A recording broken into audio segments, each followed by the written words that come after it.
What I would ask you, extra places, is not to take the back rows. And if you can move forwards, we would really appreciate it. So take the rows which are empty, please.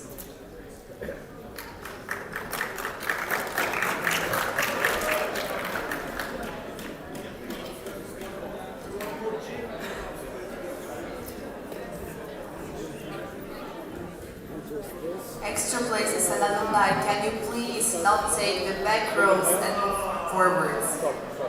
This looks amazing.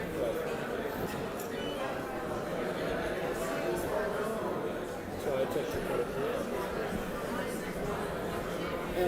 You can focus but that. Oh, okay. Can you also be a little bit faster, please?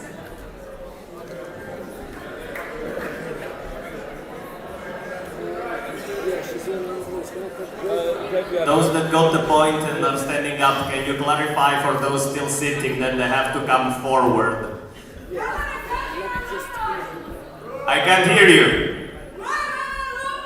She's saying whoa, whoa, whoa, whoa, whoa. I thought so. Also the alumni, of course. All esteemers. Maybe a bit more.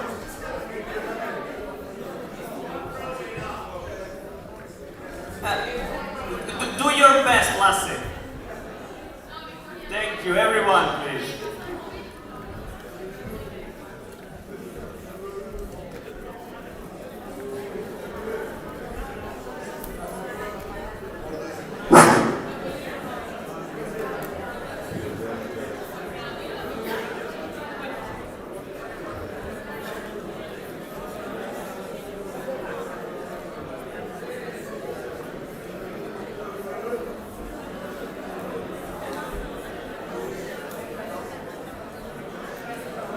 Focus, you look confused.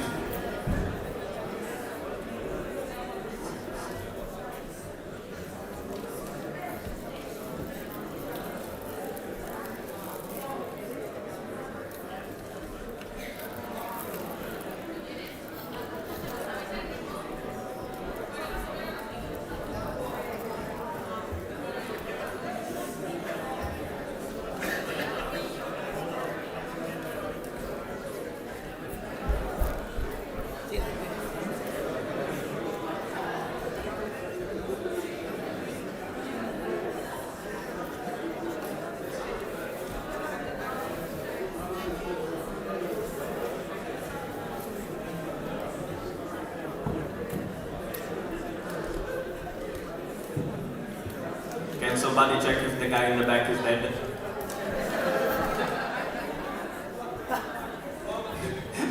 It's alive, thank you very much. Excited for sure.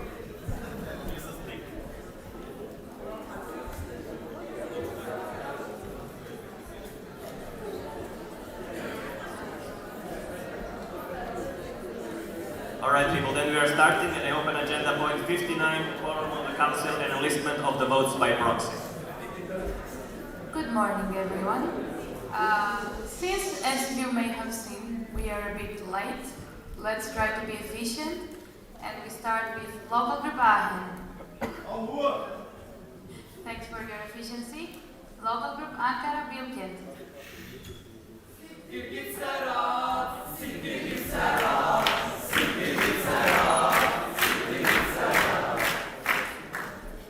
By efficiency, I meant just stay present. Local group Ankara Metin.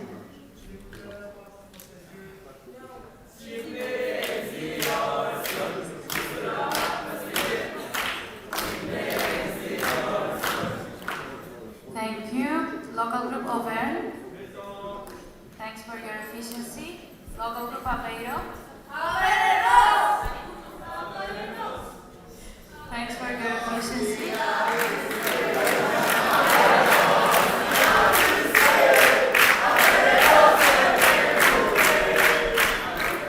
Thank you. Local group Barcelona.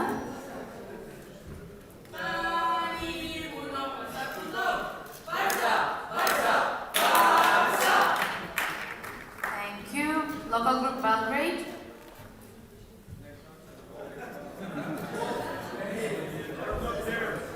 Thanks for your efficiency. Please stop when you saw your presence because I can see everyone. Local group Berlin.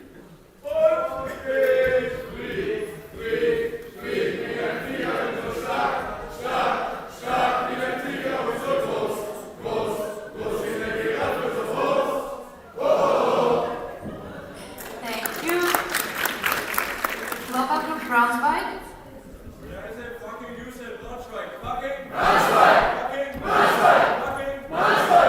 Thank you. Local group Bremen. Thanks for your efficiency. Local group Brussels. Thanks for your efficiency. Local group Bucharest will be proxied by local group Seville. Local group Budapest. I say Buddha, you say Buddha. Thank you. Local group Calabria.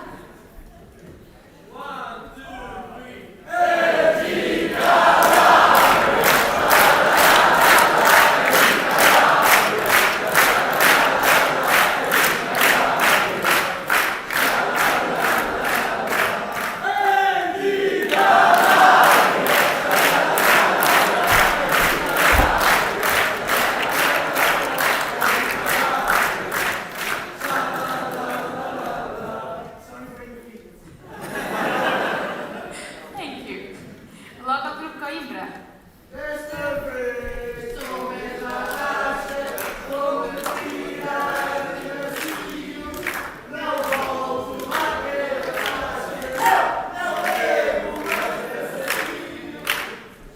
Thank you. Guys, please let's speed up. We don't want to be here all day. Local group Darmstadt. Thanks for your efficiency. Local group Delft. Okay. Local group Dortmund. Thanks for your efficiency. Local group Dresden. Thanks for your efficiency. Local group Eindhoven.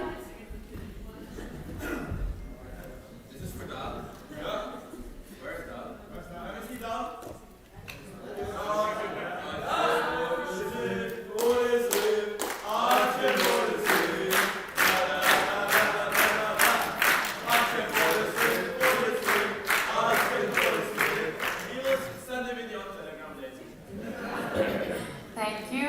Local group Famagusta. Thanks for your efficiency. Local group Dansk. Thanks for your efficiency. Local group Gothenburg.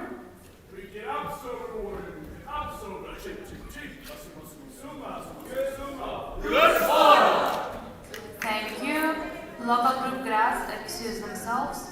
Local group Grenoble.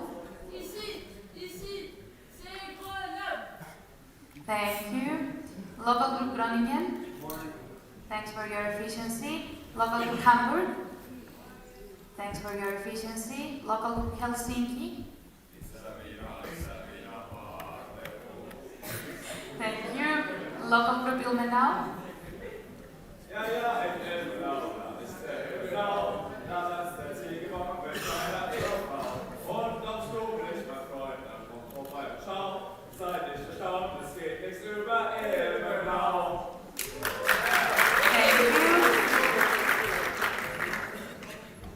Local group Istanbul Bogazici.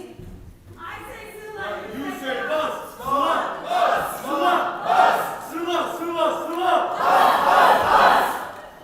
Thank you. Local group Istanbul ITU.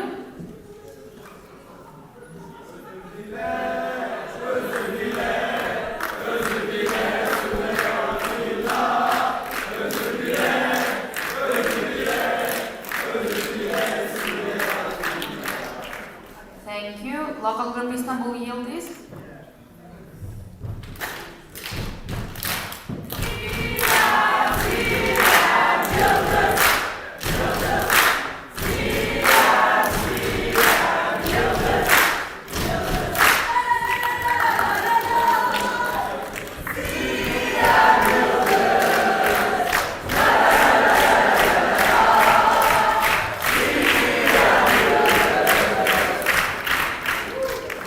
Thank you.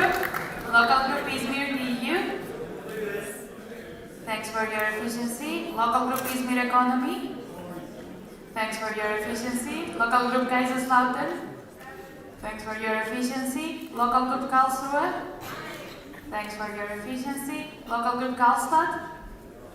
Thanks for your efficiency. Local group Krakow.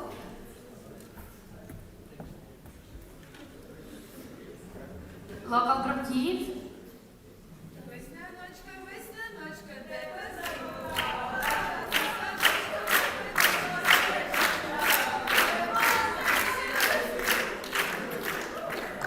Thank you. Local group Laperanta. Thank you. Local group Lausanne.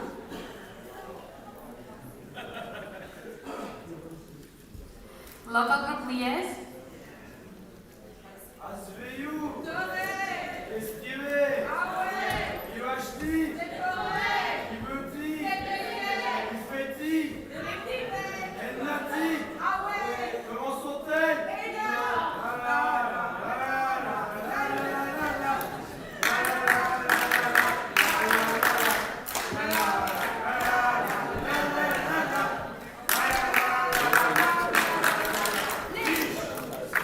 Thank you. I repeat, let's be a bit faster. Local group Linköping. Thanks for your efficiency. Local group Lisbon will be proxied by local group Aveiro. Local group Luleå will be proxied by local group Brussels. Local group Lund will be proxied by local group Laperanta. Local group Lyon. Thanks for your efficiency. Local group Madrid. Thanks for your efficiency. Local group Milan. Thanks for your efficiency. Local group Minya will be proxied by local group Coimbra. Local group Minsk will be proxied by local group Bremen. Local group Moscow will be proxied by local group Novi Sad. Local group Munich. Thanks for your efficiency. Local group Novi Sad. Thanks for your efficiency. Local group Oulu. Thanks for your efficiency. Local group Paderborn. Thanks for your efficiency. Local group Piraeus.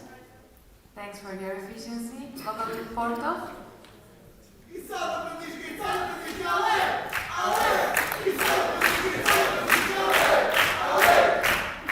Thank you. Local group Poznan will be proxied by local group Krakow. Local group St. Petersburg. Thanks for your efficiency. Local group Seville.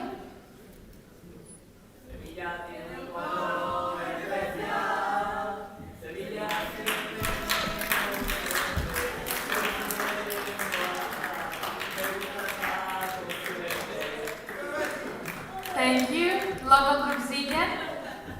Thanks for your efficiency. Local group Skopje. Thanks for your efficiency. Local group Sofia.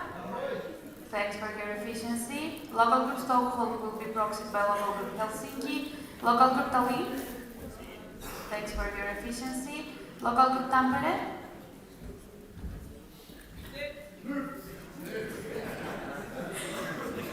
Thank you. Local group Tergumures. Thanks for your efficiency. Local group Trondheim. Thanks for your efficiency. Local group Vasa. Thanks for your efficiency. Local group Vienna excuse themselves. Local group Warsaw will be proxied by local group Gdansk. Local group Xanthi. Thanks for your efficiency. Local group Zagreb.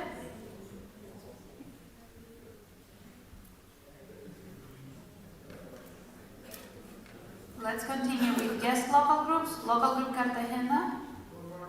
Thanks for your efficiency. Local group Rijeka. Thanks for your efficiency. Local group Nice. And now with the externals, ISTEC.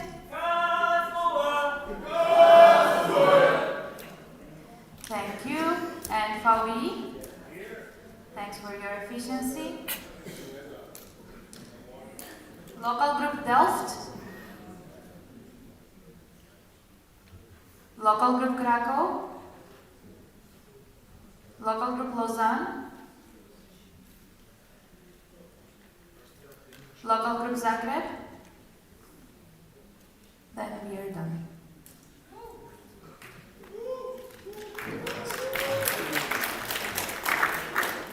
So I close agenda point 59, quorum of the council and enlistment of the votes by proxy.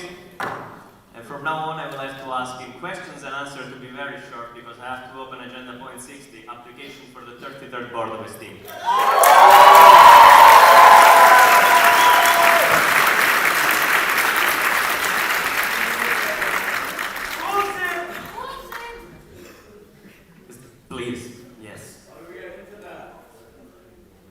can an organizer answer the question?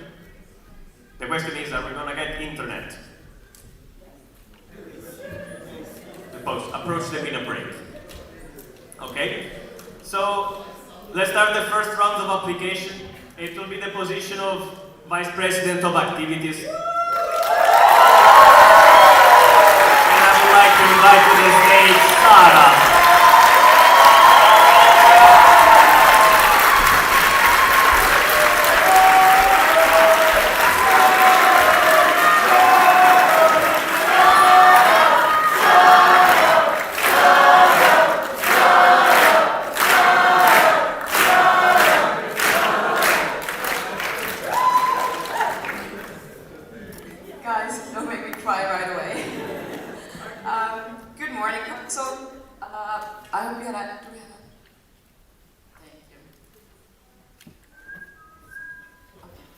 Okay, good morning, Council.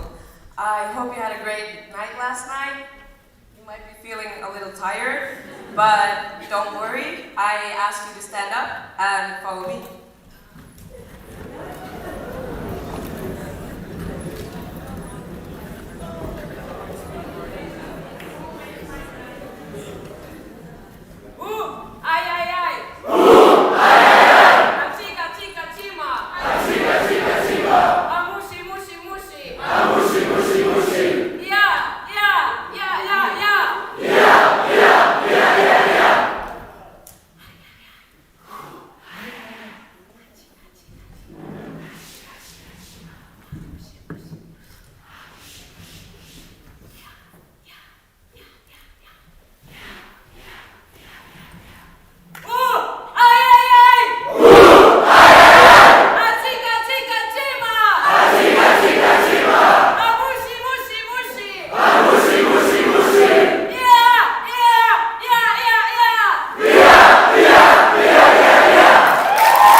I'm from the local group LXIV, and I'm in my first year of master's studies. And if your brain works well enough this morning, you can count my age from there.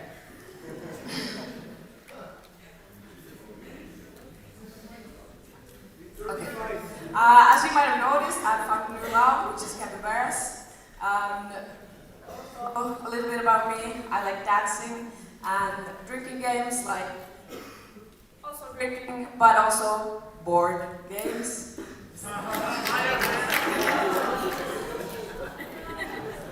My esteem journey. It started out in 2018 when I started studying. I joined my local group right away when I started studying, as we do in LXIV. And I was a local boardie in 2019. I was international officer, and that got me, I was helping a lot our local responsible organizing events, and it got me really interested about esteem. My first esteem event was in Brussels in 2019. Yeah, and then that was so much fun. I got more and more excited, and I joined my first council meeting in Famagusta in 2019 as well. There I learned a lot about central esteem and what it has to offer. Okay. And yeah, that's why I joined also my first regional coordination meeting.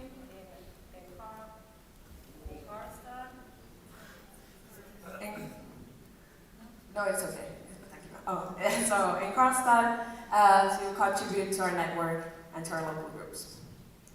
After that, I was elected as the local responsible and vice president of our local group, LXIV. I also was a regional coordinator of the Nordics. Unfortunately, the year was online, but I still learned a lot about esteem and leadership skills. Then I thought my esteem journey would come to an end, but it didn't. I went to CM Seville and started thinking about applying for the board. And after that, I joined Europe 3D team and a quality task group, and I'm update right now, and I'm also working with a local group support system as a consultant for Vasa. And now we're here in Belgrade, and I'm proud to present to you my application for the 33rd Board of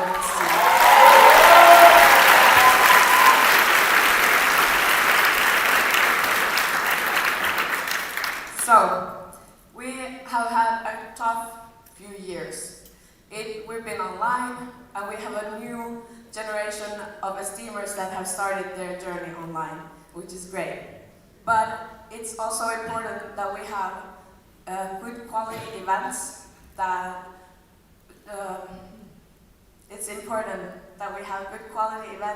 to ensure that the esteemers feel the esteem spirit, and when they go home, they're motivated about esteem, and then they can motivate their local groups about esteem, and that's how we get more and more sustainable local groups.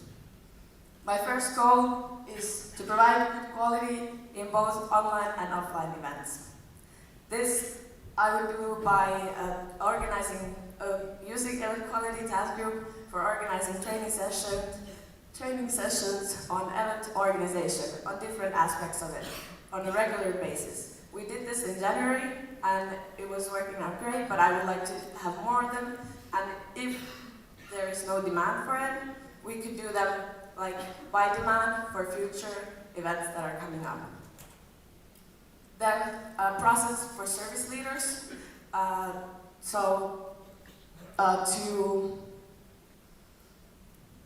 Just a moment, sorry, it's exciting.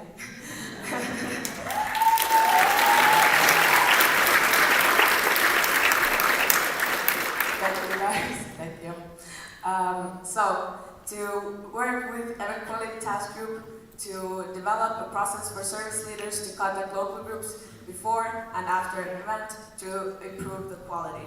Beforehand, it would be based on a dashboard that Helene is working on right now, and a service leader could see what are the local groups' pitfalls or success factors before in organizing events, and also they could check what are the pitfalls and success factors in that service. And so meeting up with the organizers before the event to ensure that we could tackle these things that could be improved. For example, accommodation or economic dimension from Europe 3D.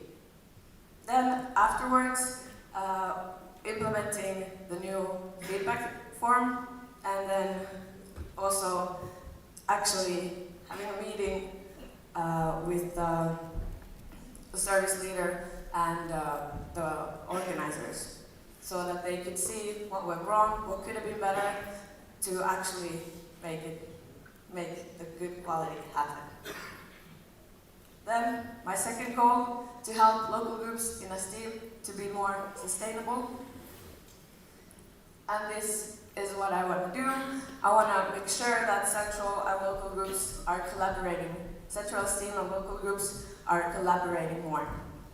This would be done by using regional coordinators, regional chats, in a systematic way to introduce central entities to the local groups, so that they can see the value in both ends. Local groups are there for the people. We are here for the local groups. We're here all for each other.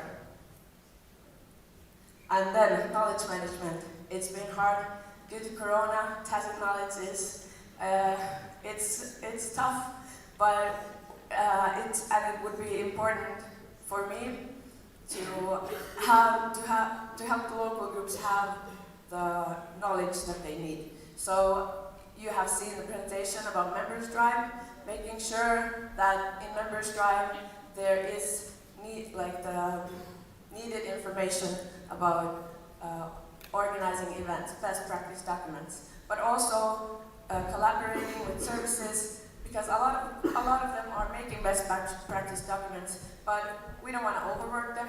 We don't want to make them do the same things. So let's have it centralized. And And then membership regulations.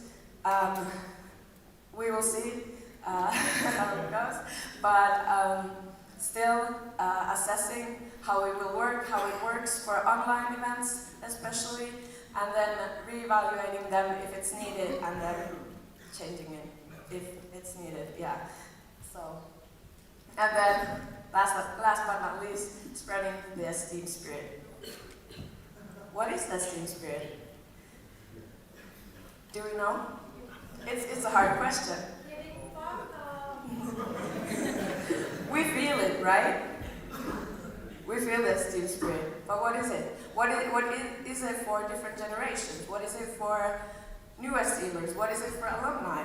I think this would be a great opportunity to have a survey about esteem spirit, what it is to all of us, what it means for us, and to see if we can learn something from each other, to see how it is and how we can make sure the esteem spirit goes on stronger. I was also thinking about a recurring challenge, which would be like kind of like a checklist or like challenges, and it would be time span from CM to CM, and it would be, and then collective points. The challenges would be encouraging esteem spirit, it would be singing, it would be, could be also encouraging esteemers to go travel, and yeah. And my last point, revision of the Spirit Portal. I think it's a great tool, but I think there could be more. There could be more energizers, more punishments. It could also be combined with the offline and online activities toolkits. Thank you.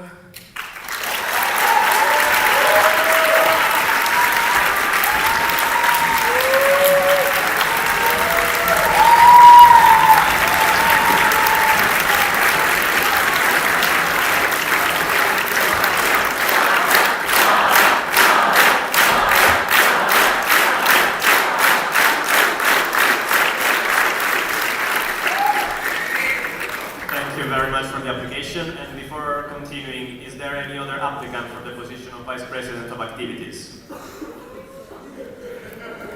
Lassi, you served your time already. Seems like not. So now we will have 10 minutes of questions. Please try to keep them short. Also the answer, Sarah, I have to ask you. And let's start with Johannes in the back and then the delegate here in the front.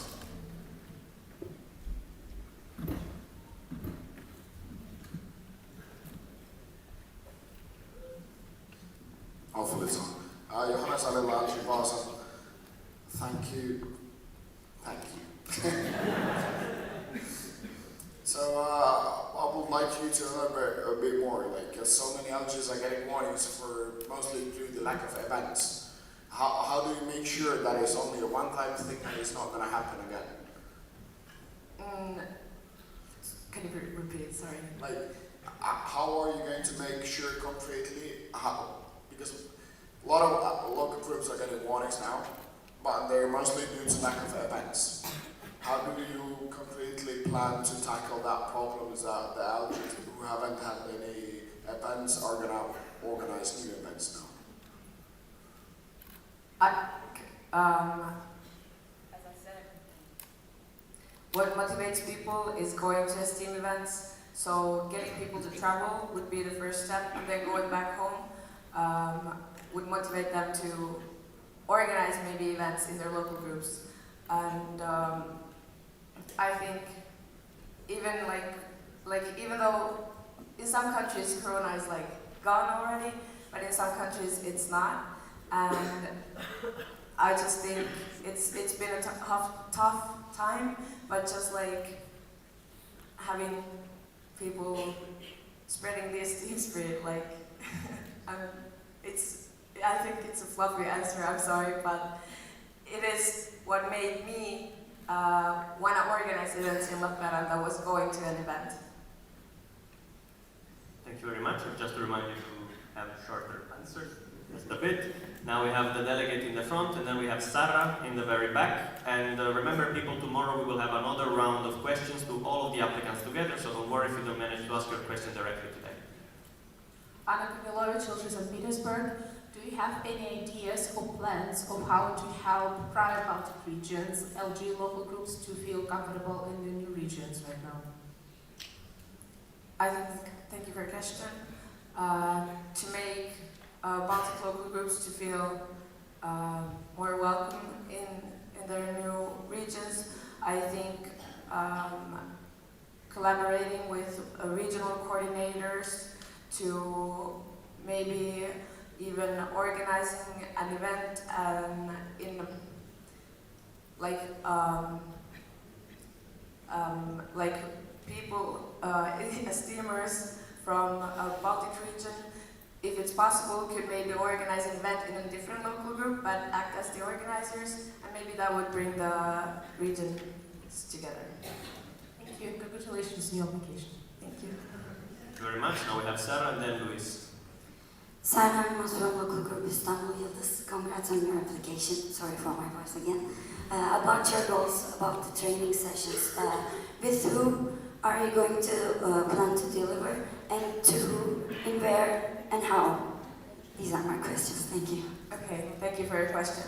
My plan would be to work with Event Quality Task Group on two local groups, steamers, and on Zoom would be my answer.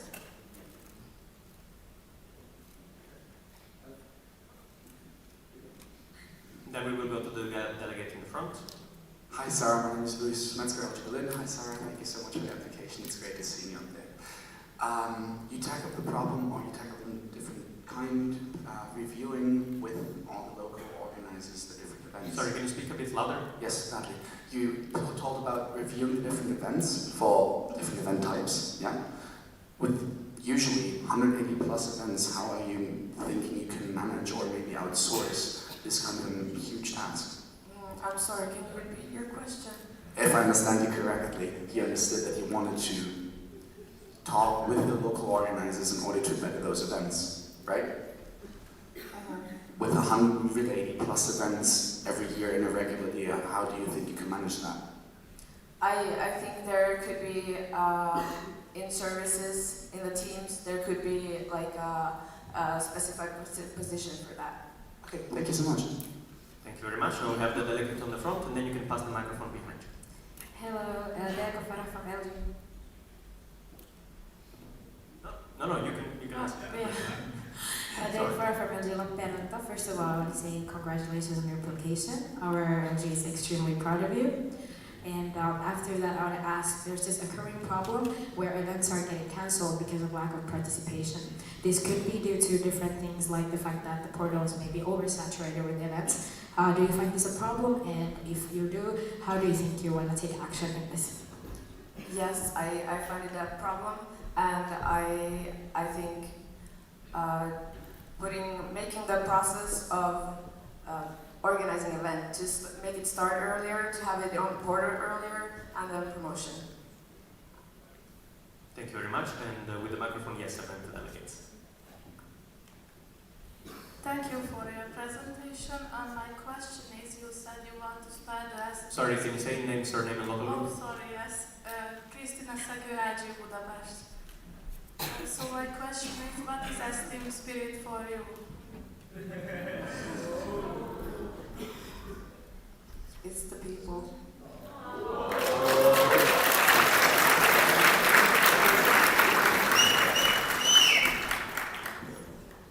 Thank you very much. Can you pass the microphone behind you again? And then we go to Claudia. Doğa Erdal from LXIV. My question is also related to lack of participants, especially before CM there were many events, and because of the high number of events, there were lack of participants as there were many events at the same time. So do you have a solution for this problem? Managing the event portfolio to see that there are, like at the same time or really close to each other, similar events. That could because then the applicants would be divided, you know, do you know what I mean? Okay. Thank you so much.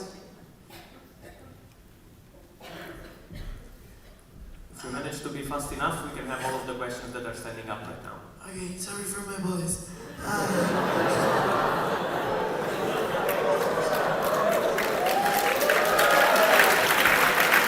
Never mind.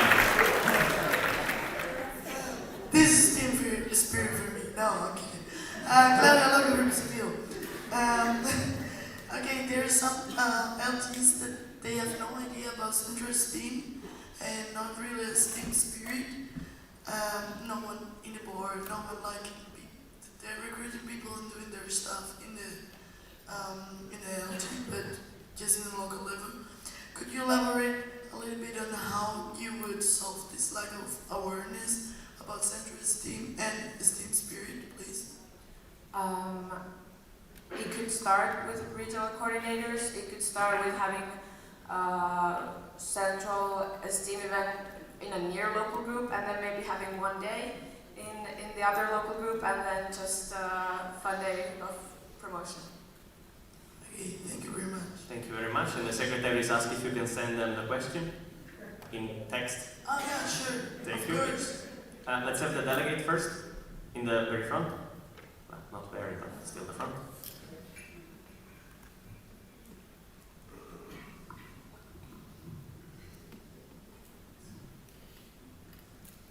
Thanks for the microphone.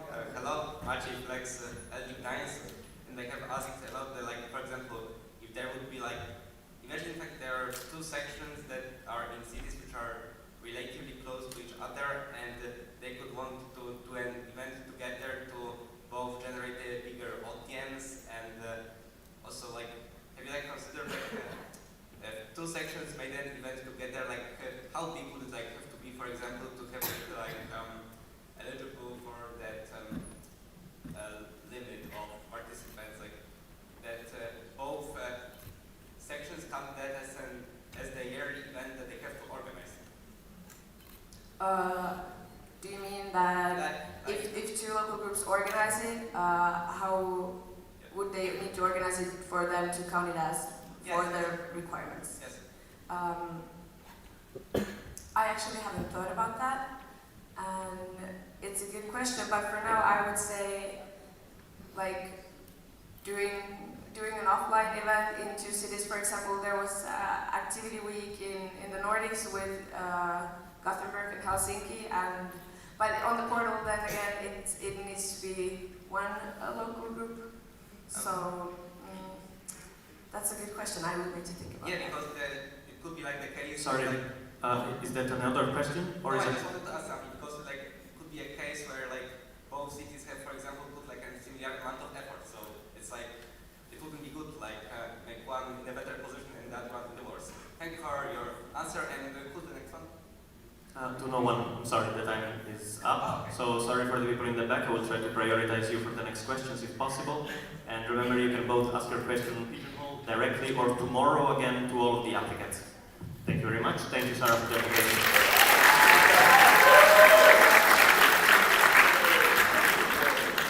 I know, Lassie, I know.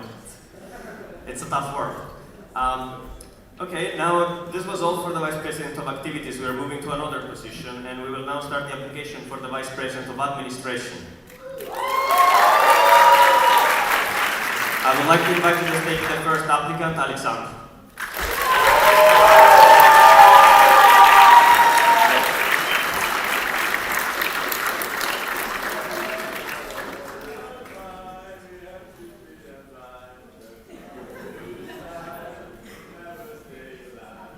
Hello, Council. Before we start, can I firstly ask each and every one of you to stand up, please?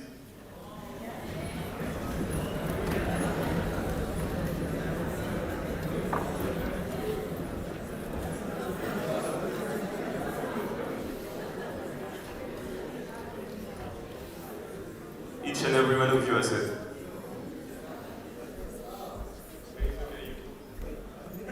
Okay, you can sit down. I just wanted to bother you, that's all.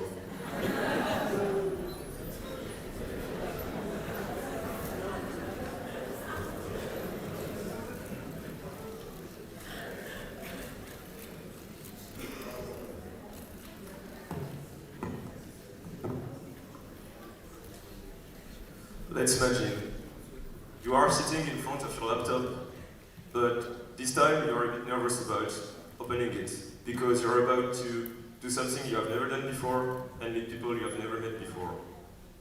1 year ago, I attended my first Esteem event. It was the 62nd council meeting, and it was taking place in my room in front of my laptop.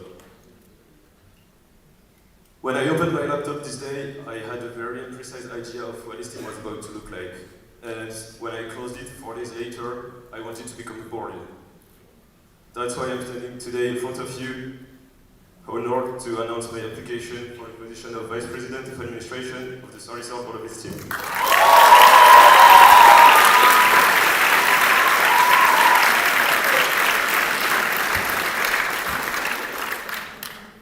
Who am I first?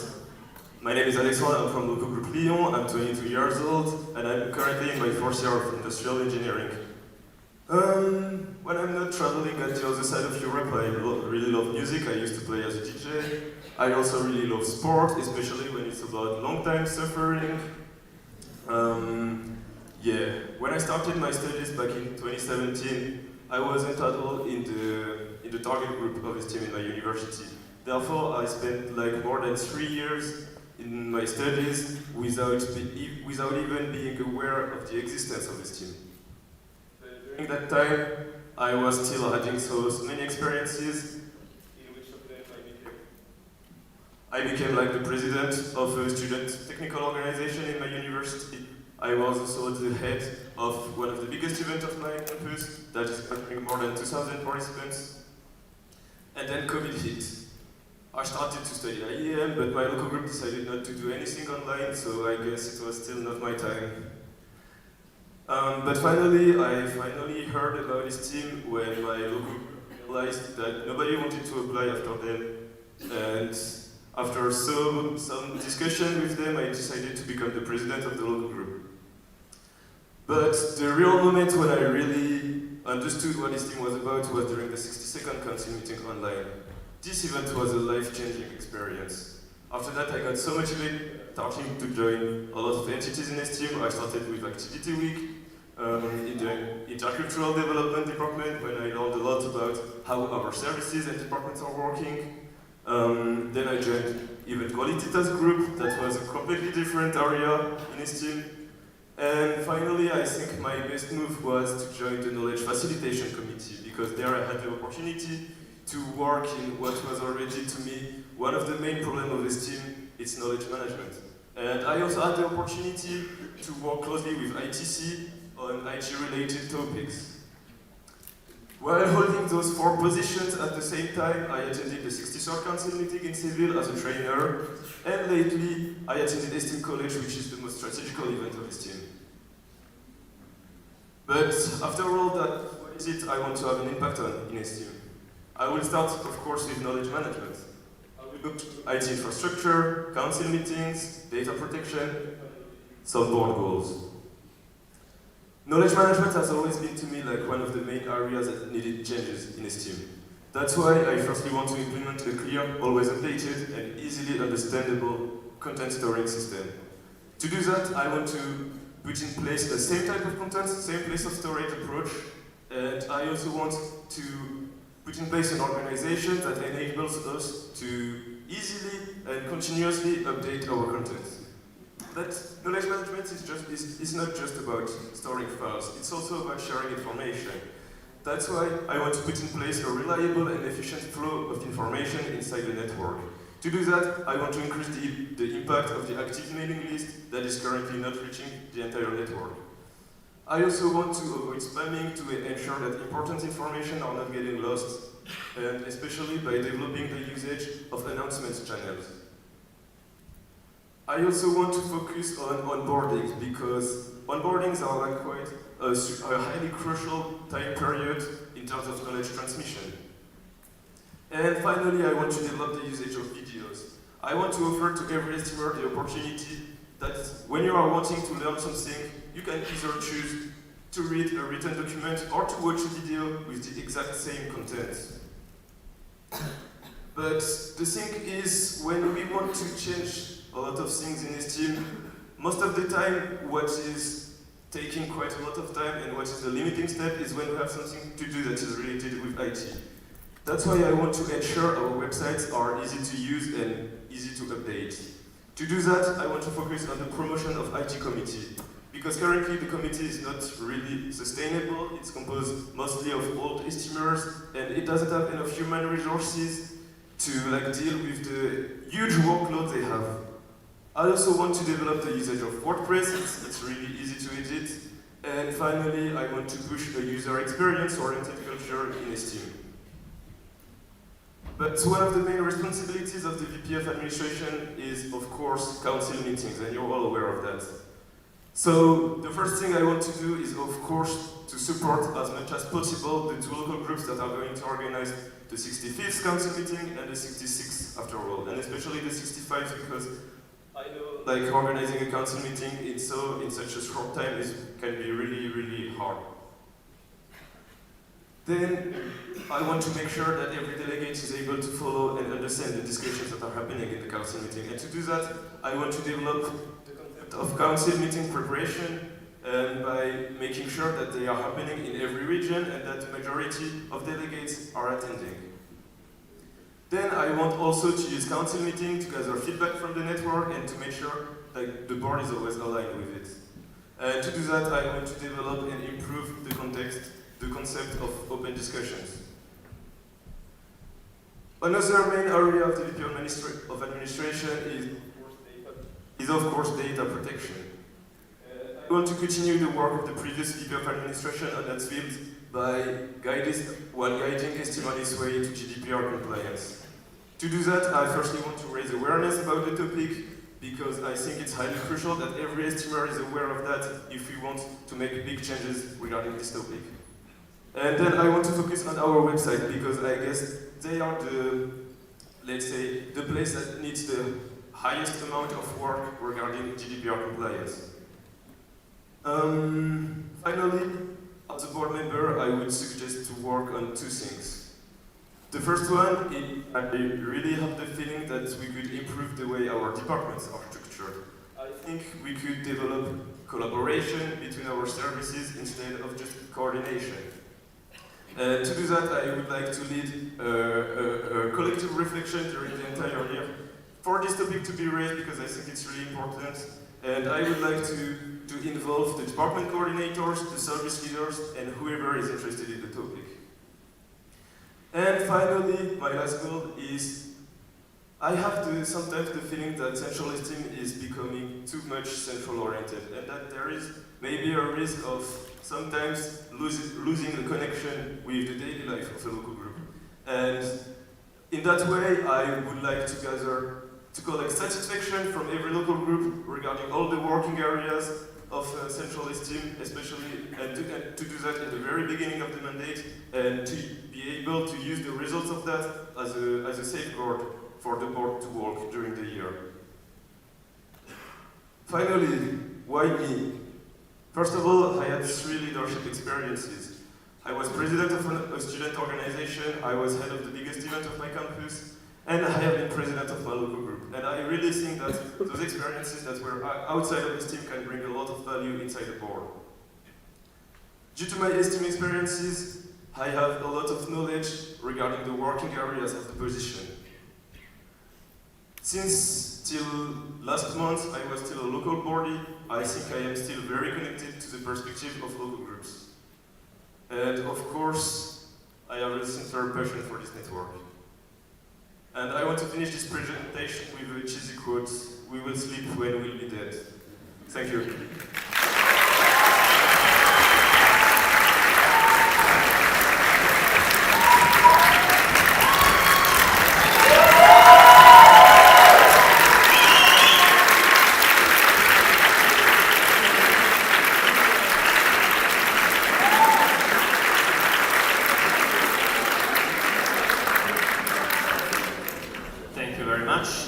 We have another applicant for the position of Vice President of Administration, so I would like to ask Alex to take a seat again, and we'll invite to the stage Esin.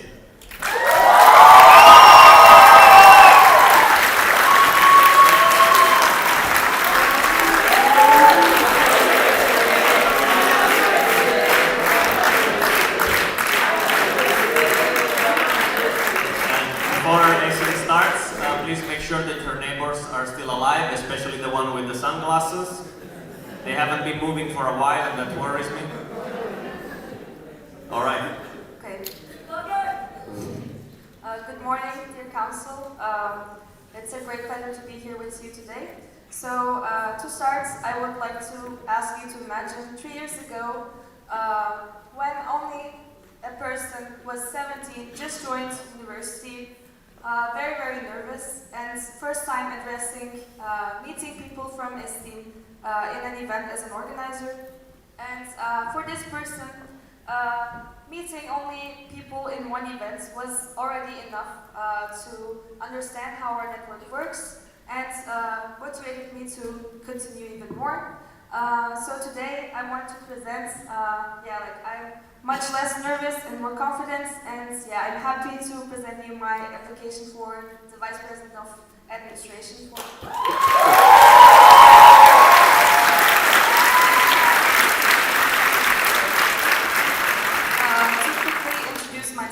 I'm Esin from local group Untitled. I'm a third year IM student and I joined this team 3 years ago in 2019. I think in this team a lot of people would describe me as a workaholic, but I also have sometimes interesting nights and evening activities. So, and besides that, I like to spend a lot of time together with my friends.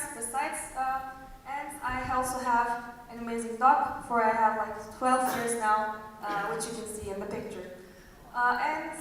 Who am I as an esteemer? Like, I don't really like the phrase because I think we are the same people who we are also in esteem, but I like to think that our opinions relate on our experience. So, I joined my local group in 2019 as soon as I enrolled to university, and then I attended also directly my first event.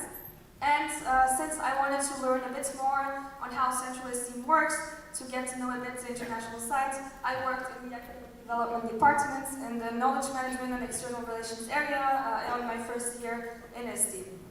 And to continue, I then started 3 months later my most proudest and longest journey in Esteem, and I joined the members committee. I worked there as a team member, and now since I had the Central Esteem background, I was able to see the improvement points of my local group, so I decided I wanted to contribute even more, and I became the local board member a year ago.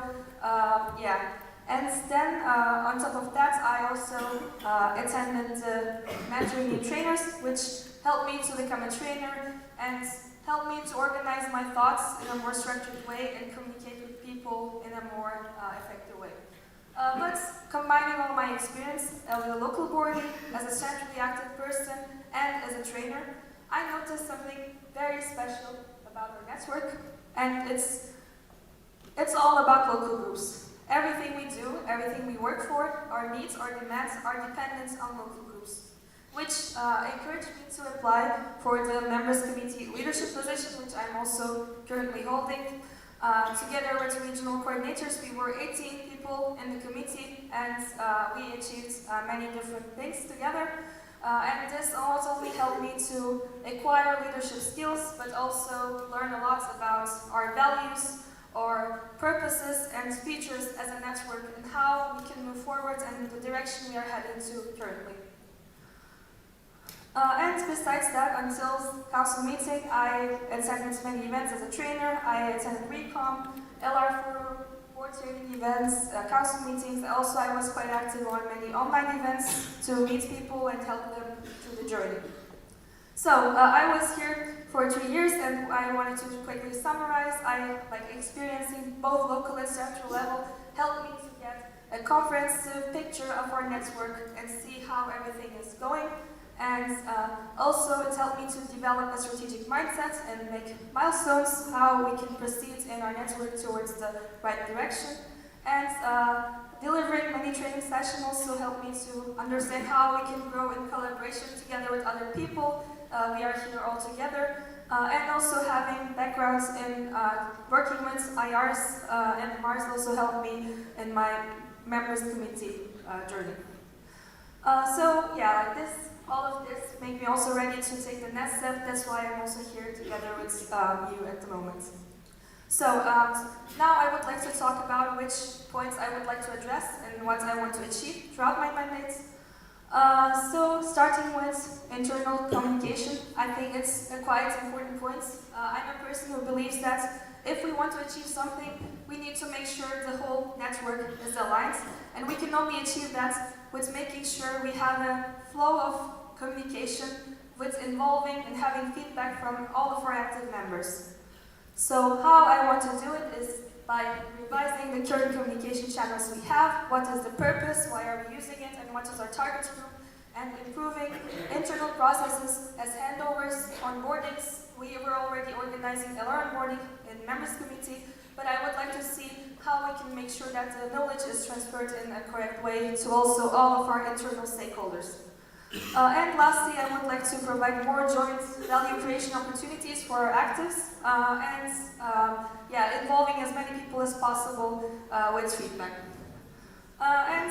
For this, we also will, one point for me was with internal communication that we also make sure that the knowledge is leveraged in our network, and because I think that knowledge will only allow us to strive for further opportunities for development.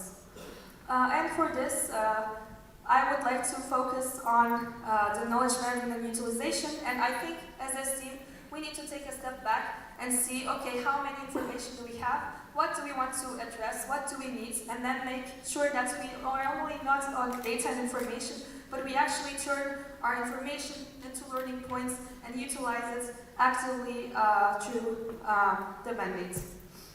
And how I would like to do it is basically mapping out all the current knowledge we have, seeing what is the purpose, what is our target group, and how we can make sure that we reach our target group. And for this, I would like to cooperate also with our leaders and other central entities to make sure it happens and eliminate the barriers for local groups to access resources.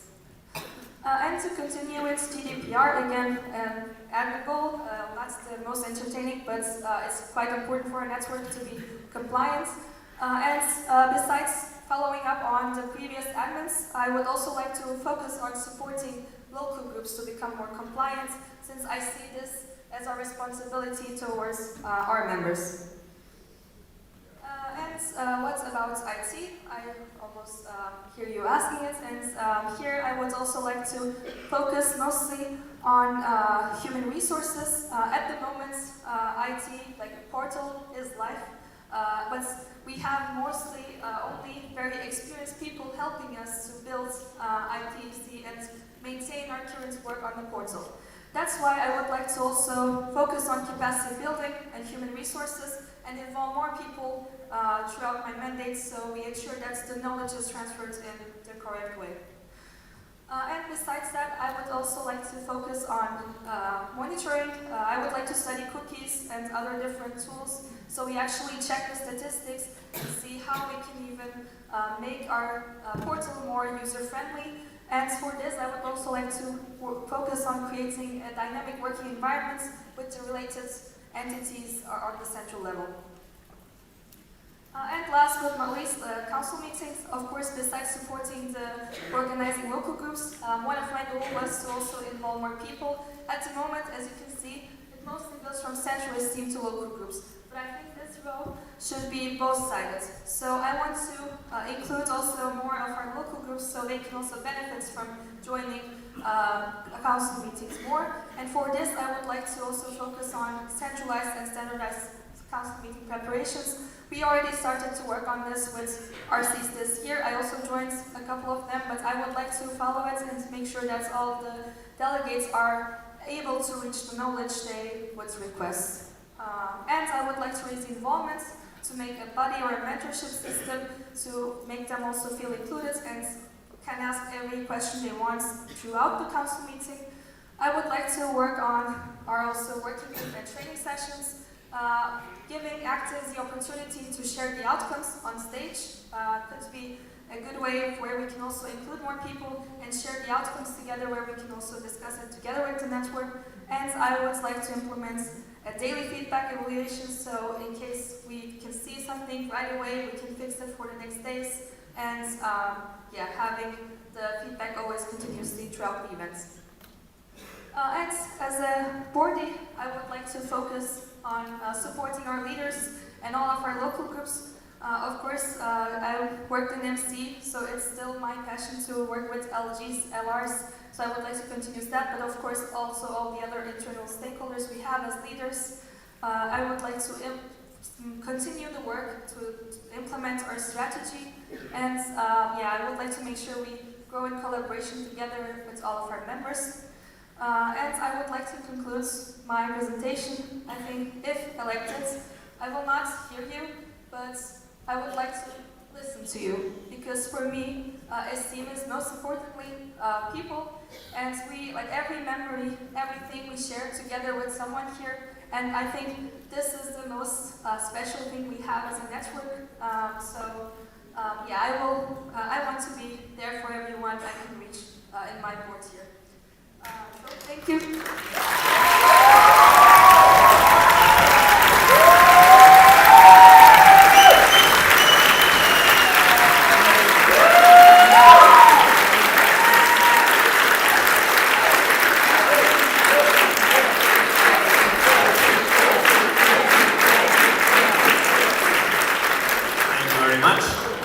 Before continuing, are there any other applicants for the position of Vice President of Administration?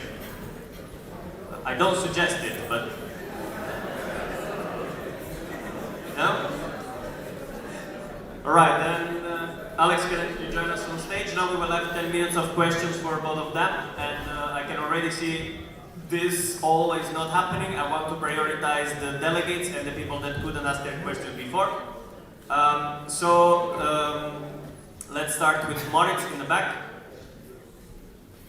Can somebody give a mic? Can you raise your hand?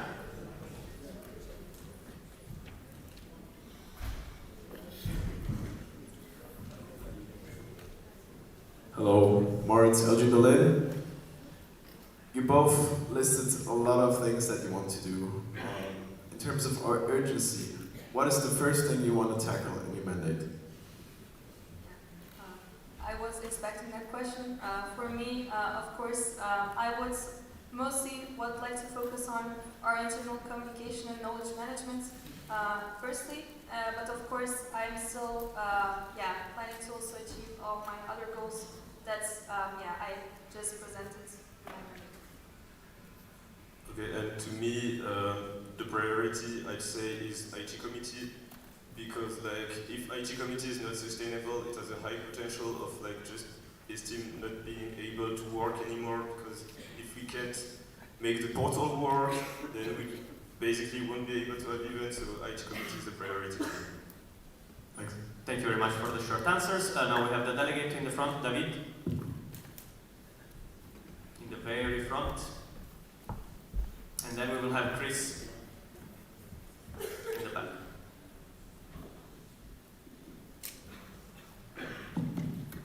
Hi, David Barrero, LG Civil. I have two questions. Can I ask both of them? Only one. Okay. So you both have mentioned a lot of goals that require ITC to work. Do you think that you can ensure those goals regarding the status of the IT committee? Can you repeat the last part? Do you think that you can ensure your goals regarding the IT due to the status of how the committee is right now? For status, For status, I mean, most of the members are really, yes. Oh, I love you guys, I promise. Can we let the applicants answer?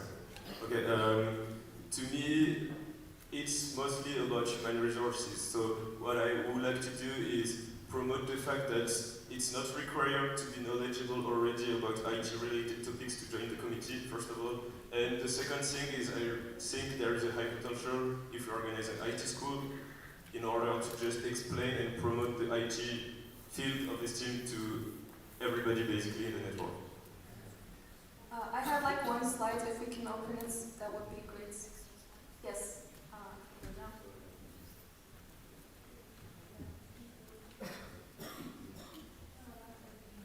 Can you help them a bit faster in finding what's the slide?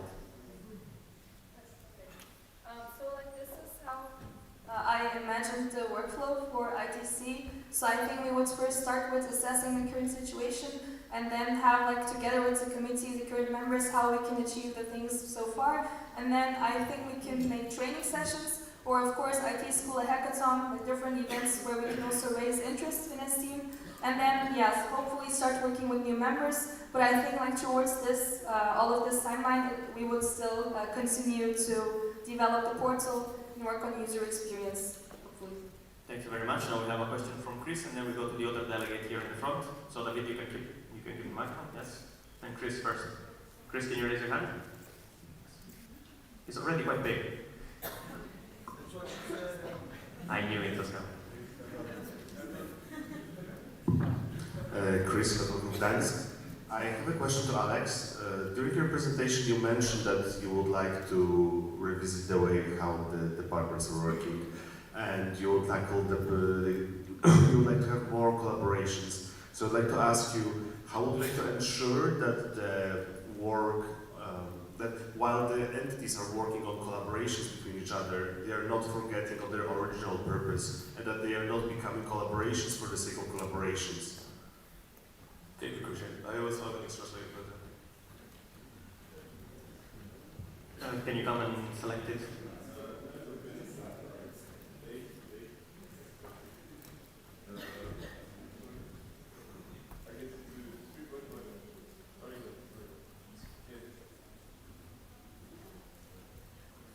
okay, so basically the thing to me, like the main problems in the way our departments are working are like we have a lot of similar positions in the team, so I think there is a high potential in like just having common positions in the department instead of having every time the same position in each department, in each service. It results in a lot of bureaucracy and just basically we have the same structure with 2017 and I don't think in this team we should just continue to do the things as we do because they are as they are. I think it is a topic that needs to be discussed and if we state in the end that the way we're currently working is the best way, then we will continue to do it as it is, but it will be then for a good reason because just doing it because it is as it is, it's not, in my opinion, a good reason. And basically, I don't want at all to delete totally the service aspect. I just want to merge, kinda, let's say, the tasks that can be merged. Alex, can we shorten up? Yeah, that's it basically. Thank you. Is it a group allowed? Okay, can we give it for a super short too, and then we go back to the delegates? Palau, LG Madrid Barcelona, was in charge of the structure change in the 29th board. Why are you saying that it's the same structure since 2017? Can you Yeah, when the structure change finished in 2019. Okay, what I wanted to say is that just departments are created in 2017. Clarification. Okay. Thank you very much. Now we have the delegate. Now we have the delegate here in the front, and I will have to prioritize those delegates. Anna Kupilovic, St. Petersburg. My question is also to Alex. You mentioned that you want to change something with the active mailing list. Could you please elaborate exactly what you would like to change there?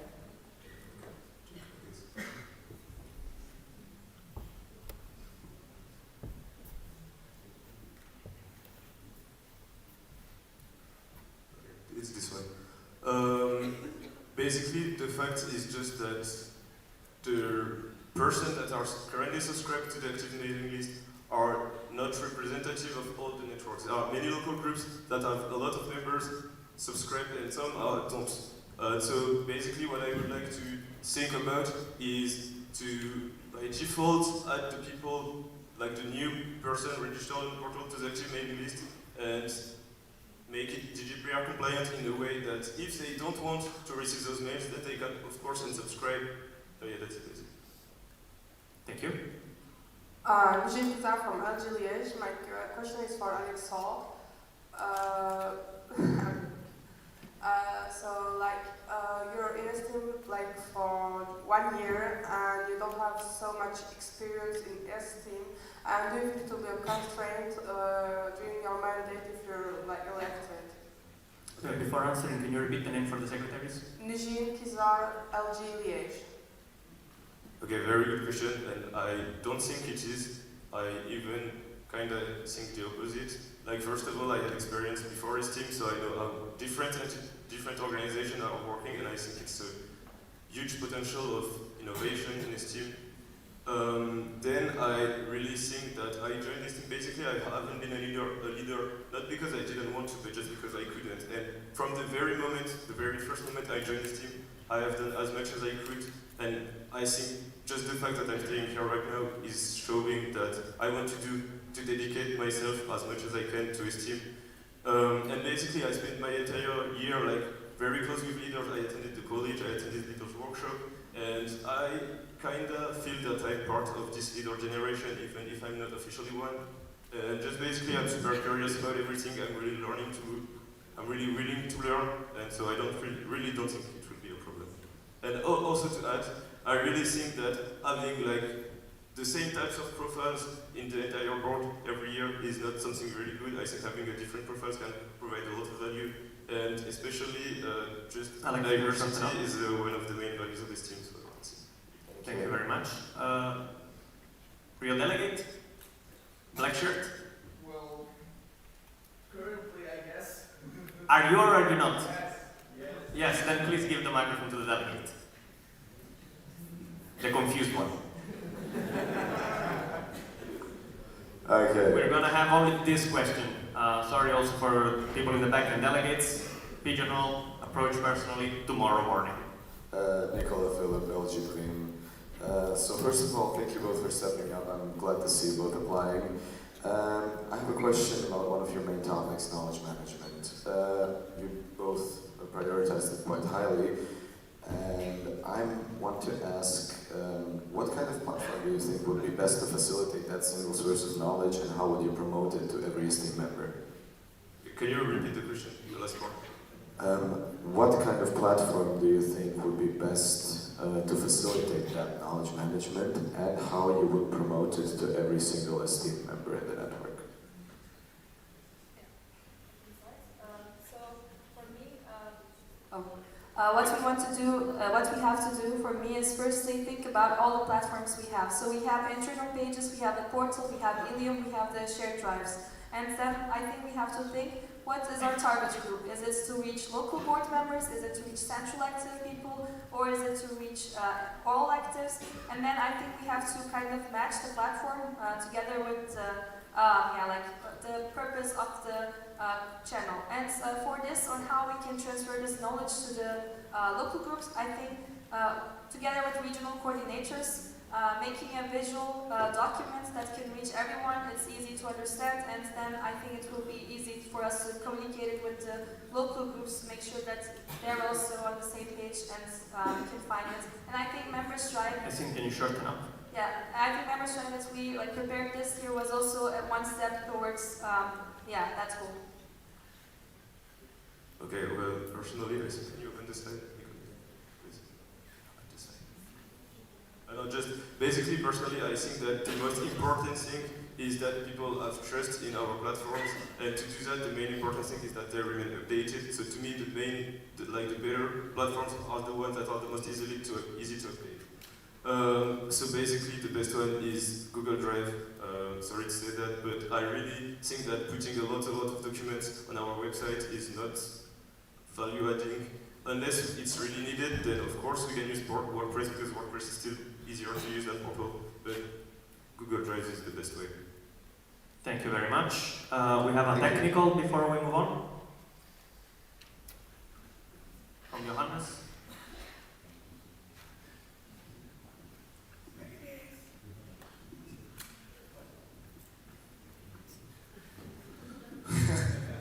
Good job.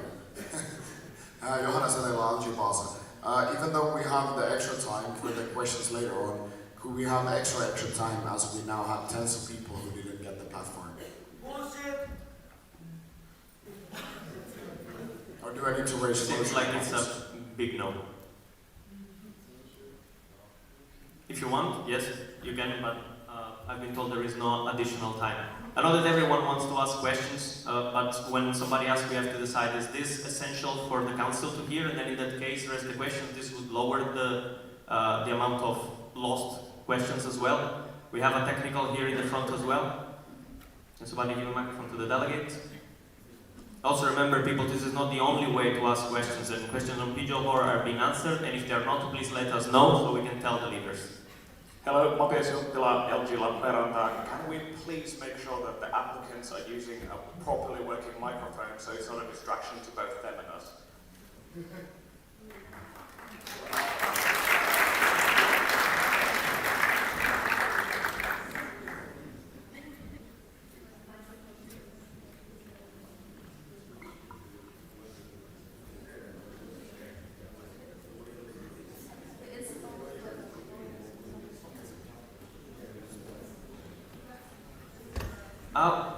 We will try. I haven't even realized it was bad so far. We can try to swap them. Most likely in the break, though, we can ask the technician if they can do something about it. Yeah, thank you very much.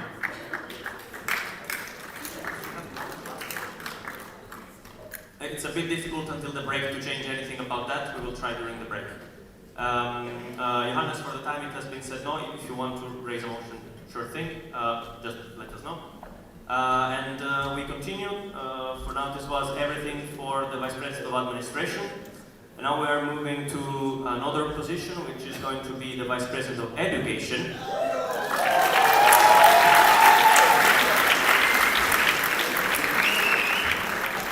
Duarte is more excited than the applicants.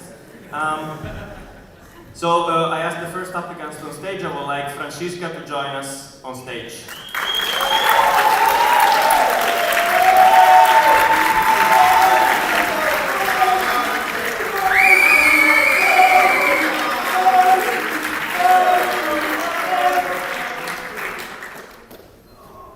Hello everyone, and welcome to probably the most unexpected board application of the CM. And I don't have a pointer. Thank you. Okay.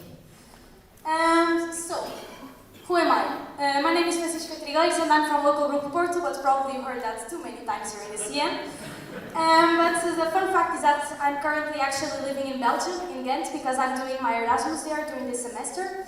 I'm a first-year master student of Industrial Engineering and Management, and I actually like it most of the time. And I'm active in STEAM since 2018, and so far I've worked in 8 central entities and I've participated in 34 STEAM events, both online and offline, including 18 central events and events from all the development areas of STEAM, which means academic, career, intercultural and personal development events. So, what have I done since 2018? And a fun fact. I really like Nordic overalls, and finally I had a chance to try one during STEAM college. Thank you, Sarah, for that. Okay, so my STEAM journey started in 2018, right after I joined my local group after starting my studies, and I started also joining all the local events happening and started being more involved in the local group. It didn't take me long to start traveling, and at the end of this year I was already joining Central STEAM for the academic days team. At the end of this year, I was very involved on the local level, and I was invited to take the position of Vice Leader of Corporate Relations, which I accepted, and during this year I had the opportunity to develop my leadership skills, organize several professional events, and understand how we can sell STEAM also to companies. Then, I had also the chance to participate in the academic department coordination meeting as an academic days team member, and I also joined the career development department coordination meeting as I was at the time a business booster team member. Finally, I took the responsibility of local responsible, where I was also a board member and I worked on different strategical issues in our LG. And I mostly worked also as well in selling STEAM to IM students and in the introduction of the field of education in our association by holding the first local event on education and also academic days masterclasses. During this year, I also understood the importance of local groups in our network, so I joined the members committee where I was responsible for the creation of local innovation projects and DLR onboarding. During this year, I also participated in a lot of case study competitions, and I had a chance to participate in Times Final where I got a second place. Finally, I became a junior trainer, and During this year, I held the position of ambassador. That gave me the opportunity to represent this team in different student NGOs events, and started thinking about how we are doing stuff and opening my eyes to there is a lot more than what is esteem. There is a whole world of things that can be done, and we can be achieving way more things. And I would like to ask you, where do you see esteem in 20 years? For me, I see an esteem reaching more people, more local groups, connecting these people with companies, with universities. I see esteem being the voice of IEM students with an IEM Europe. And I realized that this dream that I have, that esteem reaches these many people, this is not something new. This is actually something that people already thought about. And that's why we have the esteem vision of being the connector of IEM students with an IEM Europe. And it's because I truly believe in this vision, and I want to contribute to it, and to make sure that next year we are closer to achieve this, that I'm standing here today applying for Vice President of Education of the 44 Board of Esteem.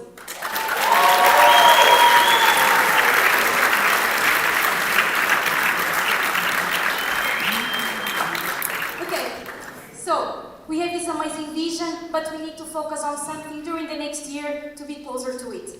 And what I want to focus on is to increase the involvement of IEM students in education-related areas. I think that when we have more professional-oriented students in our network, it will be also easier for esteem to develop in this area and be more attractive and more connected with our external stakeholders, such as companies, professors, university and institutions, and start building this thing that we call IEM Europe.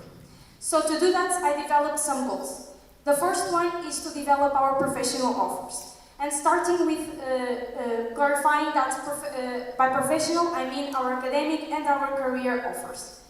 So starting with the development of our events, since it's basically our core activity, I would like to first understand the interests of the IEM students, and I think that the IEM survey that was already sent last year will be very useful for that, so this is actually already done, and I just want to analyze it and start implementing things according to this. Then I also think that we should be gathering feedback not only on the organization side of an event, but also on the concepts and on the content of them, and understand what people want from our events. And finally, we need to understand what esteem is actually able to provide, and this is something that we need to do together with the local groups. And I think that when we have these 3 points, we understand how to develop our events, and we can finally develop our current services according to this data, create new services if needed, and we can also look for event-based partnerships based on what people really want, and promote external events in case esteem is not able to provide. Also in the field of events, I feel that IEM conference needs some revision, and I think that we should work towards having a pool of professional trainers, being both students and alumni. So this would be basically people that are here to develop, to deliver training sessions on topics such as LinkedIn, marketing, things that are more related with hard skills, and these people would be able to also support local groups organizing this type of events, so they are not fully dependent on professors or companies. But what esteem offers goes beyond events, so I would also like to work on providing study and work abroad opportunities. By study, I mean increasing the involvement of IEM students in the Erasmus Plus program, and also promoting masters for international students. And for working abroad, I would like to develop our career sector. Then I would also like to have a platform where people can share papers and our thesis, because I believe that this would be helpful for the people who are writing those. And also because this way we can understand what is currently being researched in IEM, which is very important for us. And finally, I think that we can increase our professional network by simply creating a LinkedIn group with students and alumni, where they can share internships opportunities, or also, like, if you as a student are looking for an internship, you can just go there and share who are you, where are you looking for, and maybe an alumni can help you out. So my second goal is to have a real impact in the development of IEM. And for that, I think that first we need to have the basic data of all IEM degrees that are in STEAM. And then we need to conduct a needs assessment with the people that can actually make changes in our education. And I believe that those people are our headmasters, so I would like to send a survey to them to understand what are their current struggles and how STEAM can research on that. Finally, we will have to select our topics and start working on them. And to work on them, we will have to create a research team inside PDC with people that are actually working on specific projects that are from their interest.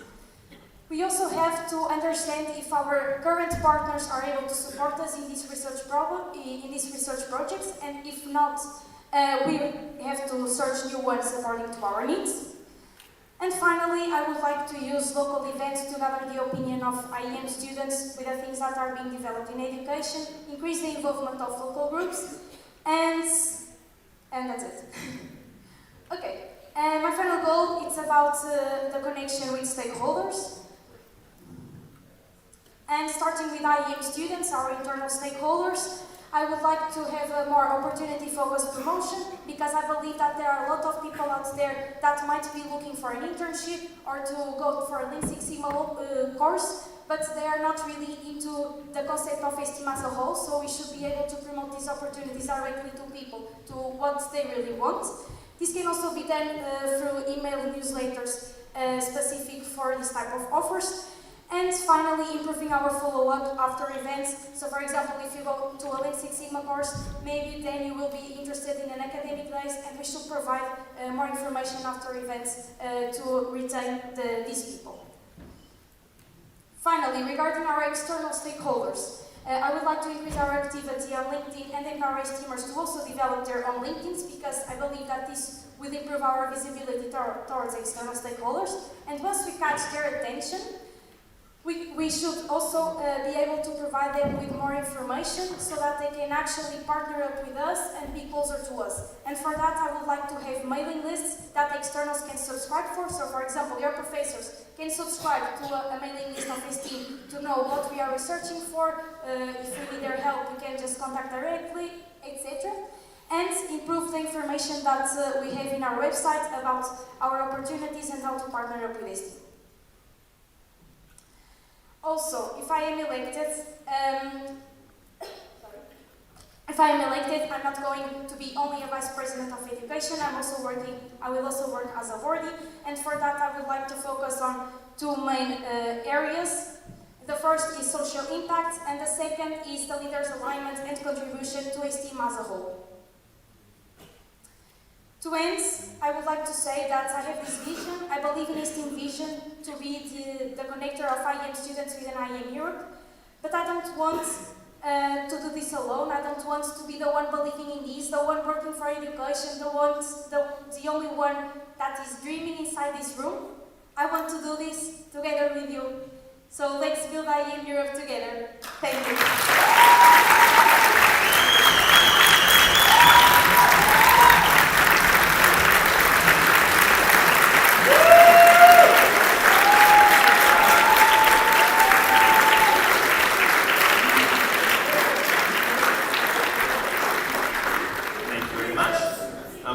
You can have your seats, and I would like to ask the other applicant to join us on stage. Serhat, please join us.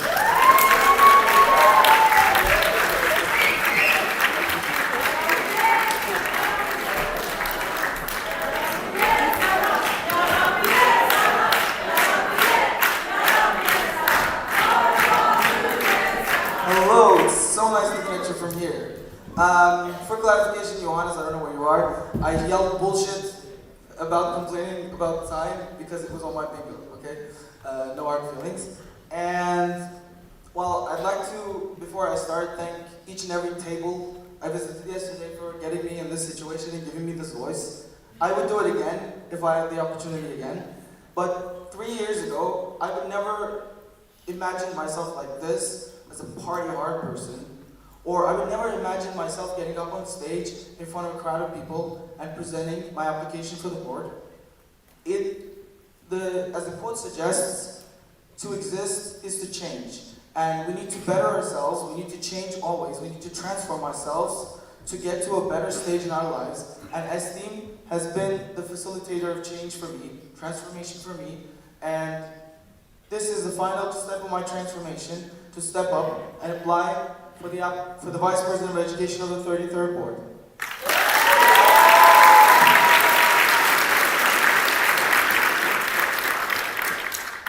Who am I? I am Sarat Guganyada, a very tricky surname I know. I'm 22 years old and I'm in my third year of studies. I'm from LXIV. But who actually am I? Some fun facts. Well, some of the unlucky people here have seen me throw up in front of a computer during one of the online CMs. Well, I don't really believe it, but they are really insistent that it happened. I don't know, I think it's just a rumor. I love the Shmania challenge. I don't know how many people took that challenge yesterday. Like, the bottle was over really quick, so I'm impressed. Yeah, this is me. This is the final picture I have with my glasses on the table in Budapest, because no one has seen my glasses after this picture was taken. My glasses are somewhere in Budapest right now. I don't know where they are. I think they're traveling. And I know how to speak Portuguese. Well, not as well as Francisca, I think, but I'm a beginner. And once in a CM, I put as a local group LG Rio de Janeiro, and actually this year I found out that someone actually believed that there's Rio de Janeiro, and it was a dude. Yeah, it was a successful troll attempt, I'd say.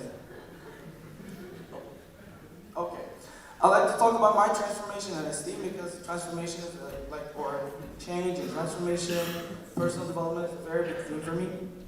My first event was Mediterranean Regional Coordination Meeting, and it opened up a whole new world for me, and it got me really motivated for esteem, so that's why I immediately, right after the event, applied for a position in Central Esteem. I was knowledge management responsible for academic days, and then I became a local board.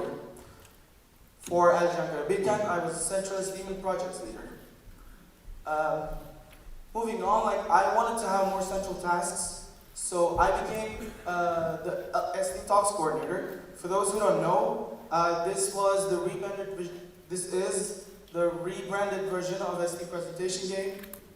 It was a project started by, the rebranding was done by Chris, and I'm very, very lucky to work with him because it gave me a lot of power. Even though I wasn't a leader, I was kind of a pseudo-leader in SD Talks.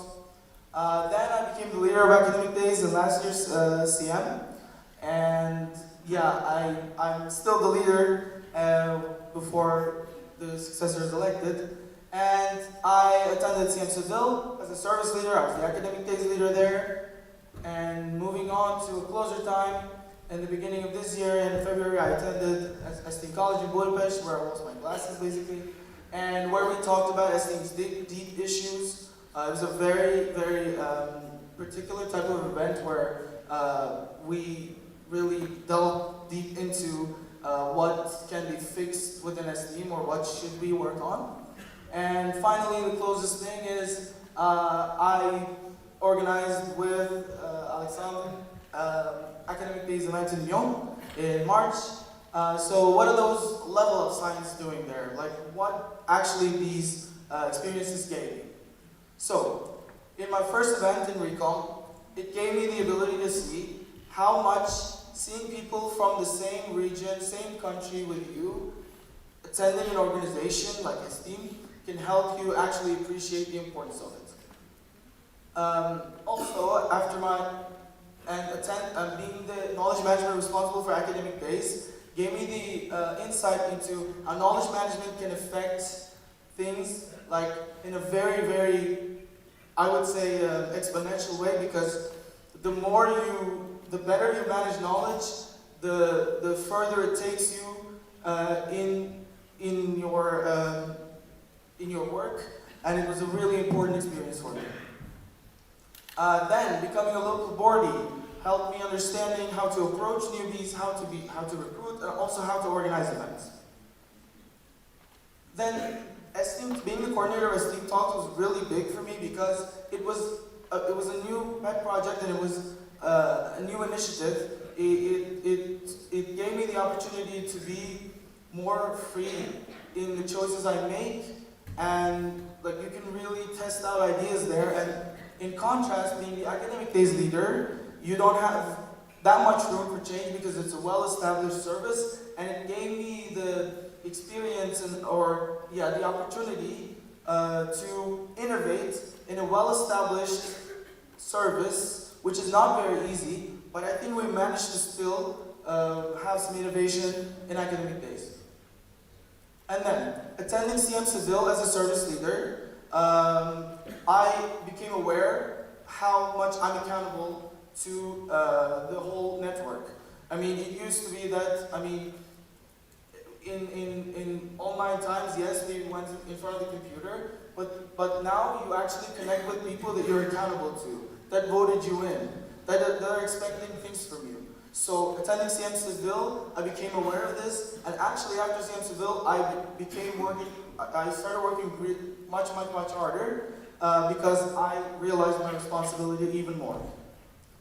And STEAM College, I would say, gave me the motivation to apply for a board position because yes, there are issues that needs fixing, but we also need people who wants to fix those issues and work on those deep topics. And talking about those issues and coming up with solutions, I felt like I could be one of these people, and also I need to give back to STEAM as well. So that's where I got the motivation. And finally, organizing with Lyon Academic Days event showed me deep insight into how much a local group can affect education. Like, it's actually incredible because we were discussing with a participant at Academic Days that back in our countries, there were no production line labs like that, and we could never get that opportunity maybe in our student lives if it wasn't for an Academic Days event.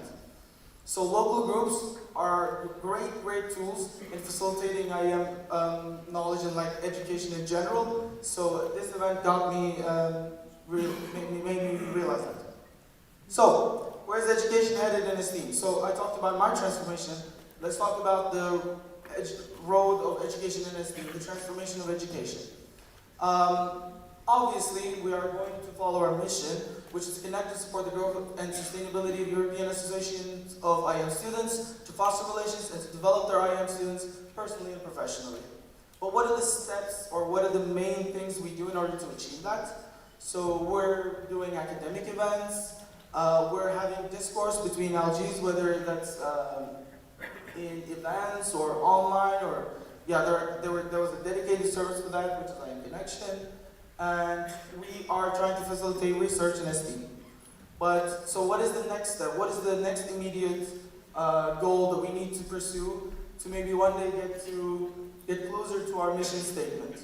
Can I see a show of hands for people who actually know somewhere here that do you actually know someone who's very well versed in education? You can ask them about it all the time, except for I go from a piece of education. Like, do you have a thing like this is the guy in CM that I need to talk about? So my point is, I didn't see many hands raised. So I think we need these type of people. We need overachievers. We need people who are well versed in education to affect people in STEAM about education, to impact them and to influence them, so that it becomes kind of like a closed system where people like STEAM, these people in education, these people in STEAM affect newer people and influence them and motivate them about education, so that we get more and more people interested in education. So this is my main idea that I want to pursue in education. So let's talk about my goals. Well, partnerships. EBPs are event-based partnerships. There were a couple of presentations about those. I want to sustain the ones we have, which are Antx and with Salonis, and to diversify content offered to students. So we might have a partner, but that doesn't mean that we're going to have the same type of content all the time with the partner. We can diversify the content with the partner itself. Sarat, can you shorten up? Oh, I'm sorry. Yeah. I want to pursue new educational partnerships because this is a way to create those overachievers that can become well-versed in education. And I want to work together with EDC and their new responsibility of handling event-based partnerships because a lot of responsibilities have been shifted on them, and I want to keep in close contact with them during this time. I want to be the voice of students, emphasis on inclusivity regardless of academic background. If we're allowing an STEAmer to partake in events, in CMs, vote in leaders, applicants, we need to take into account their opinion when it comes to education as well. So we need to make sure that they know we value their input and they're not just here to just attend events. We actually do need their input. And in the end, ideally, we want these students to shape IEM Europe. And my goal about local groups, I want to provide tools for educational and professional development to local groups. As I said, local groups are really important in facilitating education in IEM, and I want to give it as many tools as possible to them. And also want to increase education communication between LGs, which was kind of like what IEM Connection was doing, but now it's kind of dead. But we need to improve this because I haven't seen many discourse on this recently. And I want to make sure that LGs feel the support of the biggest network of IEM students in Europe in their back when they're communicating with universities or when they're communicating it with students in the university. They need to know that we are behind them and we are there to help them all the time. And finally, state of education. I want to collect data from students on the state of education in STEAM. And I want to use different analytical tools for that. So, in my opinion, IEM survey was a hypothesis generation. Right, you have to conclude. This is the last one, and there's nothing else. Okay, so I wanna use different tools. I was gonna mention different tools, but anyway, periodically communicate the state of education and STEAM with our stakeholders, with our members, so that we have a back and forth with them about how the education is going in STEAM. And that was it. Thank you.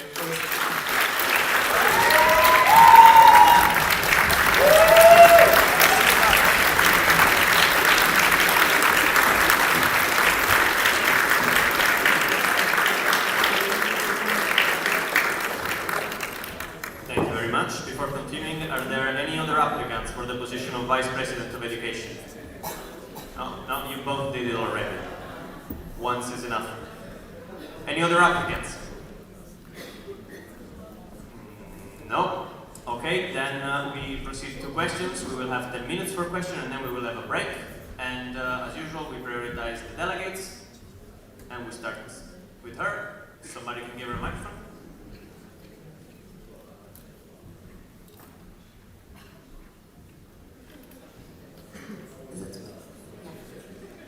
First of all, guys, congratulations with your applications. Can you speak louder in the microphone? Sorry, because, yeah, okay. First of all, congratulations with your applications at JOSDA Local Group Istanbul Boğaziçi. My question is to both of you, actually. Do you have any plans or strategies for future to make STEAmers more aware about professional development committee's contents and also offers from educational partners?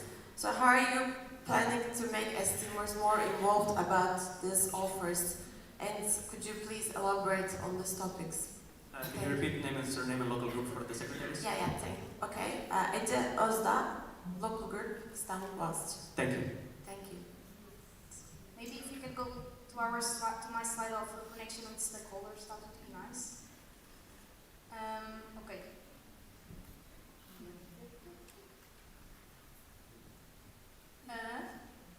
It's last go. No. Yep. Next.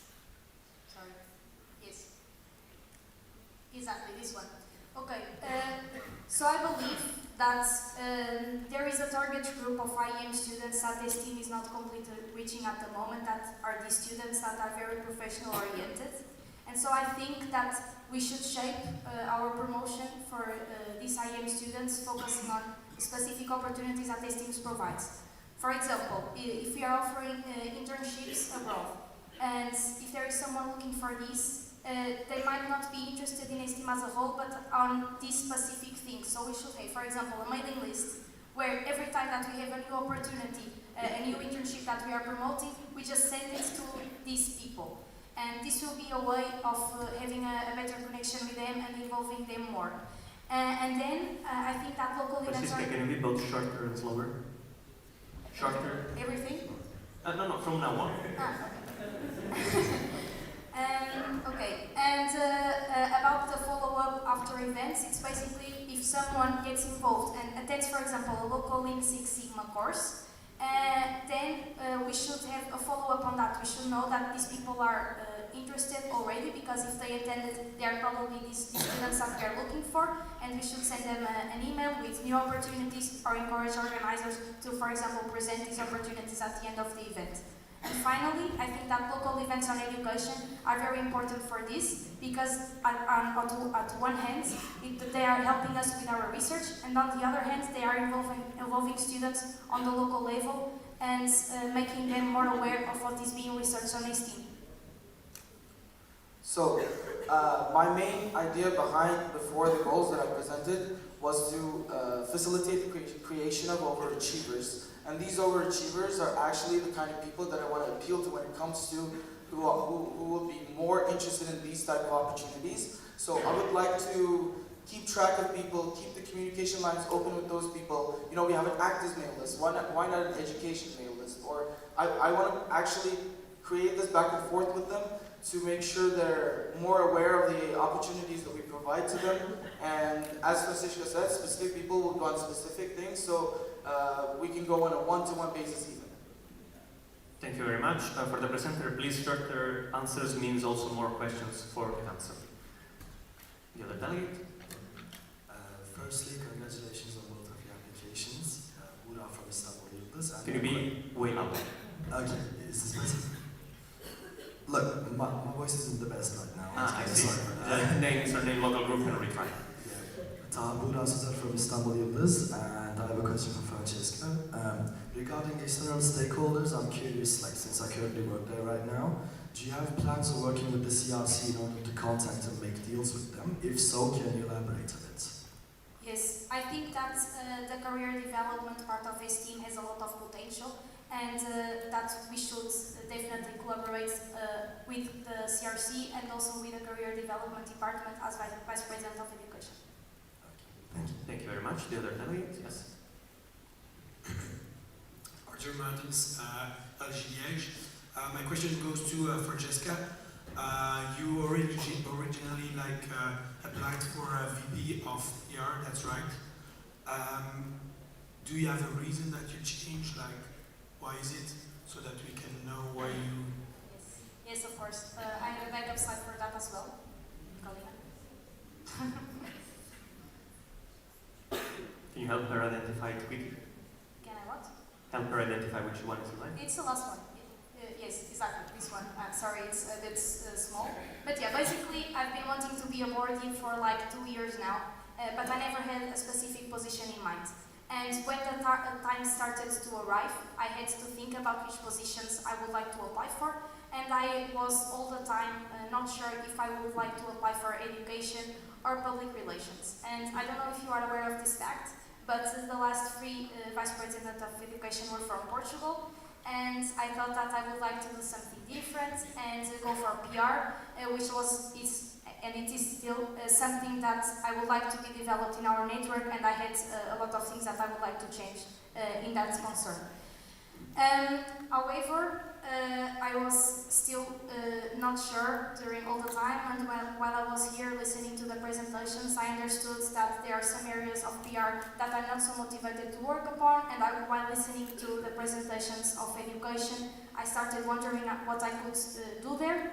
And this thought never left my mind and started being stronger and stronger, so one day I just left in one of...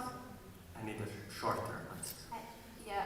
I know, but otherwise we can have other questions. I left and then I just went to my room and started writing what I would achieve what I would like to achieve in education, and I understood that those are actually things that I would like to work a lot on, and that would be better to change now than regret in the future. So I did it even though it was very soon to the application period, to the application deadline. Thank you very much. The delegate with the black shirt. And then the one in front of him. Hello again, Nicola Philip, LG Player. Thank you both for your applications. My question is for Francesca.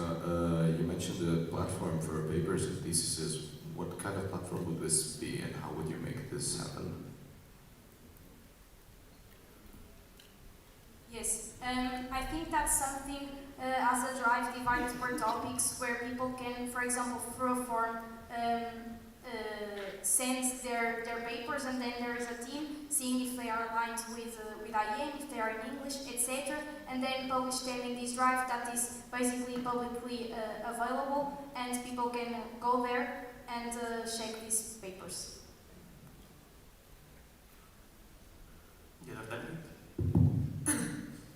Start there, right? So my question goes to Serhat. You did mention different analytical tools. Can you maybe clarify them? Yeah, thank you for the opportunity. Well, I talked to Kandemir from AC about this, and he said that he actually has ideas for analyzing data in different ways, changing the dependent variables, independent variables. That's a technical way, and also in a non-technical way, I want to use these type of different tools where either you try to generate an hypothesis from data, which means that you don't have an idea beforehand, before analyzing it, or you have an hypothesis already and you want to confirm it. So maybe I want to actually show the stakeholders that education, something about education, I have a point. So I want to collect data that would give me whether it's true or not. Specific questions for that. So that these are also different tools, non-technical tools for analyzing data for me. But they're also very technical ones as well. Thank you very much. I can do it in collaboration with AC. Can you repeat name and surname and local group for the secretaries? Sartia Aintul. Thank you very much. Name and surname. Sartia. It's just very, very fast. Okay. Then I think we have either one last question or two last questions from Johannes.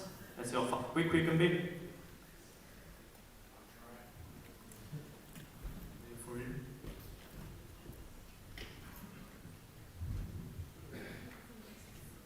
Danke. Johannes Amelal Jimbaza. It was more of a follow-up of the elephant in the room, to Francisco. When was the actual date when you decided to change your application? When? Yeah, like when, and then I have a really short follow-up after that. Yes, 2 days ago. And do you think your... And can we have not follow-ups? It's one question. I imagine, yes, still a follow-up.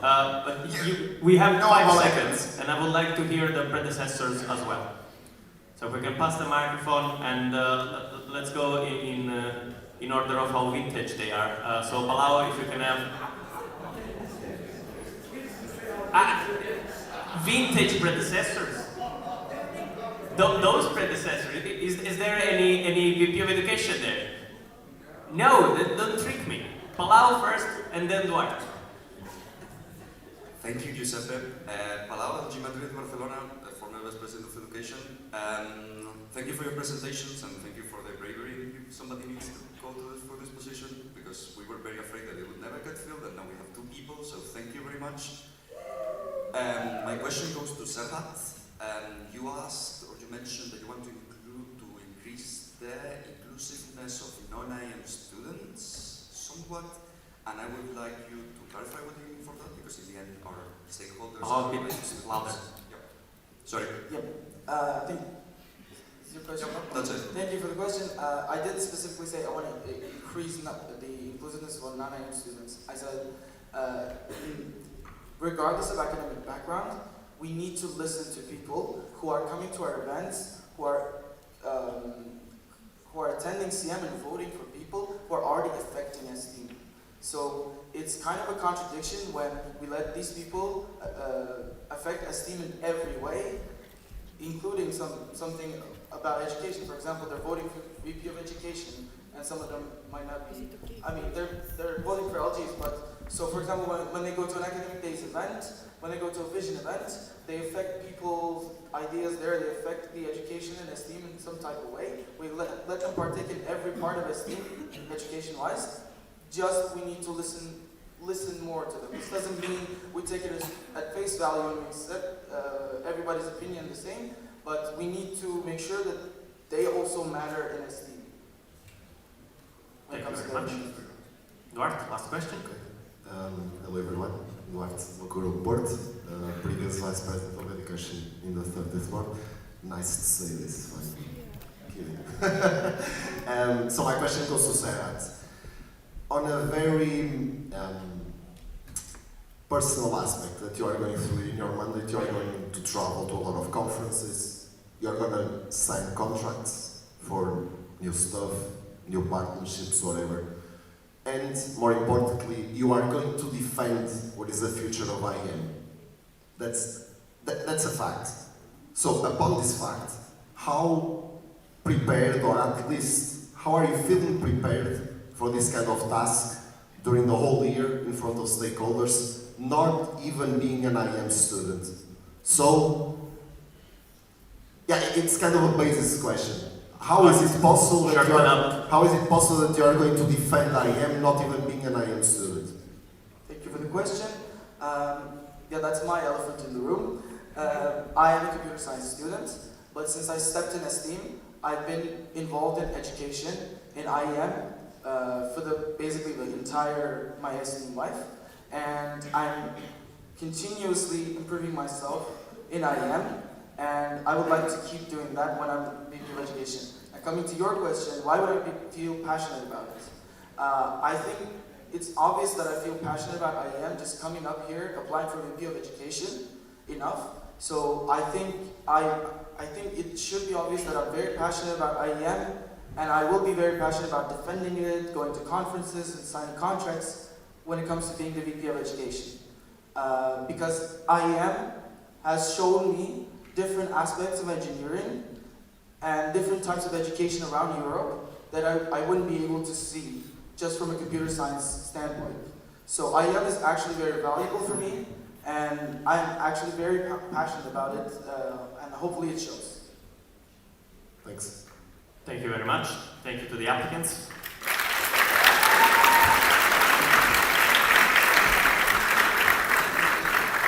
Now we're going to have a break, and it will last until noon, so until 12. You can already go. Just be sure to be back at 12 on the seats. Enjoy the break.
side. A lot of people want to ask questions, and a good start would be being on the chair when we start the GA.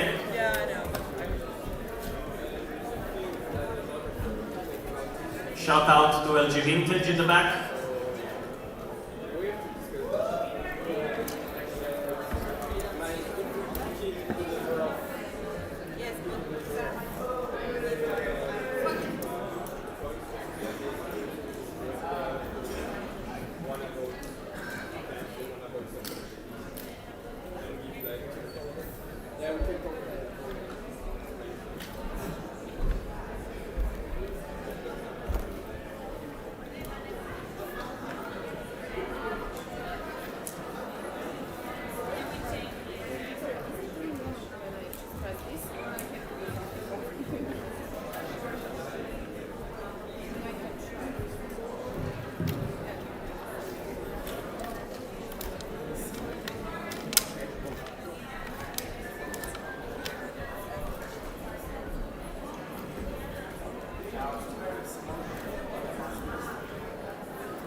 Please, people, can we join and close the doors?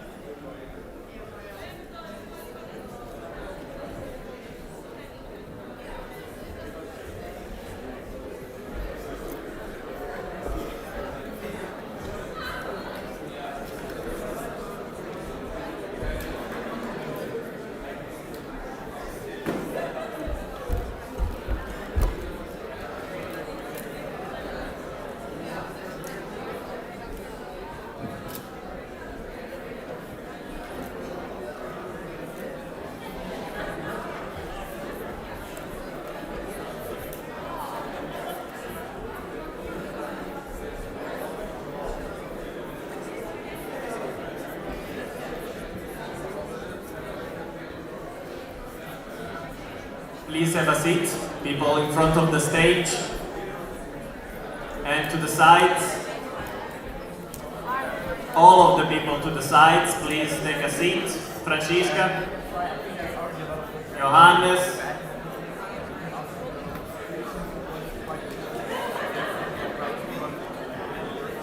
no, you do.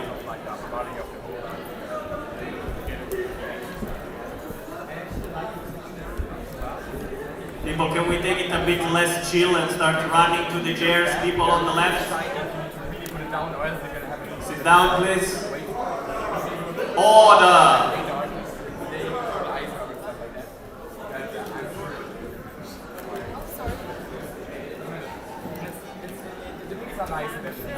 Okay, people, can you help me closing the doors to the sides, and we are starting. Can we close all of the doors? For some reason that puts pressure on people. Thank you. Thank you. Okay, then we are continuing. First of all, sorry to the predecessor of admin and activities. I should have prioritized you. It didn't happen. We don't have time to do it today to let you ask some questions. The best thing I can do for you is tomorrow to prioritize your questions to the people that are applying for the position you held, and I hope this is enough.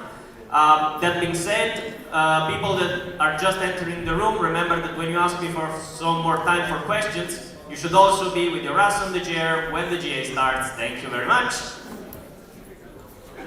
Now we are moving to the next position in the round of applications for the board, and we will have the Vice President of Finance Applications.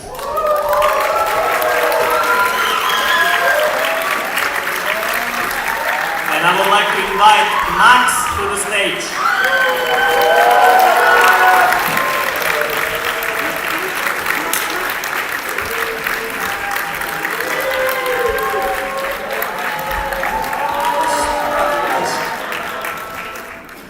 Yes. First, I see that some people are a bit sleepy, so let's check something. Can you put your hand in the air if you're not awake? Wake up over there, okay? Everyone is awake? We can start. Amazing. I'm here to present you the application for Vice President of Finance for the Territory Board of Esteem.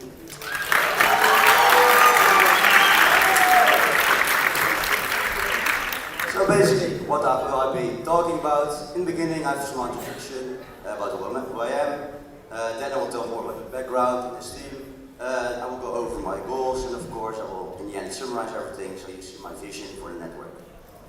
So let's start with who am I? First of all, I'm Max. Some people know me as Red Max. 24 years old.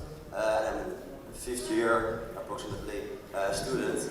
Then we move on. Of course, I'm in this team, so surprise, I like traveling. I've been to 25 European countries so far. Some people also call me fashion icon sometimes, because of my nice outfits. And then, lastly, I like to dance and party, from hard bass to pole dance, I love it all. So then, we're going to the background, what did I do before? I started quite early in 2016 in Esteem. But I didn't do that much at the moment. I was more locally involved, really getting to know the local group. And then I had a really nice experience as project leader of Esteem 360. There I really learned all the different services, how Esteem works, and basically organizing that gives you all the knowledge about Esteem as well. So next, I took the next step to go for LR, Secretary of the Local Board. I also was LR in 2021 for half a year, but I did the most in this year actually. I was active in HRC, the Human Resource Committee, Members Committee, and the Knowledge Utilization Committee. In HRC, together with Teresa Melo, we centralized the recruitment. Then in NC, we basically made a new event concept focused on the development of local groups. And in KFC, of course, we shared the knowledge sharing mindset, improved Alien, made some changes there. Now, I'm PDD coordinator. I'm looking at what is personal development in Esteem and which direction do we want to take. And now I'm going to talk a bit more about some financial stuff I was doing. I was bank responsible, so I was responsible for registering the board at the bank, Chamber of Commerce, making them all legal and stuff. So that's all great. And of course, a super interesting and nice event I would recommend to everyone, Finance Summit. I got the most knowledge here actually. But I will tell you more about finance later, why finance. But first, I did 30 plus events, of which 7 council meetings and 18 off-on events. And all this together basically led to my application for VP of Finance of the Territory Board.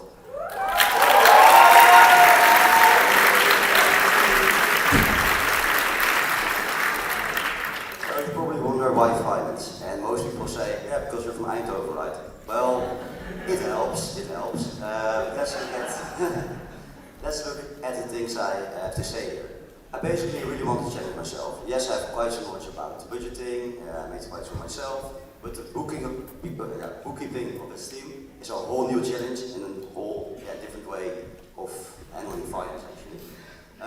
Then, of course, interest in finance and law. Definitely in finance summit, going through internal regulations, seeing all the weird stuff that's happening and it's logical, illogical, how it all happens. It's quite interesting actually. And also how finance work, why we do something with the money we have, what the strategic values behind it. That's all super interesting, how it all works in such an organization, in a network. Then, I have the feeling that I see so many talented, amazing people here. But how do we sell that value? How do we sell the people from Esteem to other companies, to other educational partners, and how do we have that mutual beneficial value exchange actually. And then my last point for finance, we're almost there for instability. It basically means to want 50k on the bank account. Celine is already doing a great job getting there, but I want to give the final push to actually be able to call Esteem financially stable. Then, surprise, surprise, I have some financial goals for you. Later, I will talk about other stuff because I'm also applying as a board member normally. But now, let's talk some finance. First, I want to increase the financial knowledge in Esteem. And I want to focus on 2 points. The future generation of vice presidents of finance. And I also want to focus on the knowledge in Esteem itself. For the vice president of finance, I really want to look at the documentation, the handover, how it's all structured, and make that clear. And next to that, I want to make the reimbursement process a lot simpler because many mistakes are made. And yeah, the time that you could have used, not on the mistakes, can be put into the network to develop it more. So, then also corporate relations. I have to say it's not always necessarily linked to finance. However, it's really nice and can be a really nice combination to work on the CR as a VP of Finance. And here I want to strengthen these relationships. I first want to focus on our amazing alumni. I want to strengthen them. I want to strengthen collaboration with them by, for example, using the alumni portal. There are many interesting things there. Some people even say that they want to sponsor. It was not used before that much. Also corporate relations. I also again want to look at the handover because sometimes, this year, what I heard is that basically the evaluation with the company was done by the new VP of Finance without having the old one there, which can be not really good for keeping the relationship for longer and to actually hand it over in a smooth way. Then, my last financial goal is spendings in the team. I want to evaluate how spendings are done and maybe restructure it a bit.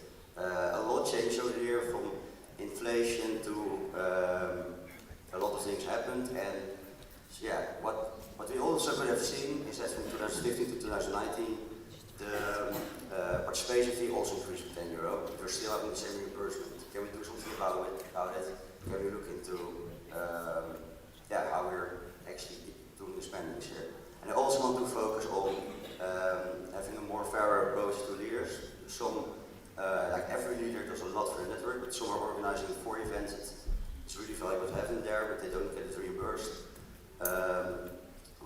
Everyone gets the same coordination meeting reimbursed, but that's more technical. I won't go into that too deep. But what do we get from that? Have a better financial understanding in a team and with the future generation of VP of Finances. I want to create sustainable partnerships and appropriate spendings, and that will lead to stable and transparent finances. Then, my next goal, I developed myself so a lot from such a long way, but how will we develop the future generation of this team? Because there is still a lot changing. There are still people that want new things all the time. So how can we understand what the steamers truly want and need? First of all, Joanna did a great IM survey, but I wanted to dive deeper into it. What are the differences between the regions, between the countries? Are there differences? Is there a difference in interest per year, first year, second year, third year students? Can we have target promotion based on these facts? Then, working group, I hope after yesterday the IM survey was more quantitative and more focused on what we already had. Also, there are a few new things, but if we really want to understand what people now want, is having a working group. We did it in Eindhoven once to see what people, how people want to internationally develop themselves, and a lot of new things actually came out of it. And why does it say IM students, not as steamers? Because we're there for a whole IM Europe, and we also involved our local group in that working group at the moment. So we also want to involve people we don't reach at the moment. Then, sustainability of local groups. There are 2 ways to keep a local group sustainable. It's with the local activities of a local group, because if you don't have local activity, you won't have many people in a local group. And I want to increase the local supporter. I'm going a bit faster because of the time. But the second thing is the esteem activeness. And if people don't see the value of esteem, if they're not interested in esteem, they probably will stop being in the network as well. So I want to bring esteem spirit to the people themselves. You can do that by focusing with coordination meeting, board meetings on the right locations, having active esteemers, reactivating other local groups. Then together, I want to bring them to the sustainable local groups. Now, this is a really important one for me. Esteem is a political organization. Esteem is apolitical in the broadest sense of the word. We already will promote sustainability, inclusivity, all kinds of things. But is it political, yes or no? Is there actually a definition of apolitical? This is something I want to go deeper into the topic, because what sometimes is happening, there are many people from different cultures with different opinions, and sometimes they don't dare to speak up because they heard the word apolitical. So then self-censoring can happen, and it's even more dangerous to not talk about things that are happening in the world, or to understand how other people feel here in the world or in Europe. And that's why you can have a lower understanding. There's our finish up. So what values do we want to promote in STEAM is one of the things I want to find out, and basically this will also lead to which impact do we want to make in STEAM. I want to open the dialogue in STEAM. So to summarize, I envision an STEAM where we have transparent and stable finances with sustainable loan groups, where we can offer what STEAMers truly want and need, and by having an open dialogue and truly understanding every person in Europe from all different cultures and countries and all different individuals. And this is the STEAM I would like to see. And together, I think we can achieve this, and we can bring STEAM to new heights. Thank you.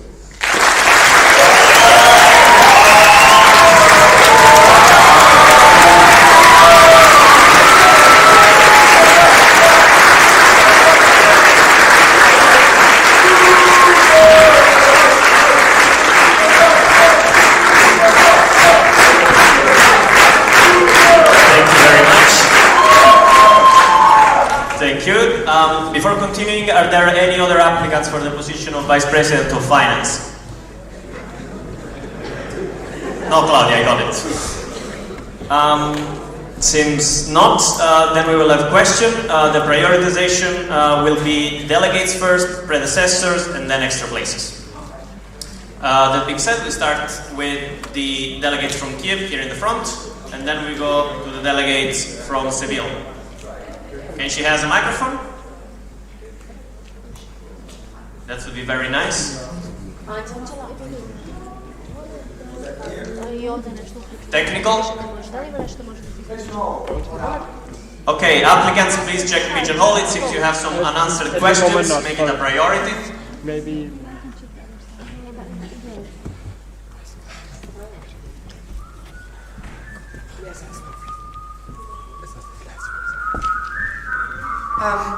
It's working. Silence. Polina Petrova, local group Kiev. Thank you for your presentation. I have a question about dialogue in the STEAM. Can you please explain a little bit more about its purpose and how you will choose a topic to discuss, who will facilitate this session, etc.? Yes. Basically, it's the exact how is quite difficult, and that's something where we need a lot of STEAMers for, and to get a lot of open discussions. And indeed, the precise decision I don't know for sure. But what I do know is that I Am Caring Foundation was also working on this. The topics can be based on many different things, like do we want to promote gender equality, even though some countries have something against it? What is something that STEAM can actually stand for? What is 99% of all the STEAM agrees with it?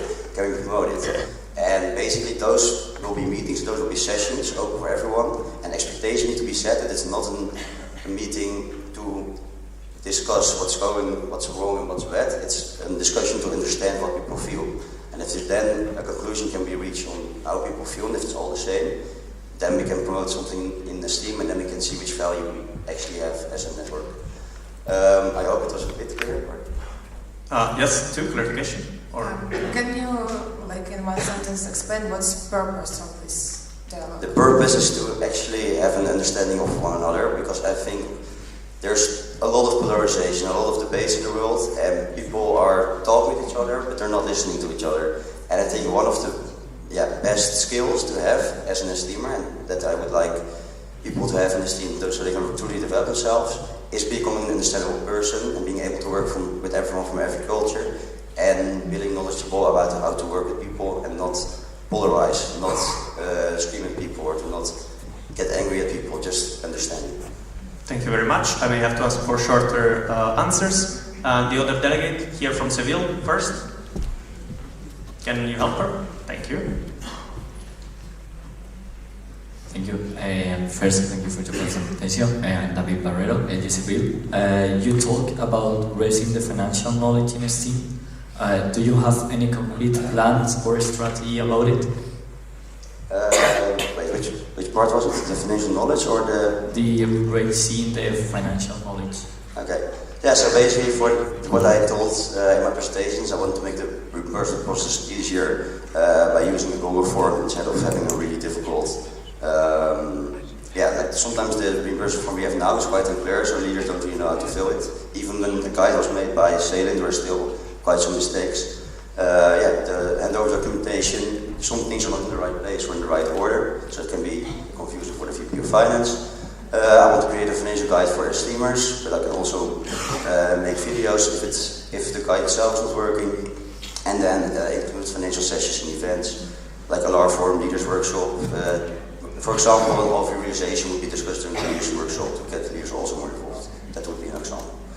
Thank you very much. Can we give the microphone to the delegate in the black shirt? And then you can pass it behind you. Delegate, yes? Yes.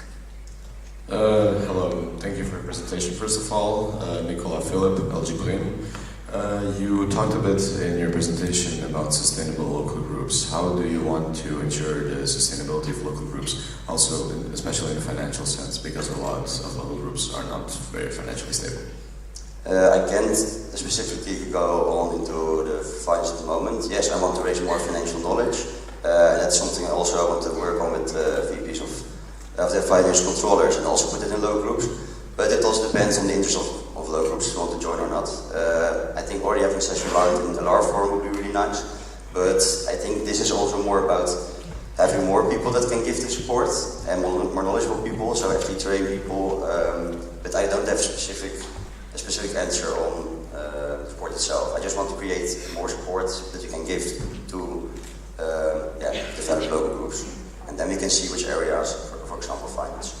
Thank you very much. Next delegate. Hello, first congratulations. Can you speak way louder in the microphone? Okay. Ulaş Ozan Ekmekçi from LG Ankara. As you know, we approved a motion yesterday about the budget regulations. What's your opinion about that? And do you plan to change it if you become VP of Finance? I'm sorry, before answering Max, can you repeat the name and surname? Ulaş Ozan Ekmekçi, LG Ankara Metin. Thank you. Yes, my opinion about that motion, I like the proposal in the sense that we should have a good budget, because I see the danger in not having a good budget. Like when this team was not really financially stable and we didn't accept the budget, we would go with the old one, this team would go bankrupt. Then the motion was on that one, and I think we agreed on that. But what I would make an amendment on the motion, or I would change the IR in a way that there still needs to be a good budget, but if the council, there's not the time, in 2 months later a new budget needs to be sent, or in 1 month later a new budget needs to be sent. That's something I would like to add to that rule, I guess. Thank you very much. I think most likely the last question from the predecessor here in the front. Are there any other predecessor in LG Vintage? Is it from Berber? Yes, okay, then let's have Berber first. We go for anciennity, and then we go to Arthur. So Elif, I just have to ask you must be way short. Yeah, sorry. Can you imagine? Okay. Hello, Eğitim Akademi İstanbul Untitled Yıldız. First of all, thank you for your presentation and application. It's really great to see you that you take the step for this network to improve it even more. And also, it's really great to see the tradition of the presentation from the finances. Our question is basically with Merve. What were the areas that you were involved in the finance of esteem, and during your year, what you are going to improve as the first priority that you consider? Thank you very much. After this, we have the last question from Arthur. Somebody can start giving him the microphone, and then we will move on to the next position. That's a really good question. Well, if I'm talking specifically about finances, in Finance Summit, I was involved in all the topics with both the IRs and PayPal and reimbursements. Those were topics that I was working on. So the first thing I will implement is the reimbursement form, because it's not, in my opinion, not that difficult, and you can do it immediately. Then also I want to have a guide finished before the next council meeting, so I can link the guide there, so people can find their financial knowledge before the council meeting, so people know what they're voting on the budget and stuff. So those would be the simple things to do, I would say, and those I can finish immediately. Is it? Yeah, okay. I think it will do, Max. Next question from Arthur. Arthur Michalczyk, LG Kaiserslautern, former VP of Finance from the 30th Board. First of all, thank you for your presentation. I really like many of your goals. Like it's really nice, and also the idea about the motion, like the amendment of the motion or the IR proposal. I think that's also the way to go. And my question is, like, I'm missing one area that is also very important for finance and the VP of Finance, where it's strongly tied. It's about grants. So we listened to the results from the grant application, and it was like a really good result. Like 75% is amazing. So it must be very close. Do you plan to invest time and energy on grants and trying to get again a grant? Yes.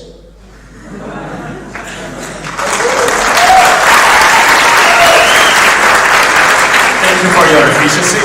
Are those technicals? No, then sorry, we don't have time. Just to explain. Just explain the prioritization. The delegates are representing the local groups, that's why they're first, and the predecessor have spent 1 year of their life for his teams for that position, so that's why I'm giving it. And sorry to the predecessor of the first 2 positions for not having called you. You will have priority tomorrow morning during the session question. I said it already, tomorrow morning. Thank you very much. Thank you very much.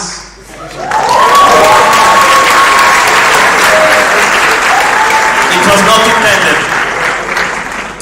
Then we move on to the next position, that will be Vice President of Public Relations. I would like to ask Petra to join the stage.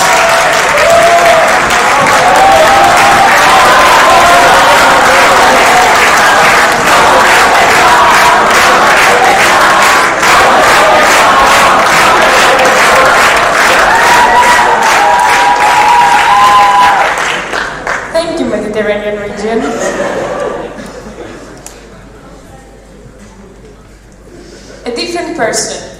A different person is what I am after I decided to join a team. Of course in a good way, but back then I couldn't even imagine myself standing on the stage right now. But here I am. Let's see who I am. Hello dear council. My name is Petra Maria Katarzi and I'm from local group Sampri. I am in my 3rd year of esteem and in the 3rd year of my IM studies. I currently hold the position of brain channel leader and globally responsible. So, a few things that you need to know about me. I am obsessed with cats, I can live just by eating ice cream, and I love photobombing people's pictures a lot. I'm going to bother you a little bit more about me, and we're going to see how I got here. So, my STEAM journey. I joined the STEAM in the start of my studies back in 2019. And then, after hearing so many wonderful stories from more experienced members, I decided to take a step further and apply for my first event, which was a source of motivation for me and encouraged me to become more active. So afterwards, I attended the local responsible forum, and I got a better overview of the organization. And of course, I decided again to become more active and aim high. This is why in December of 2020 I became a member of Brain Trainer, and then in January 2021 I was elected as the local responsible of my LG, and I still hold the position until today. And then later that year I got elected as a Brain Trainer leader and I became a junior trainer. So, a few months later I organized in my local group the first offline event after a long time, which was even awarded as the best service event of the year. And this is a great point for me in my journey, because there I learned, I got a great experience from organizational skills, such as crisis and crisis management, and of course a strong sense of leadership. But then later I got even more involved in the last council meeting of our network. I attended as a leader, and I got to state my opinion in important topics. And later, in 2022, I joined the STEAM tutorials and the STEAM book team because I wanted to have to improve the image of STEAM, but also to increase the internal awareness. So, here I am now in the 64th council meeting of our network. After having gained so much knowledge from my experience, I have learned how to coordinate different types of teams and multiple projects, and I am more than curious to see where the organization will take me next now, and hopefully I will have all of you on my side. Yes. Dear Council, it is my honor to announce my application for the Vice President of Public Relations of the 33rd Board of Esteem.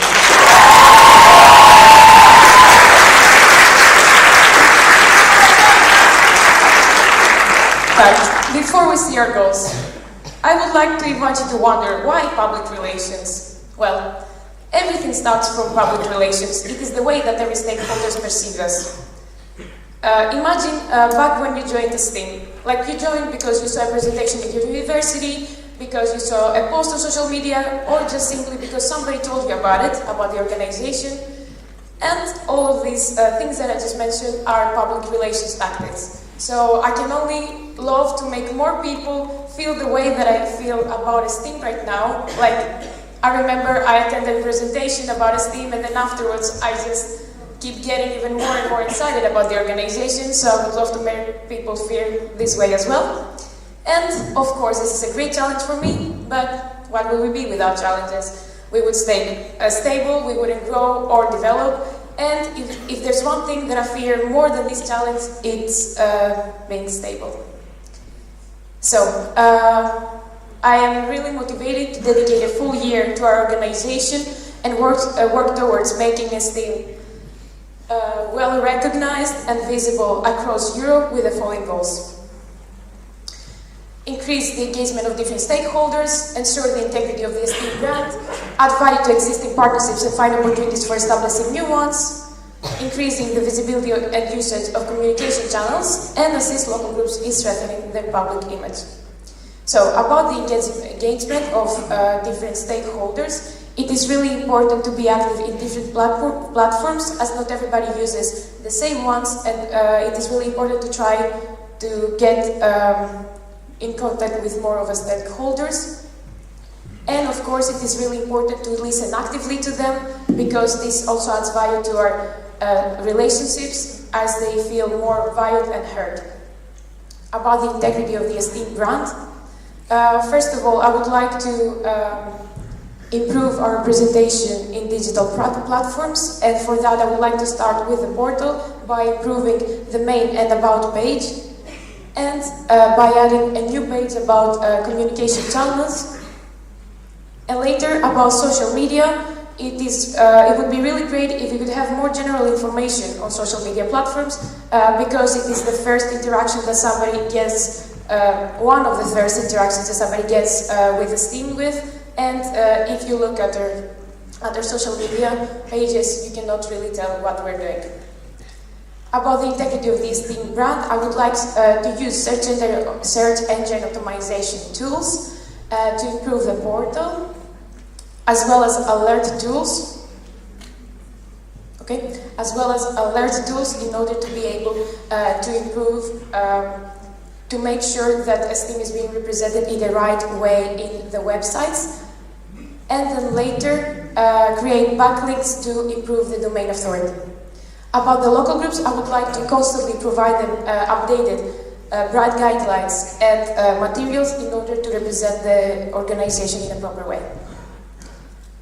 About adding value in partnerships. So, I would like to raise the awareness between our leaders in Esteem, to make sure that they know the offers that they can get from our partners, and to encourage them to establish partnerships with them, but also with other stakeholders.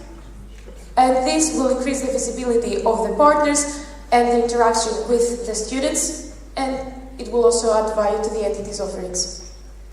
Okay, about the visibility of communication platforms, about the Esteem podcast, I would like to expand the offerings of the podcast by having more different types of by having different types of podcasts, having like a very forgot the word. Okay, having a greater variety in the Esteem podcast to encourage participation and embrace diversity. About the Esteem blog, I would like to create a friendly atmosphere so that our members can feel more encouraged to write for it, and then afterwards I really hope that they can feel more encouraged to write for the STEAM magazine as well. About the STEAM tutorials, I would like to invest time in order to create some videos that would guide STEAMers throughout their journey, but also in the beginning of their journey to know what is happening in STEAM. And the STEAM book, I would like to focus on completing and publishing the STEAM book in the following year, but also to make sure that it's being updated every year in order to reduce the workload for the next generations. And assistance of the local groups, updating constantly the brand guidelines and materials so that local groups can represent us in a right way, and provide development opportunities to them, such as PR school, PR roundtables and benchmarking between LGs, and of course webinars from experienced people, alumni, or even externals. Okay, I would like to finish my presentation with the following quote. It is better to aim high and miss than to low and yet in high esteem. Thank you very much.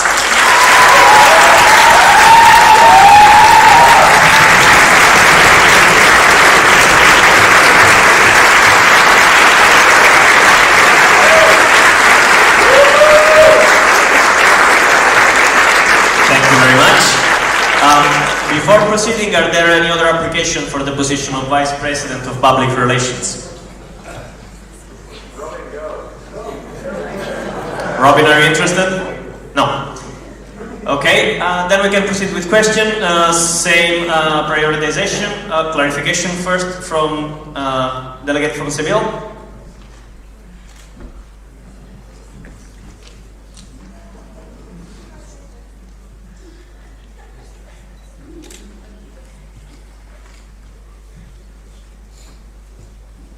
Hello, hi, I'm David Valero from LXIV Seville.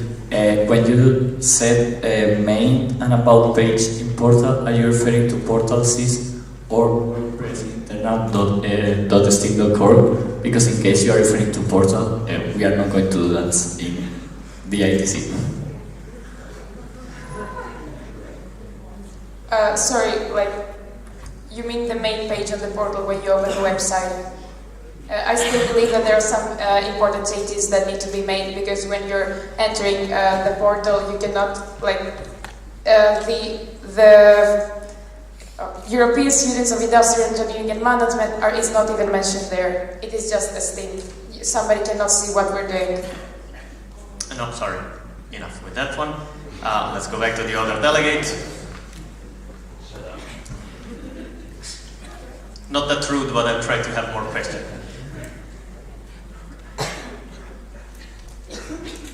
Just do not turn off the microphones when passing it off. Ece Özdağ, Local Group Istanbul Boğaziçi. As a European organization, first of all, thanks for your presentation and application. I would like this. As a European organization, one of the most important things for STEAM is to connect on digital platforms with our members and stakeholders. So could you give concrete examples to tell us how are you going to improve our visibility? And I may ask for a shorter answer. Thank you. Thank you for your question. About our members, I believe that the STEAM blog and the STEAM podcast is a great way to get us together, because from both of these platforms, it's a way to share our experiences and lower the boundaries, if I may say. We all get to share what is happening in our personal lives and also in our STEAM journey. So under my responsibilities, this would be my main focus point. Thank you very much. Can you pass it back to the delegate from LG Ocean? It's you.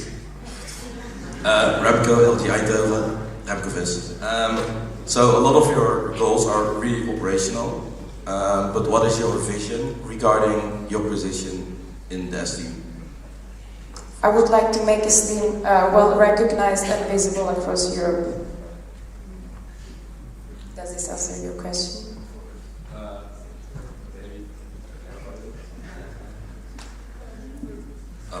Maybe clarify a bit, please. Okay, so we are an IM association for an association for IM students.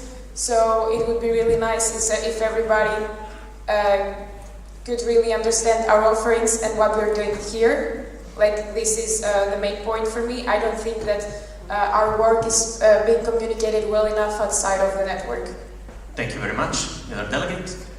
Hello, Nicola Philip, LG Blame. Thank you very much for your presentation.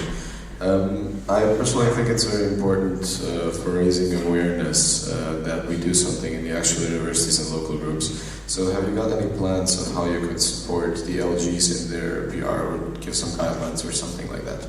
Can you repeat name and surname for the secretaries? Nicola Philip, local group Bremen. Thank you very much.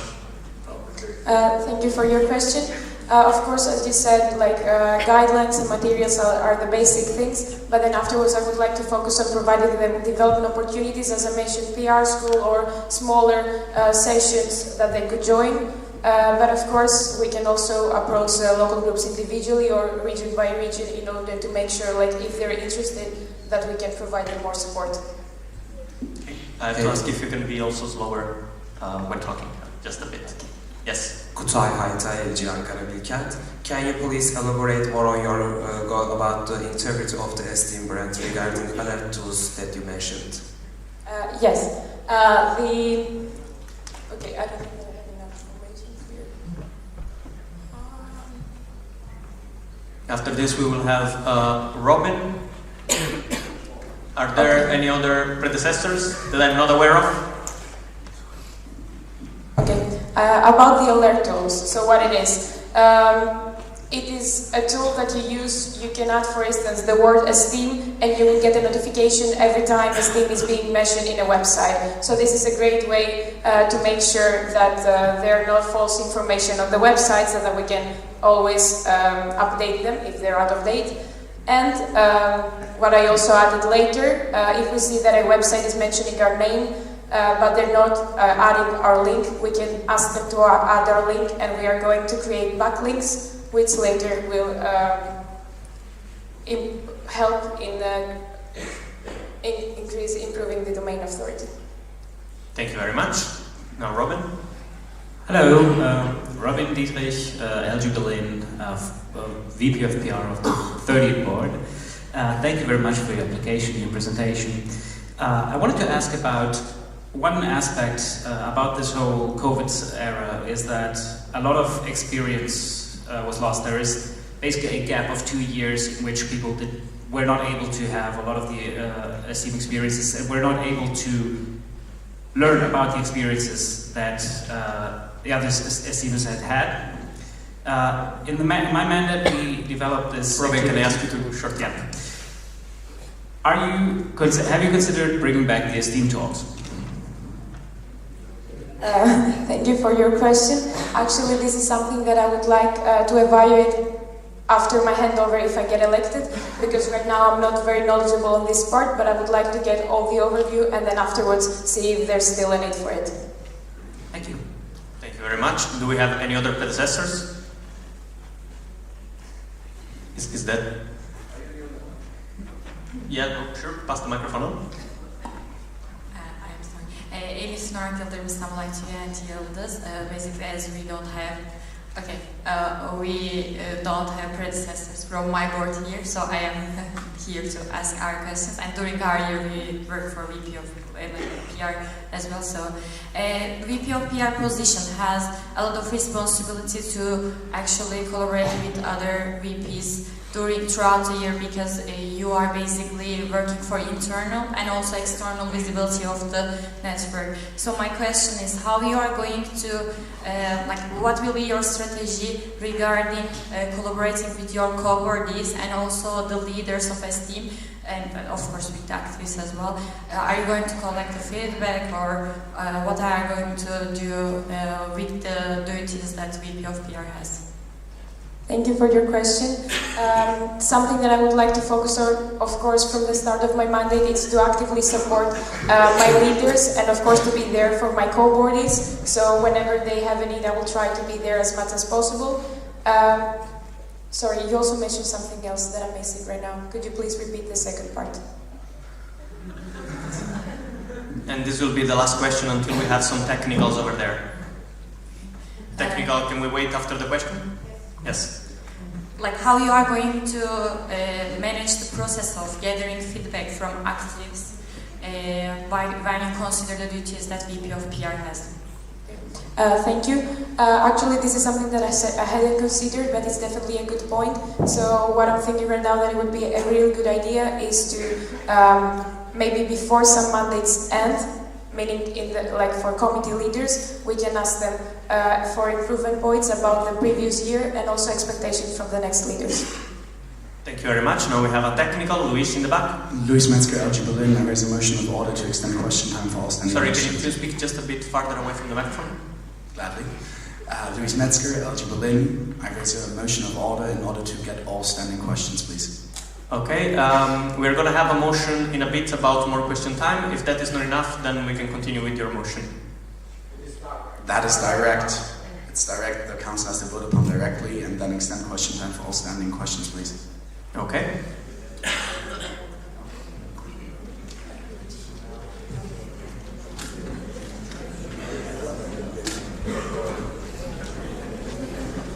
Okay, so will we proceed with the voting sheets? The motion is to have all of the currently standing questions. So if I'm not mistaken, it's 1, 2, 3, and 4, correct? Yes? Okay. And yes, Celine was also standing, so I suppose it's fair to count her in. So delegates, please ready your voting sheets. If you vote for green, it will mean we will have all of the standing questions. Explain the motion of order, maybe.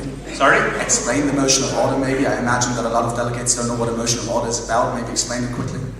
Yes, it's basically, let's say it's a bit technical. We have a change in what we want to do from one of the members of the council or the extra places, and they're asking if we can change how we are doing something on the spot immediately to carry on with our agenda. And they are asking if we can have a question for all of the people standing right now, and they're asking you if you agree with them, and if you do, then we will answer. We'll have an answer for all of those questions. The people that are standing up right now, this is not the point. So please ready your sheets. Green will mean let's have all of the questions that were standing when it was asked. Red will mean no, let's not have them. And let's vote in 3, 2, 1, up.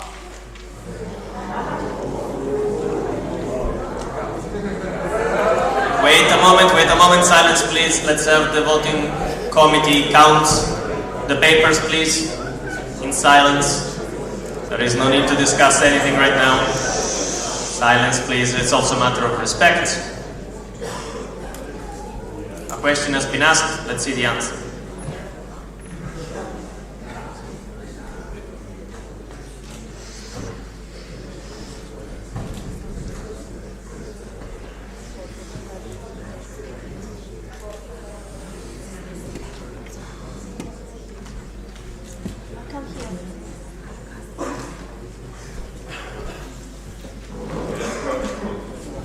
Sorry? It is a no. Thank you anyway for asking, and the delegates for voting. Then I also thank the applicants, Petra.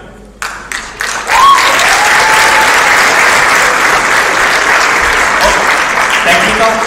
We have other... No, if it's a technical, yes, otherwise no. Technical. Technical. Can somebody give him a microphone so he doesn't die? Thank you very much. Thank you, Chris Vigas of Organize. There are still questions, even from the first days of the council meeting, unanswered in the pigeonhole. If it's going to be used properly, it's much more likely that council is going to receive the answers to all of the questions. So please, both the board and the applicants, it would be great if you can answer the questions as soon as possible. As we saw, people, there are a lot of questions that are not answered because we do not have time. And for you to have a place in this GA and to ask questions, also delegates and people that are applying and all those should visit Pigeonhole, both to read the answer, the question, and to answer them. So make sure that you check Pigeonhole. It's not just for people that are outside of this council meeting. Thank you. Then we move on. And now we are going to have the application for the president of the 33. To join us on stage as the first applicant.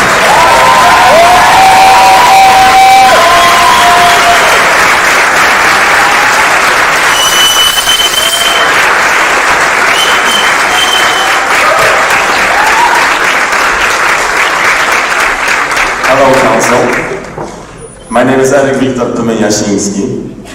I will tell you briefly what I'm doing on this stage. So it all began in 2019. I was elected the local responsible of local group Gothenburg, a small local group that could not recruit their members and was slowly dying. Shortly after, you all know that coronavirus happened and nothing could happen in the local group.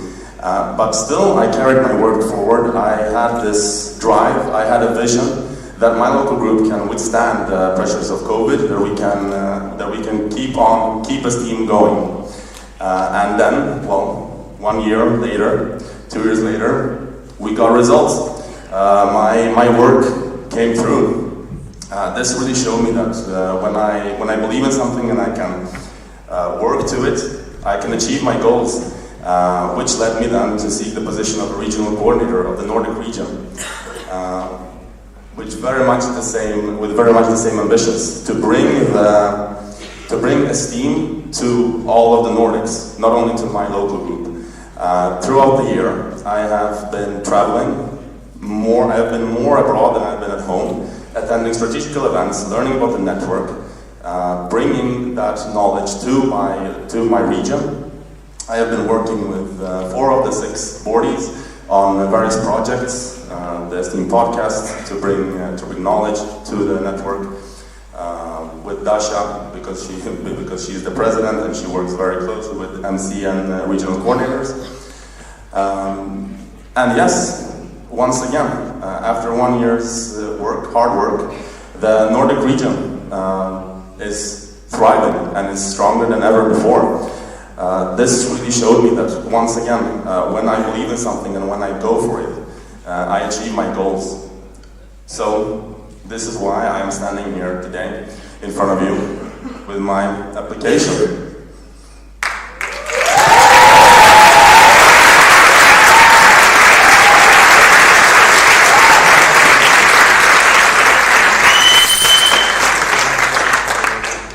Throughout my journey, I had shared a vision of Esteem, and that is to be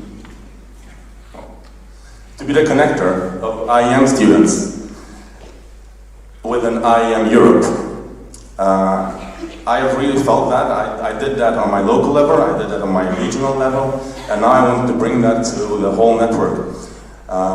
This is why I'm a bit surprised that it is only one of the other positions that actually talked about our vision. I feel that has to be changed in our whole network, the whole mindset. I, as a president, have got 3 main goals to do that. 3 key areas that I want to work in. So, of course, the core of our network are local groups. This is true. Everyone has said this. Everyone knows this. Without the local groups, we don't have anyone to bring value to. We don't have anyone that can give value. We have got Central Esteem, which is the engine of our network. These are the people that are working. These are the people that are actually providing values for our network. And we have got the values that Esteem offers, which is developing IEM to local groups and bringing IEM students to IEM Europe. And so, yes, I'm going to go through how I'm planning to work on these 3 key task goals. Local groups, I feel that what we need right now is support to the local groups that were weakened during the coronavirus area, and as well sustainable development and supporting and encouraging strong local groups to go further in their work. Central Esteem, we want to achieve sustainability in our leadership level, and we want to achieve development there as well, so that we can ensure that no leadership positions are empty when our new mandates begin, and that our leaderships can thrive and can grow.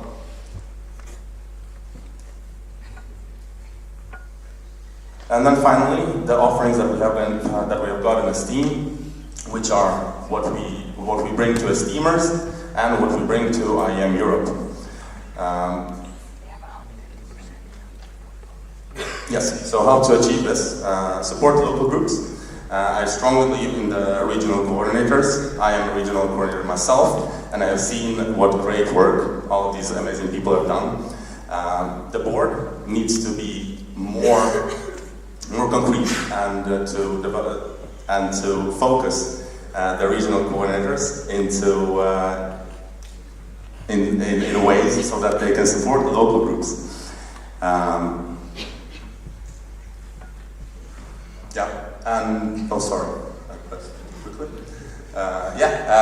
So the board needs to be the clear people that have got a vision for how regional coordinators can work, so the local groups can develop themselves. Sustainability in central level, in central esteem. The way we achieve this is through esteemers that are in our local groups that are going to go, well, that will take the journey from their local level to the central level. And my plan for that is to first and foremost educate the esteemers, the leaders that we have got today. They can come and they can spread their own visions. They can talk. They can connect with the esteemers by short online events or by other similar things. Then the second step is to create a community in our leadership there and in esteem. Right now we are quite not connected.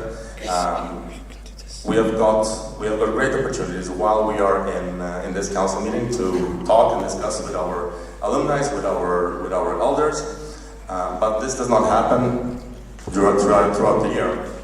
And I feel that by having different communication channels open for all esteemers, we can still be able to achieve that. Those would be like Discord channels and Zoom chats. Finally, to recognize and to grow the leaders of tomorrow, we should have ways of recognition. This can be achieved through other partners, and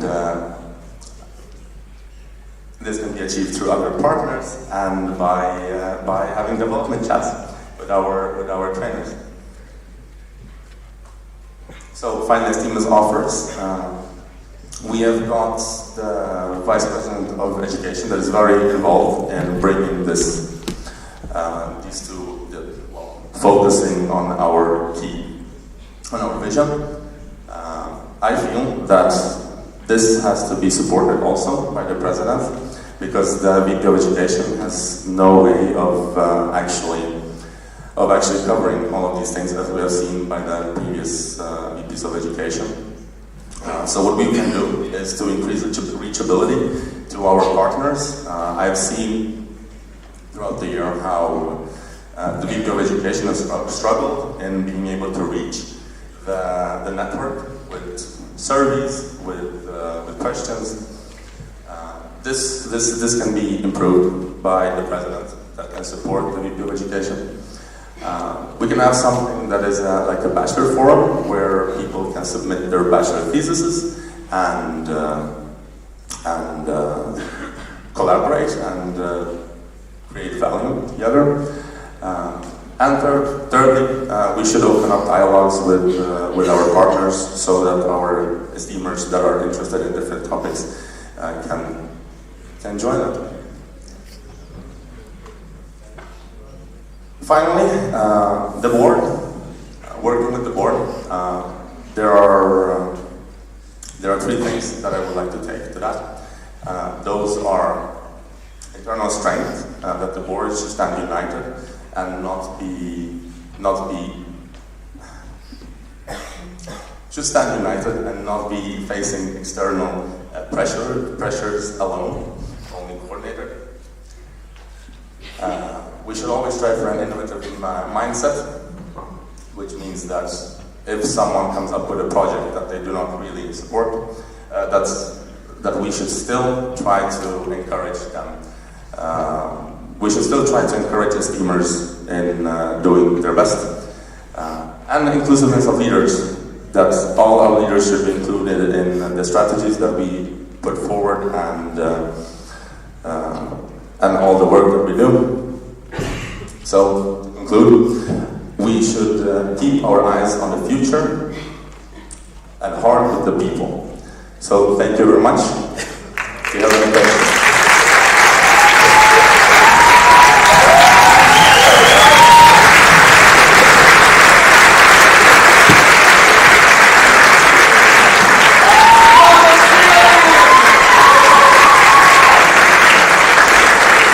Thank you very much. Now we have another application for the position of President of STEAM, and I would like to invite Kai Heine on the stage.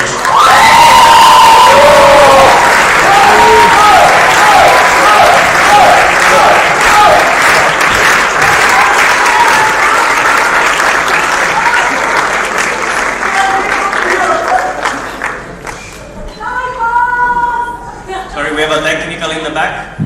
Can somebody give a microphone to Claudia?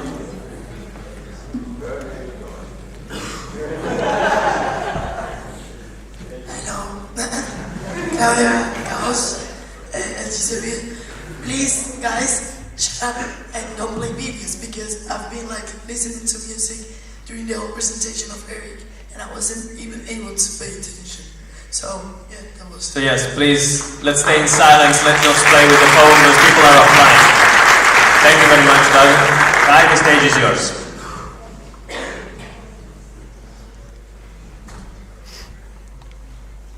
That's me. Guess what?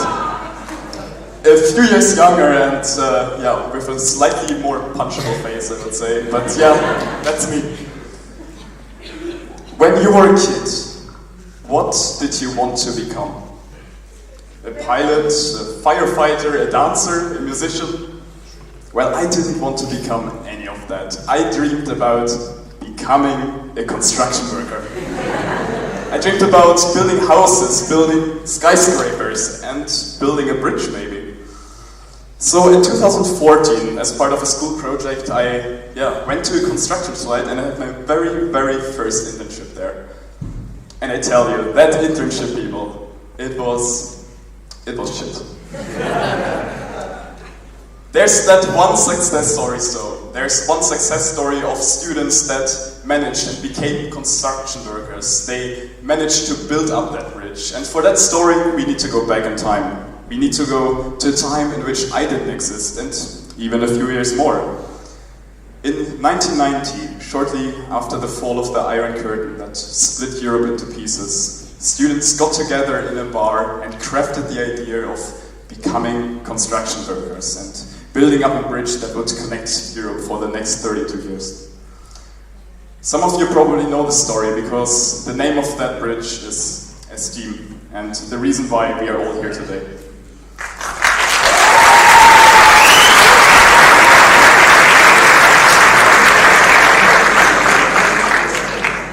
Those students, those brave students back then, they were driven by the idea of a connected Europe. Who would have thought that that drive became, especially this year, so important again? I believe in a Europe of mutual understanding, a Europe in which we understand each other and connect each other. I believe in a Europe in which we grow with each other instead of fighting with each other. And I believe in my vision for that, the bridge ST. That is why I'm standing here giving you probably the most important presentations of my life so far, because I want to become a construction worker again. I want to dedicate myself to maintain, repair and improve that bridge, my bridge STEAM and your bridge STEAM. I'm applying for the presidency of the 33rd board.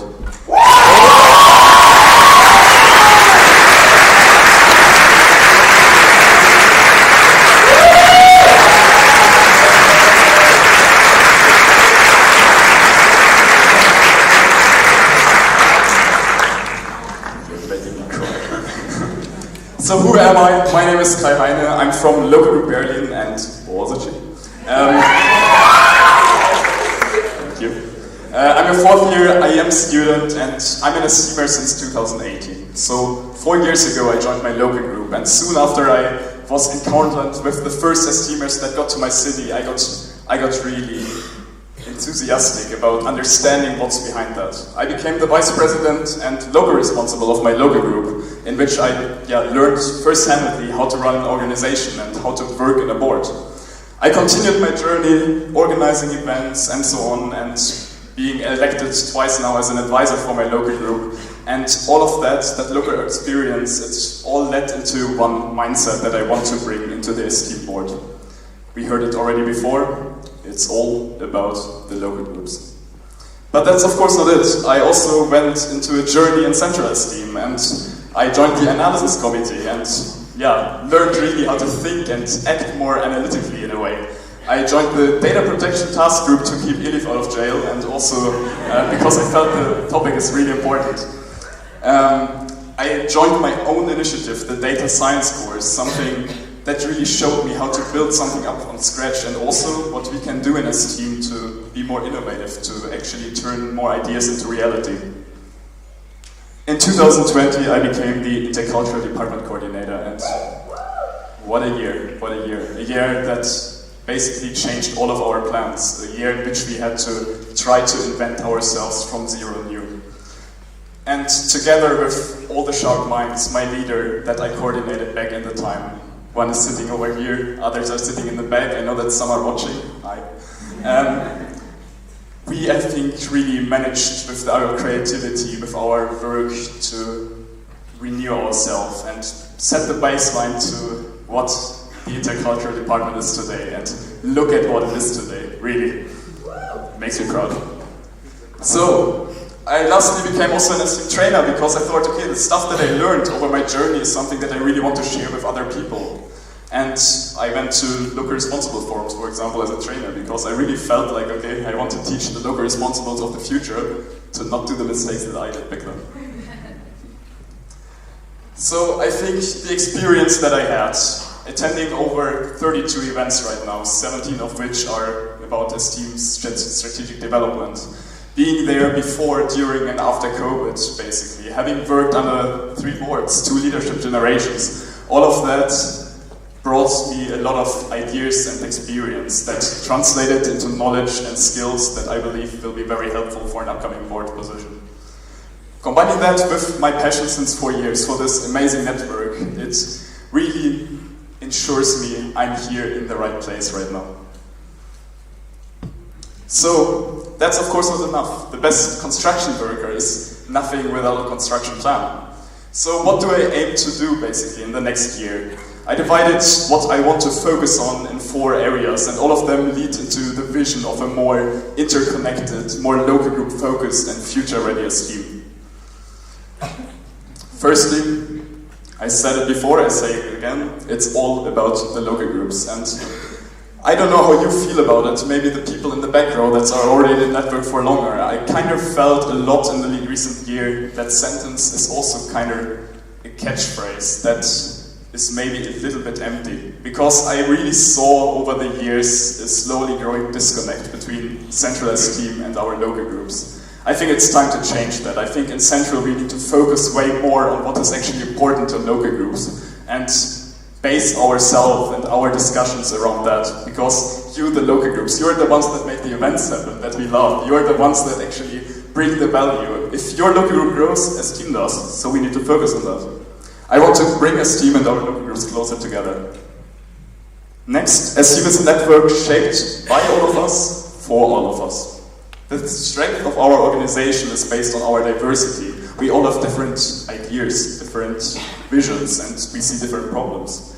Giving those different ideas, problems, and visions a platform is the first very step to improve us. And for that, we first need transparency, because only if people know what is going on, they can be encouraged to participate. So let's increase transparency and participation in Esteem. Next, Esteem should be a representation of what you, the students, want and need. So that changes over time. Esteem also needs to adjust itself to what is currently up to date, what our people want and need. We shouldn't be scared to renew ourselves. We should focus on driving innovation in Esteem. Lastly, our people, all of us, are our most important asset. Esteem only works as good as our board does, as all of you do, the people that are actively in a local group, the leader layer, even our alumni. Well, Esteem is really about the people, so let's focus on that people are encouraged to leave their impact in the network, that leaders feel encouraged, supported, and connected. Let's invest in our people. But how do I want to do that? Well, let's move forward. First, I want to bring growth into Esteem. What it is about, basically, it's a way to bring Esteem closer to stakeholders and involve them, increase our participation opportunities, and ultimately drive innovation. It's basically a method that is a monthly throw. It starts a little bit like that. First, everyone in the network can submit ideas or problems that they see in a local level or in a central level. And those are then prioritized, ranked by impact and effort by the board, and the highest one is picked for a monthly repeating growth meeting. In there, a solution is developed and later on tested. That is a circle that repeats itself each month. So in the next month, here we go again, new ideas, new problems, they're evaluated, they're put in a growth meeting, with the only difference, is that there the testing results of the previous month are also discussed and a follow-up is decided. Therefore, we always have something to follow up on, and in Esteem we like to talk, but there's also action guaranteed here. That repeats itself in the next month. So after a year, we basically have 12 problems or ideas evaluated and tested, and that will move us forward. I really believe that.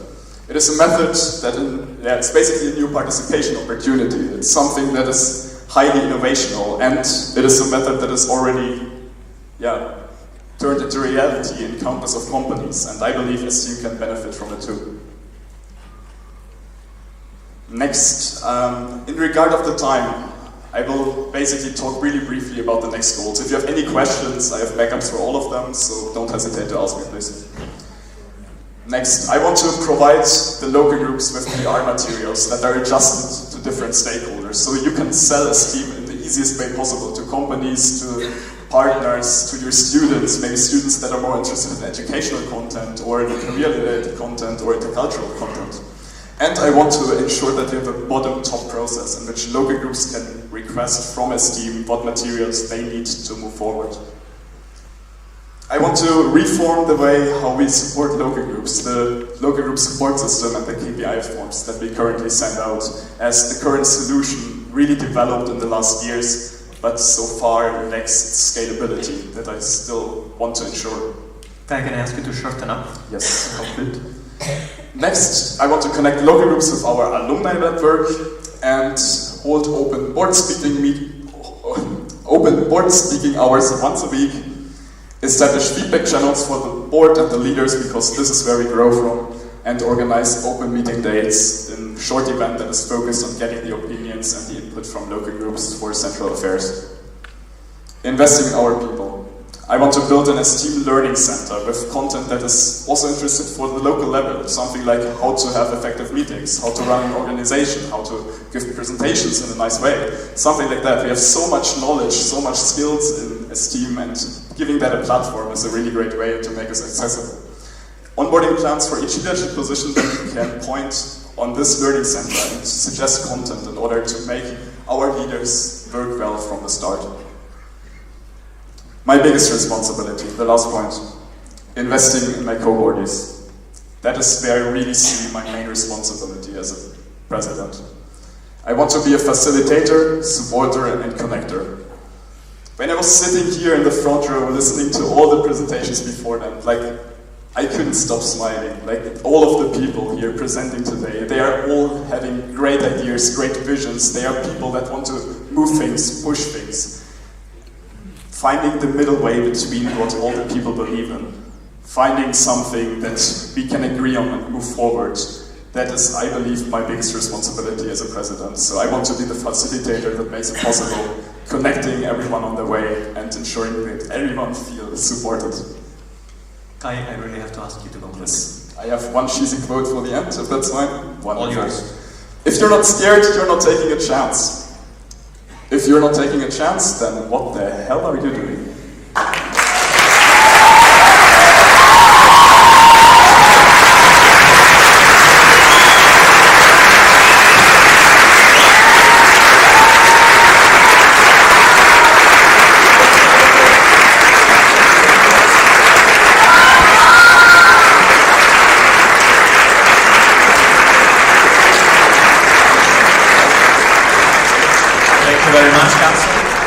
much, applicants. Before continuing, are there any other applicants for the position of President of STEAM for the 33rd board? Any applicants? I take it as a no. Then before proceeding with question, I would like to give the microphone to Eric one more time, if you can join us on stage. You may applaud.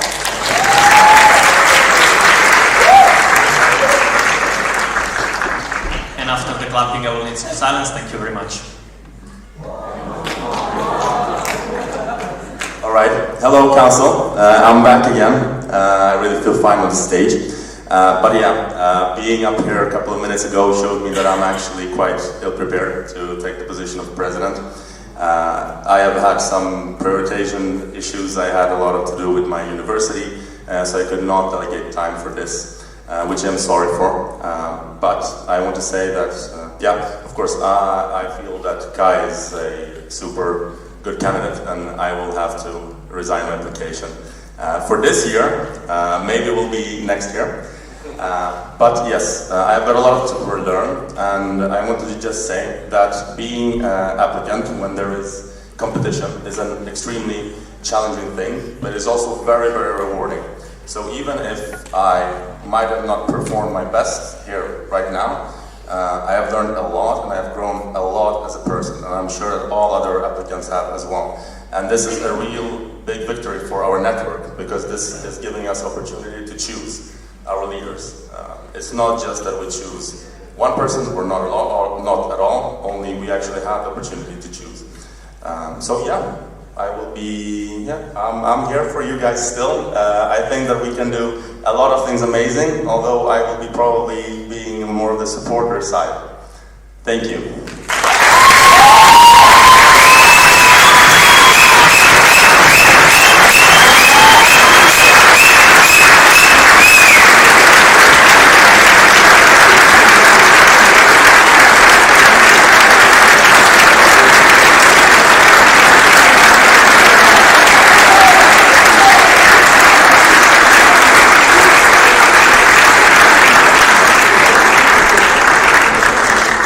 You can have a minute if you want to say something as well, then we have to move to questions. A few words really fast. That came as a surprise. When it was clear for me that I'm going to take this step, and I learned that Eric is taking the step too, we met in college and we told each other basically, okay, we would like to have each other next to us, not really against us, but we both believe what we want to do is the thing that we want to follow. And I think that's very, very respectable. Eric, you're such a nice person, like really, this is just taking, I'm kind of speechless, sorry, like this is really showing the strength that you have, and your impact for the network is truly outstanding.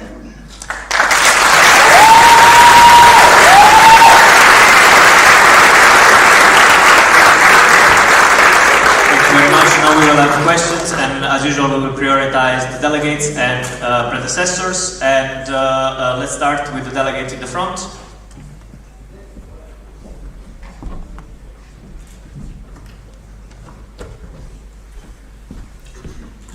And in the meanwhile, the organizer told us that we have to leave this place in around 1 hour and 10, and there is no way to extend it. They already paid for some extra time to allow us that, and then they will have more activities here, other people, so we really cannot do that. So I asked some participation, some help brought from who has questions, who replies, to make them very short. Thank you very much. And technical in the back.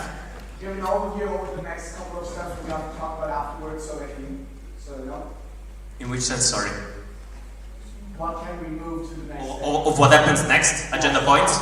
After that, yes. Question, please. Thank you for your application, Anna Granilovic in St. Petersburg. Could you please share any plans or ideas of how you are planning to maintain contacts and knowledge exchange with prior board members? Can you repeat the last very few words? With prior board members. With prior board members. Thank you for the question. Yeah, in that regard, to some extent, I'm lucky that I'm from Berlin in that way. We had a lot of really great boardies already beforehand, and I'm sure that, like with some of them, I really was in close contact in the last weeks as well, and they're really there to support, basically, me, I hope. I think you are, yes, yeah, a bit wonderful. So that is one thing. Other than that, I know that there's for every position in the board the WhatsApp group with all the other people from before that are still to be involved. I think that's a very good tool, and also it was done already before as well. I think it's very, very cool to organize meetings with all the old generations, because there's so many great stories to tell, and I also want to hear them. Thank you very much. Polina Petrova, local group Kiev. Thank you for your application. I have a question. You said that your goal number one is invest in your core bodies, but what's your goal number one for the network? Okay. Yeah, thank you for the question. On the long term, it's the thing that I repeated with, it's about the local groups, I think. So really moving again closer together and acting kind of as one big network in a nutshell together. Regarding what is actually next for this very few months, I believe, what I try to focus on for the network. It was already mentioned beforehand, I have also back up, but I guess... I just have to ask you to be very short. Okay, that will be really difficult. Okay, in short, okay, forgot the statistics then, I will just come to the conclusion. It was mentioned that we had events cancellation due to lack of applicants. I think one entire important thing here is not necessarily the lack of interest, because that's not really the case, but also that we are missing 2 generations. The first event is always a threshold. It's something that you need to step yourself out of the comfort zone a little bit for. And really having those 2 generations missing, so to say, that visited offline events is something that makes it even harder. Local group exchange is the solution, I think. They're performing very well this time, and 60% of our first-timers go to exchange. We can use that opportunity to ensure that people know about this team, what they can give to us, and maybe even follow up with an event suggestion per email after the event. Thank you very much. I have to ask for a shorter question the next time. To the delegates in the center.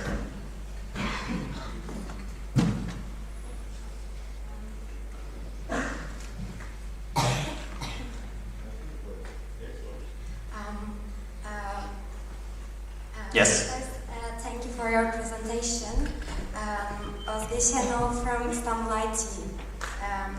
President position is really important in the sense of... Can you speak way closer to the microphone? Oh, yeah, sorry. President position is really important in the sense of coordinating board and working upon the board dynamics. What will your strategy manage these duties that President has? Okay, also for that.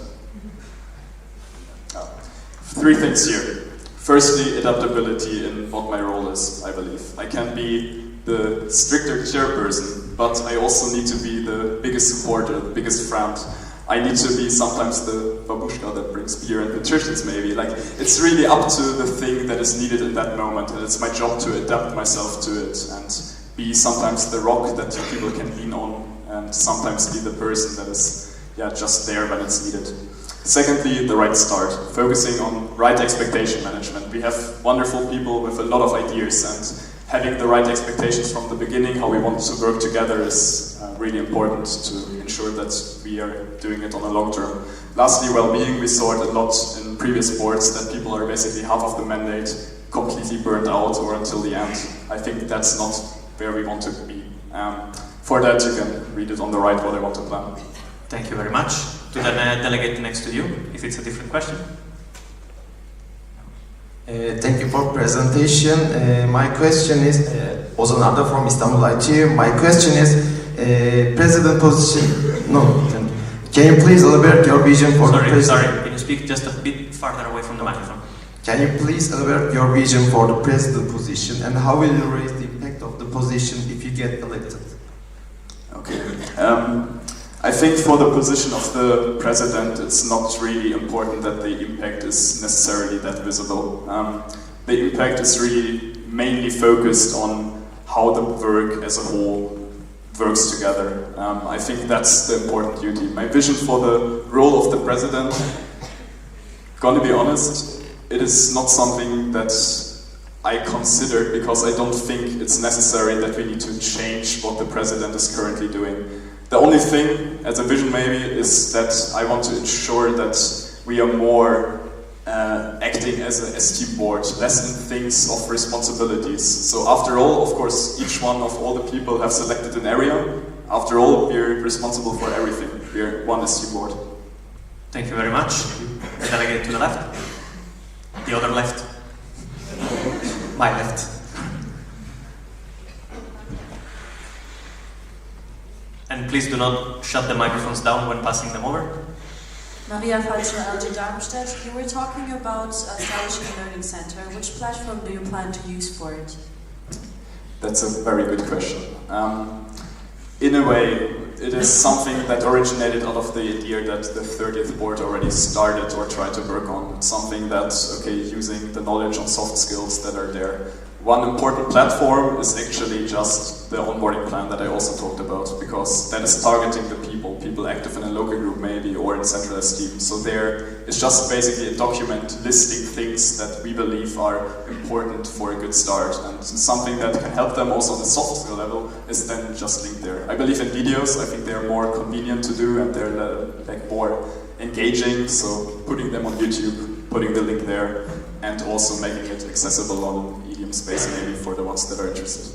Thank you very much. The delegate with the black shirt.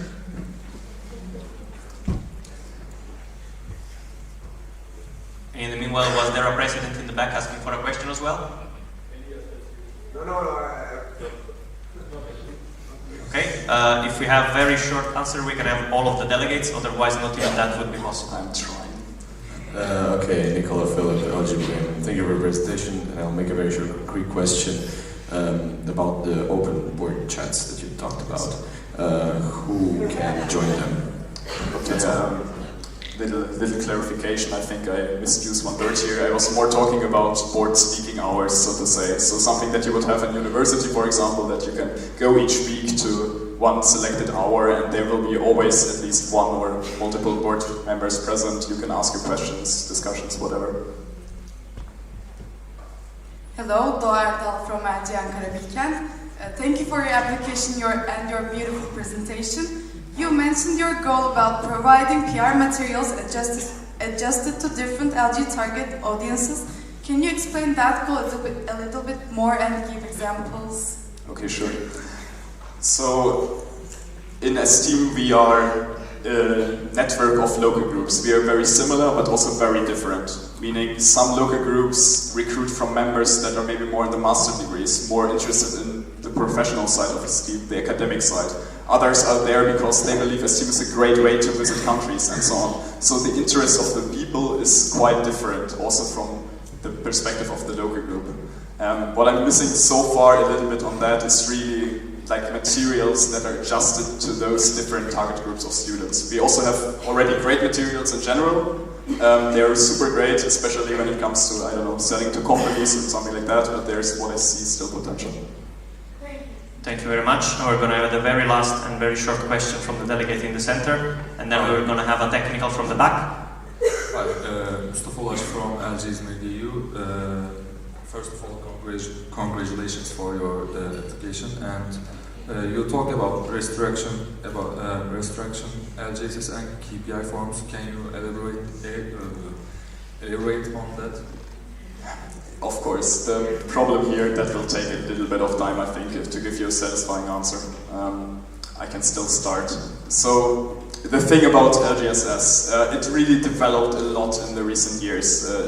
It was multiple times tried out, and how the process has changed, how the service, so to say, for the local groups, not in Esteem terms, changed is a very, very nice example of development.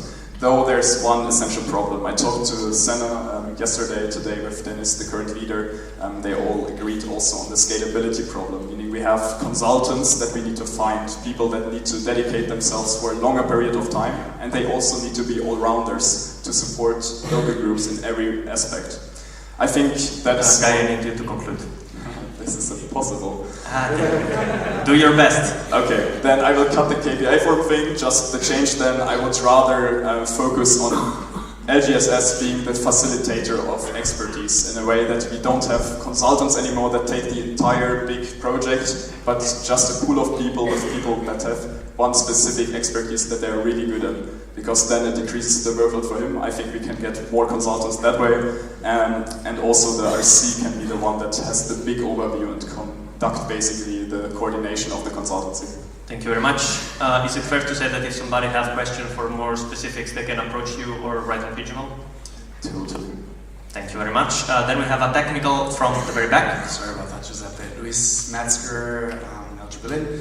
I still raise the motion of order because I think it is to extend question time up until that all people that are standing right now can put their questions, because I still think it's very important in order for the delegates to know, especially directly after the presentation, to know what the questions are in order to really have an entire view upon what the applicant is looking forward in his role here. So, sorry.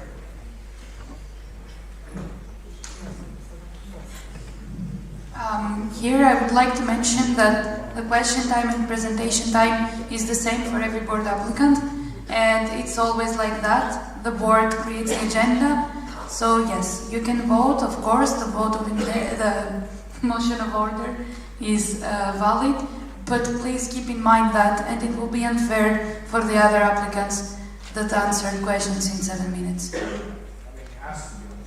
In any case, they have the rights to ask for the motion, I suppose, so we're just go faster and with the voting, so please, the delegates, ready your voting sheets.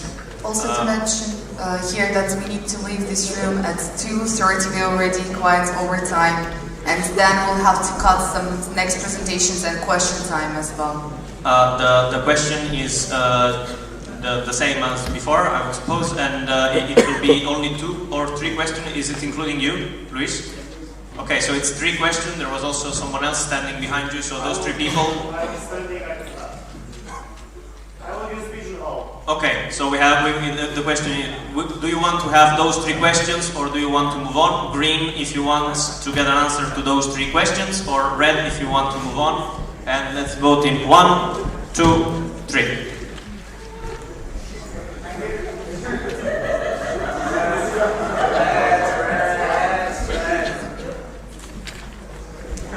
Let's have them finish.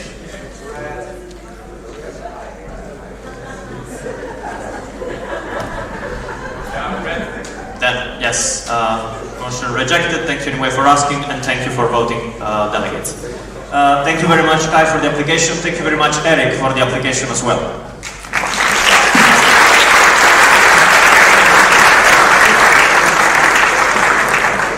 We have one technical in the front, if somebody can bring a microphone, and another technical then in the back.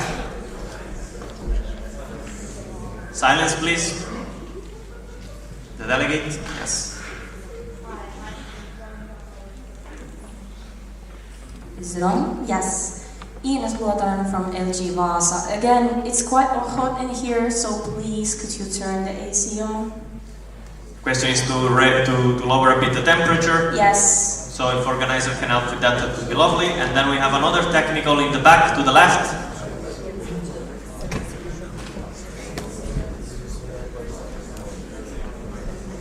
And then another technical in the front to the left. First, the one in the back. Please, people, let's remain in silence. It will help make things a bit faster. Let's start with the one in the very back, and then we go to the front.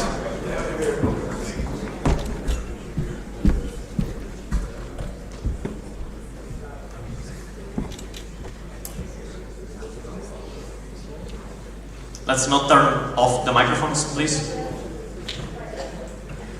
Hello, Robert Zastro from LXIV. I just wanted to propose a way to maybe make the questions easier. Kai prepared a lot of deepening slides to focus on every point. Maybe you could upload yours into I don't know, Telegram chat or another way to upload it. Sorry, are you suggesting to upload the presentations? Yeah, the presentation, the slide, exactly. And then the people can first look at the presentation and the question is answered there, and then they can ask the question to Pigeonhole or personally. Thank you very much. By the end of the day, I will share all the presentations of the day so that everyone can check. Okay. The previous ones are already on the Telegram channel.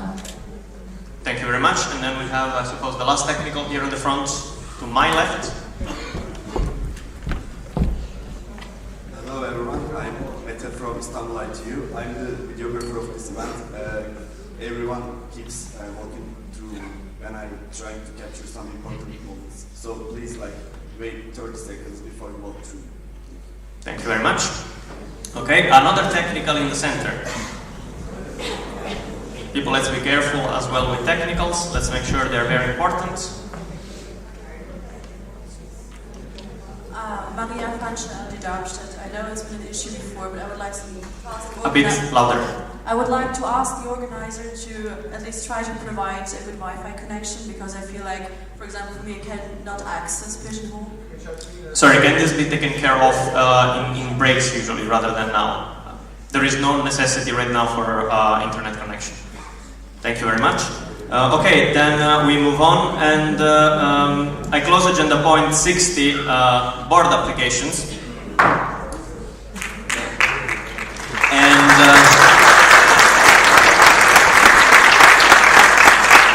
And before moving on to the next agenda point, if I'm not mistaken, there is a motion. Johannes, can you come to the stage? Somebody has my motion paper. To whom have you given the motion paper? Then let's do it after the agenda point, so we don't... Let's not have it trouble the whole GA.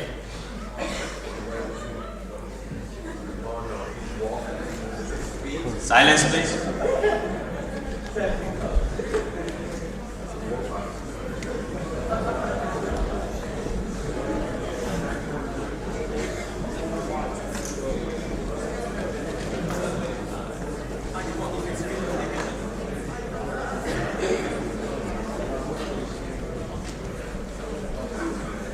Hello, dear beloved council meeting. I'm Johannes Halila from LXIV, and my motion is regarding about more questions. Surprising, I mean I like them. So the motion is basically, probably most of the delegates don't know that there is tomorrow a separate Q&A session that is proposed to last for half an hour. And my motion is to extend that session to be to answer all of the questions, but with a hard limit of 60 minutes. So basically, the motion is from 30 minutes to an hour, because there have been probably 100 questions that haven't been answered, and this is because it's an extraordinary situation that there are multiple applicants for multiple positions, and there are a lot of questions that should be answered, and plenty of good questions which are actually valid for the whole assembly that should be answered here, and everybody should hear them. I mean, pigeonhole is a thing, but then again, delegates, hands up, how many of have you checked the pigeonhole today? I mean, maybe a third, max third. But then every one of you should actually check them, but you don't check them, so we should do it this way. Sorry, Johannes, just to clarify, you're talking about tomorrow's question session, which is to all of the applicants, and it's supposed to be 30 minutes. Your motion is to raise it to an hour rather than 30 minutes. Yes. Tomorrow's one. So now there's going to be a question session which is proposed to be half an hour. So my motion is to increase that time to be an hour. For tomorrow. Yes. So this is the motion being requested. I suppose we're going to vote now with voting sheets about it. Is there anything else on the motion that you have to mention? We have a lot of support. No, so if this motion gets accepted, then the agenda is going to be increased from 30 minutes to 60. If it's rejected, it's going to be 30 minutes. We have a technical in the... Is it a technical or a 2? Or a 1? Clarification, yes. Let's take it. Robin, the only one standing in the middle, please let's give him a microphone. Thank you very much for the help and the stretching. I would ask Robin, LG Berlin. Robin Yetish, LG Berlin. Have you considered, since we will probably have limited time again, where that which slots those 30 minutes should be taken away from? Sorry, can you give the microphone if it is a clarification? Yes, that's a question. Okay. Now, what was the clarification for the question? Someone else said something behind you, but first let's answer this question. Have you considered where to take the time from to increase it to an hour? I think it is up to the board to get that time. The only option would be to cut breaks, guys. Are you truly hating it? Was there another clarification or technical in the back? No? Okay, then I suppose we can proceed with the voting. Oh, clarification here on the right. Thank you for the human chain. Let's have it just very brief. No, I think that maybe we could make this. Can somebody help him out? Can you tell it to someone next to you?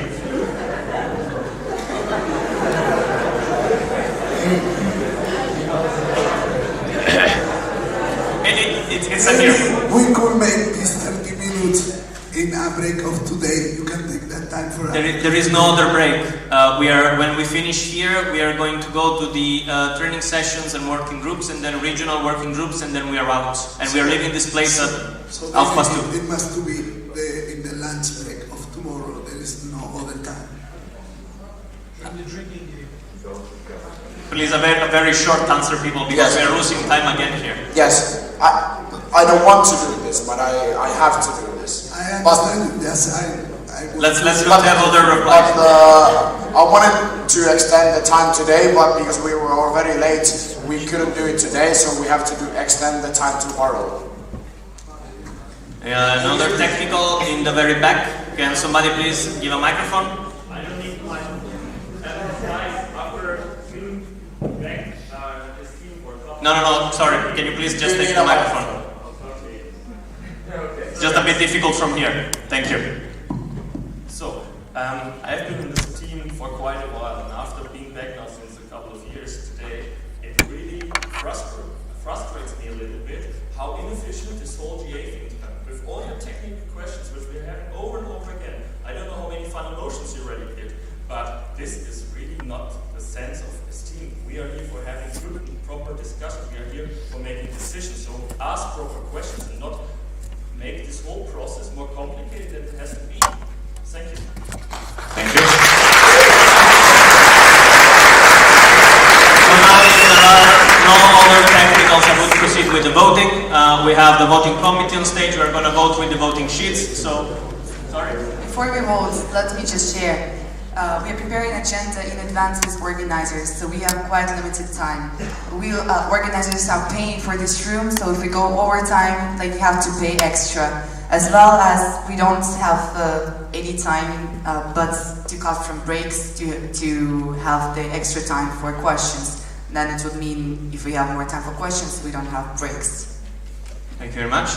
Then let's proceed with the voting. If you vote green, means it is accepted, which means we will have 1 hour of question sessions tomorrow. If you vote no, so red, it will mean the session will remain of 30 minutes as scheduled previously by the board. And vote in 1, 2, 3.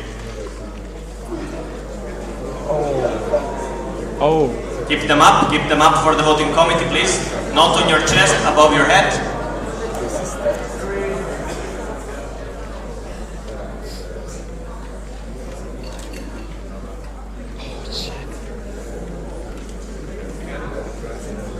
It is a no. Thank you very much for proposing it and for voting.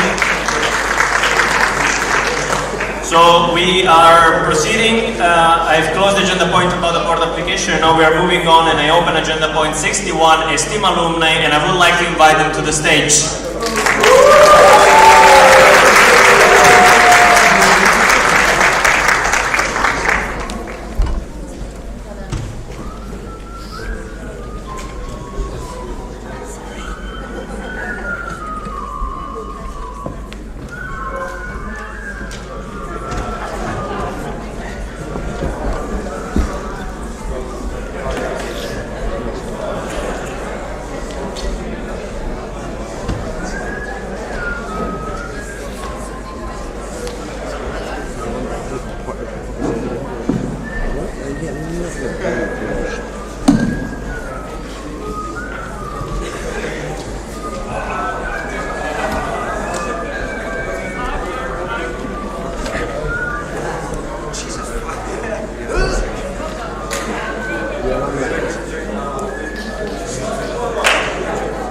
So, yeah, hello everyone. We are STEAM alumni. Last time in CM Civil, we got asked if we have the STEAM spirit. So then we had to perform a haka. So I would like to ask you to do a haka now with the audience, dear alumni.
How many of you, thank you by the way, damn I lost my voice I guess. How many of you have access to internet? Can you please just raise your hand? Okay, thanks. Okay. Hello everyone, today we will talk about like the who we are, what we do and how you can join STEAM alumni. So the answer is not quite like the obvious, like who we are, but we also question that many times. But we are people who are more than 1,600 right now, from every country almost, and we founded just a little bit after the STEAM founded, so in 1992. And currently this year we are at the board, STEAM alumni board, with Tibor from Munich, Misha from Moscow, myself from the Bozici, and then Yelena from Novi Sad. So what we do, like we are a bunch of people who still has the STEAM spirit inside very strongly. We do our events. We have professional life. Some of us are in academia, some of are in startups, some of are in the corporate life. So we have a really strong professional network. We still do our events together, and then we also have some projects to support this team.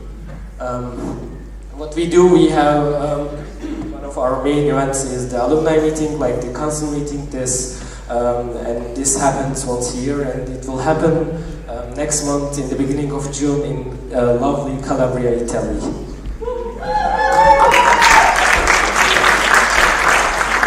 So besides that, we also have lots of gathering roundtables.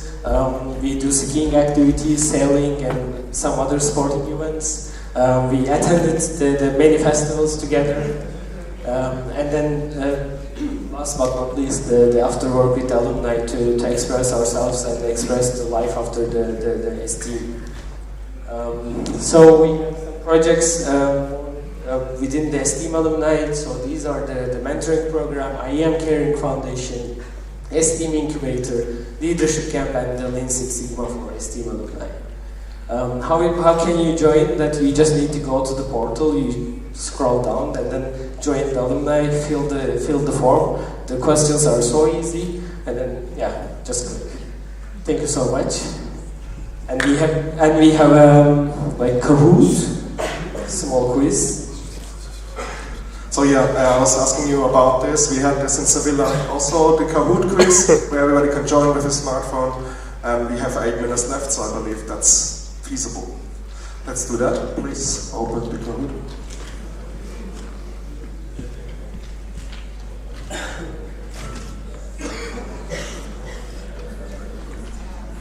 Maybe you can have already a question. What do you think? Yeah, sure, while it loads, why not? If somebody has some questions for the alumni, please stand up. We're taking some before the Kahoot until it loads. Any questions? They don't bite. There are many, but they don't bite. Elif in the center.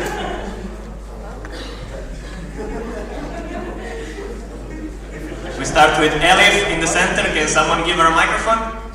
She also doesn't bite. Microphones. Organizers, please.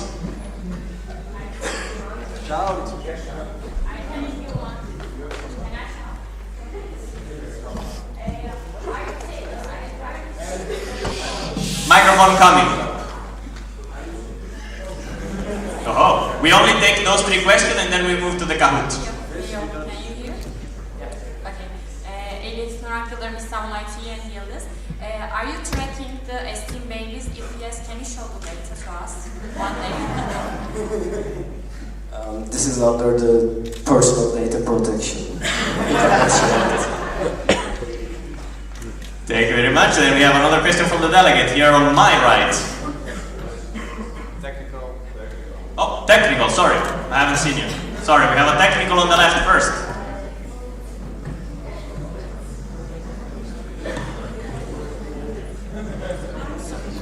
I'm sorry, I would like to say someone is playing music in the back. If you can stop it, it's really rude. It's not technical. Well, it technically is, and it's absolutely rude to have music playing while some people are presenting. So we talked about common sense in the first day, let's not forget about it. Thank you very much. Now let's have the question from the delegate here on my right. It's you, yes. And then we have the last question before the Kahoot, and it's going to be from Seville. Oi. In the meanwhile, join the Kahoot. Yes. Hello, Remco, Fish, LTI Eindhoven. This question is to Martin. How many CMs have you attended so far? I have lost counting. I will check for you and get back to you about it. Can you give me an approximate number? 30. Over 30. Yeah. Thank you very much. And the last question before the Kahoot, here on the front, the delegate from Seville. Hi, David Barredo from Civil. If you could define esteem with one word, which would it be? It's a question to all the alumni. So let's not tap into all of the alumni, please. That's gonna take forever. But if you agree on one word, yes, please. Esteem spirit. That's 2. Is it spirit? One word. And let's say it's spirit. Makes a lot of sense as well. Okay, then we can have the Kahoot. Perfect, actually. Nice. We have 100. It's good. Let's start. By the way, this is for the winner. We have a prize for the winner and we have a technical in the center. If it is about restarting Kahoot, that's not a possibility. How am I supposed to understand you? Please, somebody give a microphone. We cannot see questions, we can see the ball.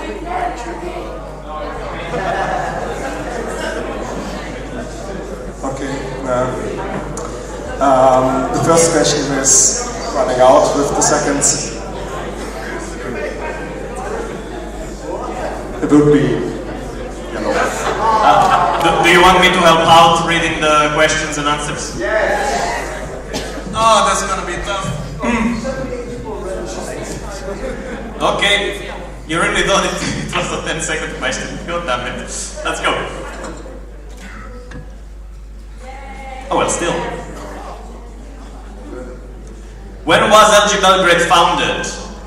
Between 1990 and 1998, 99 and 2003, 2004, 2009, 2010, 2022. I'm reading red, blue, yellow, green, if you haven't got it. It's another challenge.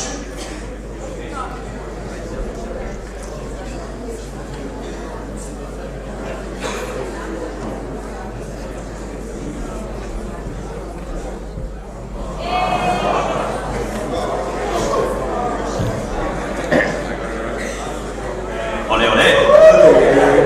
Next question. Oi. What were the means of communication used at the time of the first council meeting? 2 options you can pick. Fax, Instagram stories, pigeon posts, mail.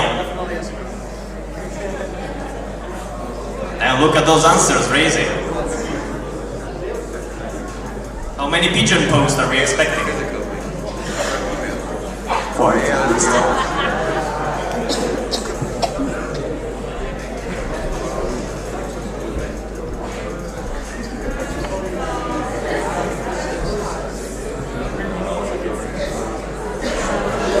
Mail and fax. We have 5 Instagram stories as well. Sarah, congratulations. True or false? Statement. Esteemers can join Esteem alumni events. Blue for true and red for false.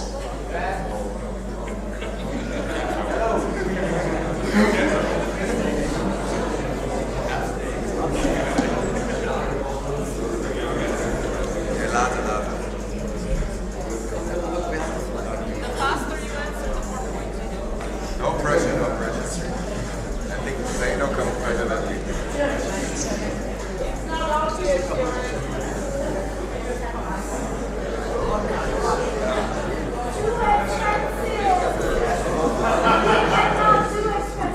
Do you need to events that are expensive, that's true. Do you need to be a boomer to join the Esteem alumni? Yes, sure. Join junior alumni in the 40s. I cannot read this text. Next question, please. Those are the actual answers.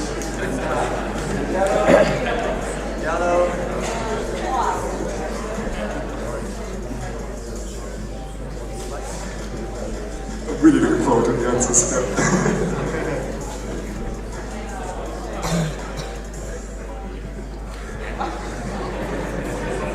Next question, please.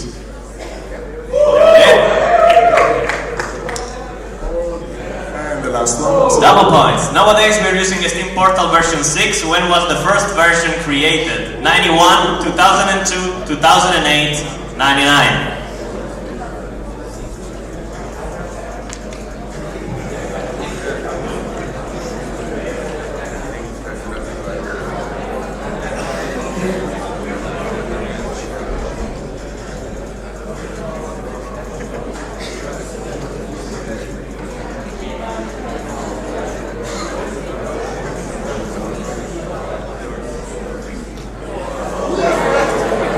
Nice.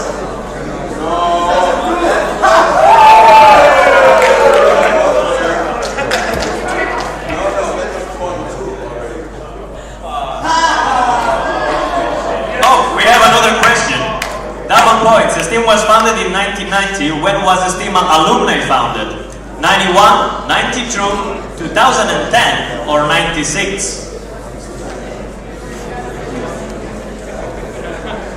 Tibor, you tricked me.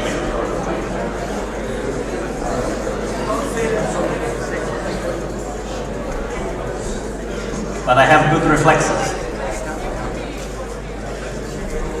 Very good.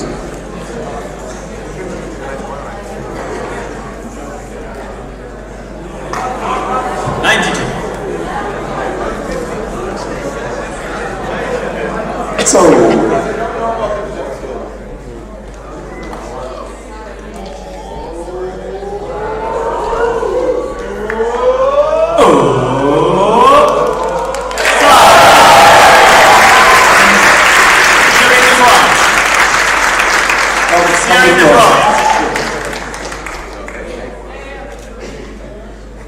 where we like the applicant. Very good. So, I think that's it. Thank you very much.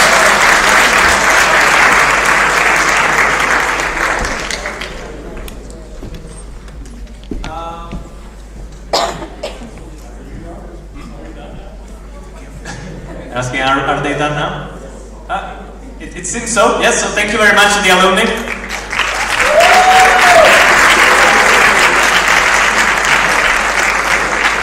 Then I close agenda point 61, Esteem alumni. And I open agenda point 62, mentoring program report. And I would ask Madalena to join on stage. There is no Madalena, so I suppose Elias will do.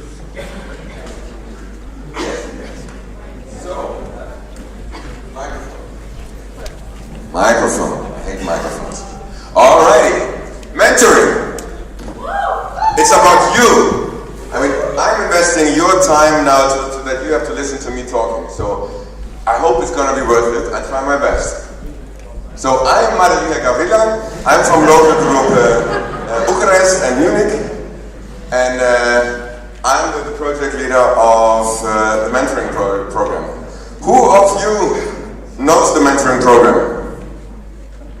All right, then I can go to the next slide already. So the idea is time. Time is short.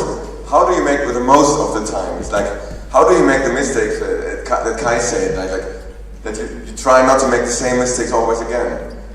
You should make the same mistakes, but you just make them faster or realize them earlier. And that is what the mentoring program is about, is that you have someone helping you, questioning whatever you're doing. And that's the essence of growth, right? You grow by mistakes, and you grow by asking. And so in 2013, we started the mentoring program because we understood that we are all here for a great ride, and it's an amazing ride, and we can learn so much from each other. And you cannot only learn how to sneak alcohol into a GA that is forbidden from alumni, but you can learn so much more from alumni. And that's the idea. So what is that you want to achieve, and how can you make this way? Because you are all in a position that you have never been before. I was in the same position there, I was there, but that's like 20 years ago, right? And I have made a lot of learnings, mistakes, errors on this journey that can help you to make them faster. You should make the mistakes, but you should learn them faster. And that's the idea about the mentoring program, that you have someone at your side to question you. Okay, what is the future going to look like? Well, how is life after studies? You don't know it. I have done something, and I'm not the best example, but I have made mistakes that you can learn from. And that's the idea of it, that there's someone at your side where you can say, okay, I want to become a consultant, right? And then we have alumni who are consultants, and they can tell you how they made it, what they liked, what they didn't like. And that will help you in your decision, because you get a better information. And the alumni the mentoring program always starts, give or take 1 year, it always starts in November. After the autumn council meeting, there will be another presentation, and then you can apply for it, and then you can choose who is your mentor, because it makes sense if you are interested in finance, if you're interested in consulting, that you get someone who is already in this field, right? If you're interested in marketing, that could be me, but I don't hope you're into marketing because, no, just kidding. So, who wants to share a story? Who is a mentee here? Robin! How surprising! Can we give the mic to Robin, please? Yes, let's have Robin, local group Berlin. Let's have both of them. Hello, thanks. Robin, local group Berlin. I applied for a mentor just as I was I applied to get a mentor just shortly after my board year, and I got matched with a guy from Hamburg, right? From Hamburg, Sebastian Fischbusch, who is a consultant who lived in a consultancy, worked in a consultancy, and went on to co-found his own. And I learned a lot from him. He encouraged me to actually get my first job in consulting. And we're still in contact. We still speak like at least every 1 or 2 months. And yeah, I've learned a lot. And if anyone feels like they want to have some guidance, definitely check out the mentoring program. Thanks, Robin. Thank you very much. Max. What's the microphone behind you? Max Steinmetz, local group Freiburg, I think.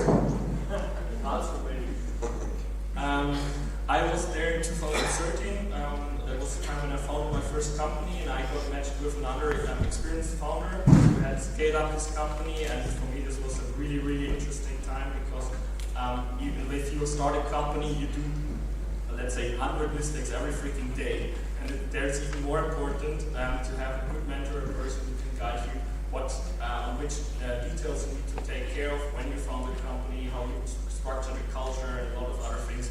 So I can really recommend try it out and find a guy or a girl who suits you. Thank you. Thank you very much. So time is almost up. So who wants to join the mentoring program?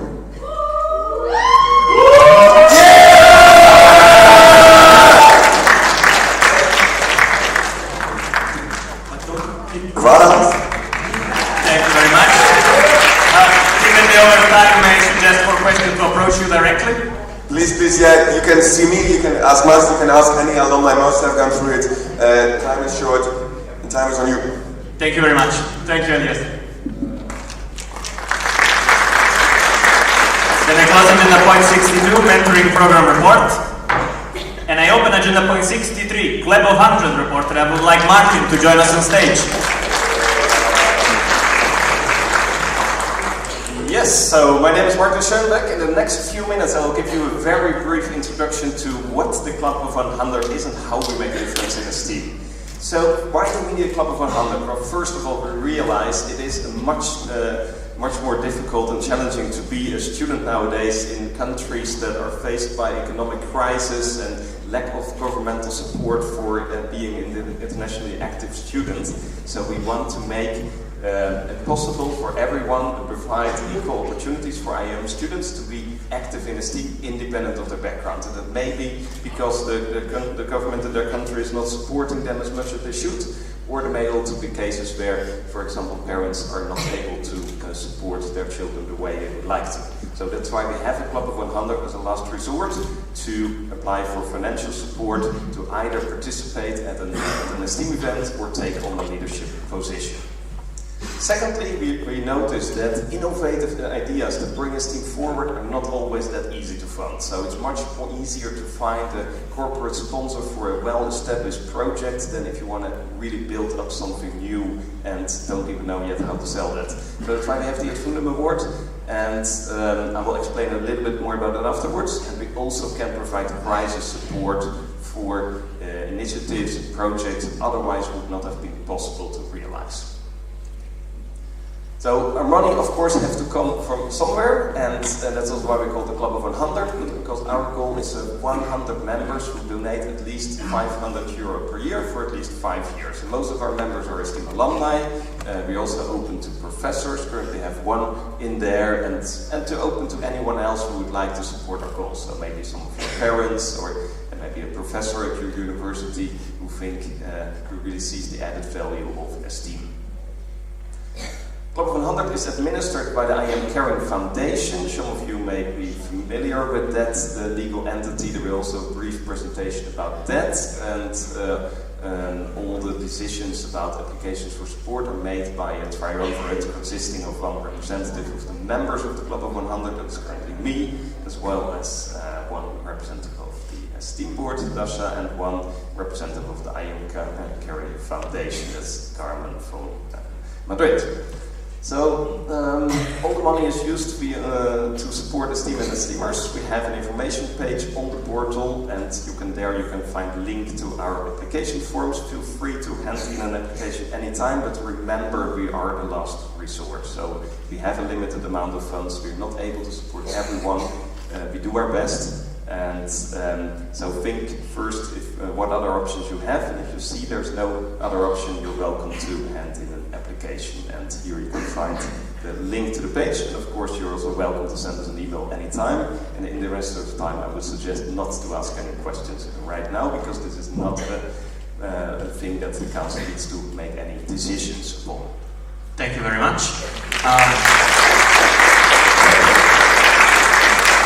I would like to ask Martin to remain on stage, even though I close agenda point 63, Club of 100 report, as I open agenda point 64, Ad Fundum Award.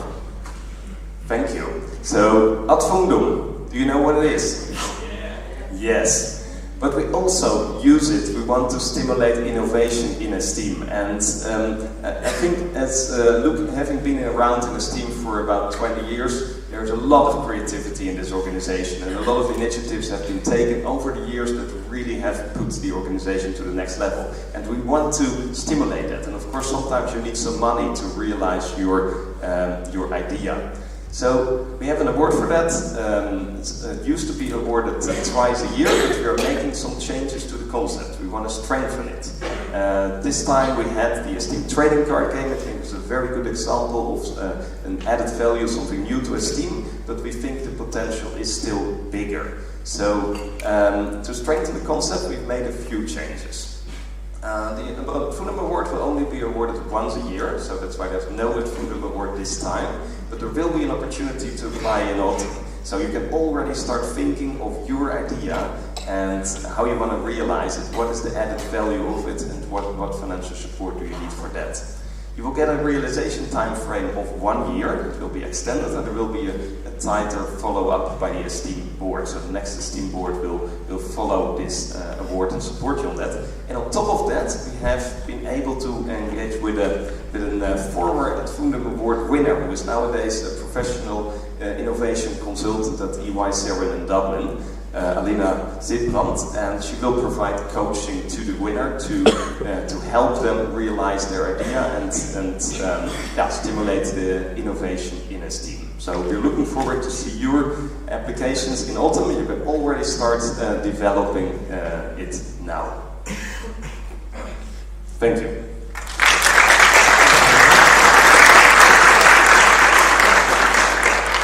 Okay, we have a very short time for questions, but let's take two if there is any. And also feel free to approach the alumni or the people that use the Fundum Award to make something in Esteem. Are there any questions? Oh, it was a question. Then yes, we do have one question here in the front.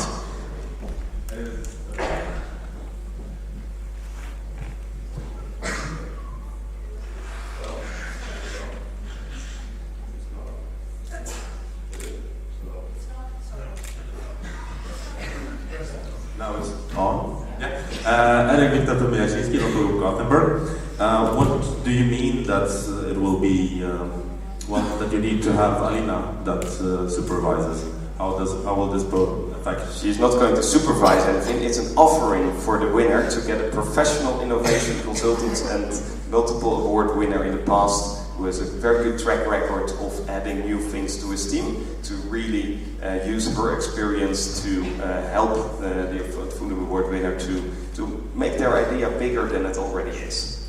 Thank you very much. We take the last question in the back.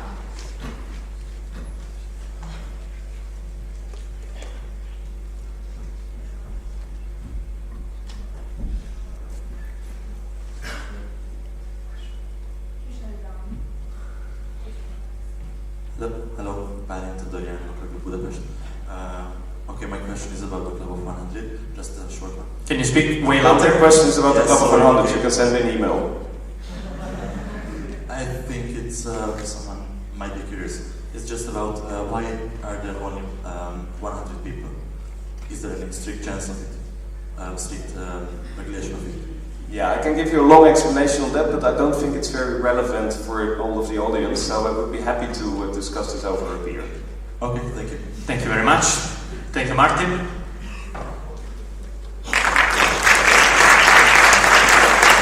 Then I close agenda point 64 at Fundum Award, and I open agenda point 65, I Am Caring Foundation. I would like to ask Arthur to join us on stage.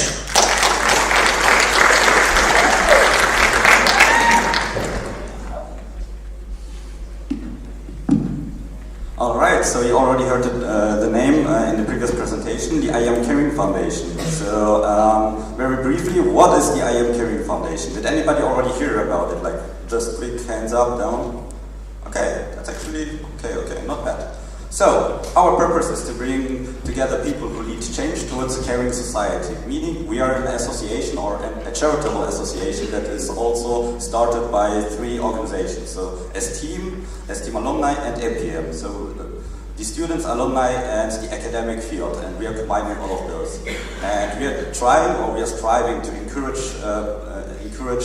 initiatives and to inspire each other, to come up with new ideas and to implement all of them.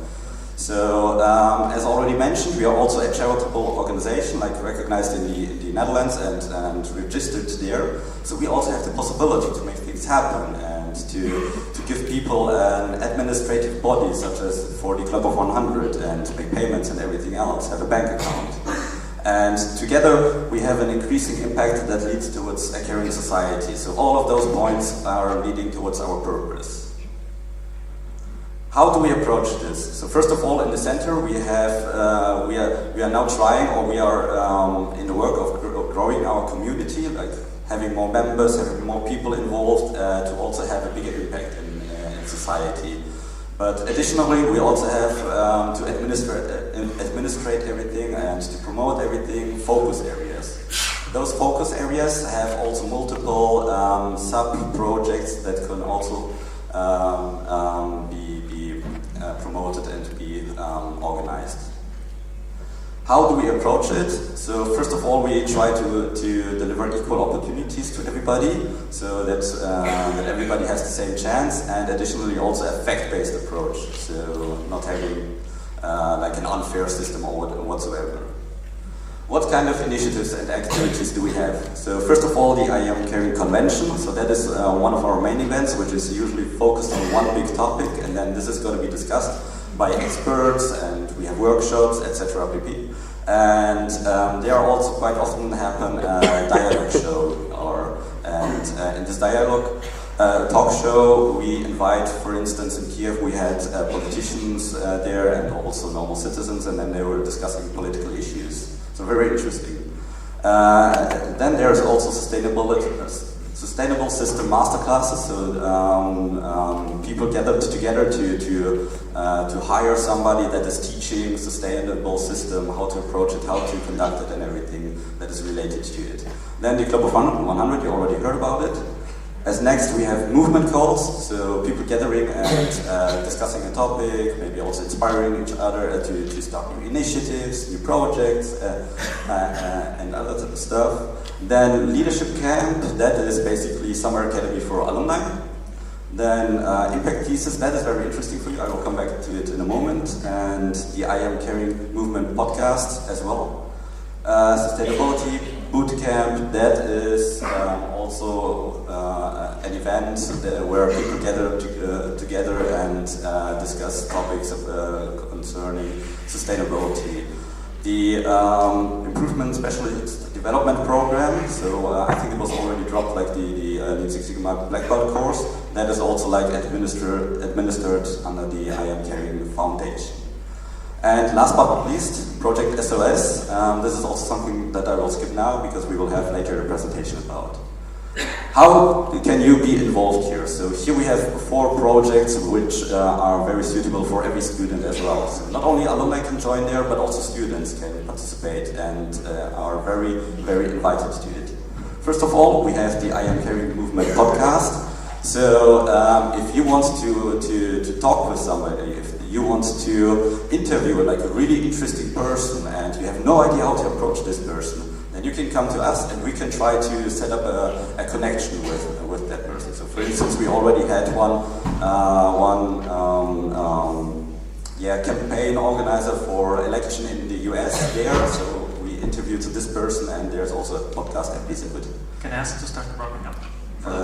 Yeah, so then we have movement calls, so gathering together to discuss a topic. Then impact thesis. If you want to write a thesis about a sustainable topic, then you can also approach us, and we can look for a mentor or for a company where you can have a partnership and write it together. And last but not least, always welcome to bring new ideas. Those are the people that are currently fellows, so the core members, and if you have any questions, you can scan this QR code, then you can join the newsletter or approach us via this email, info@iamcaring.org. Thank you very much, Arthur. Now, if there is any question, let's take 1 or 2. Is there any question? Seems not. Oh, there is one from Ahmed in the very back. Can somebody give him a microphone? And then let's move on. Remember to use both the QR code or to approach Arthur directly if you have any other question afterwards.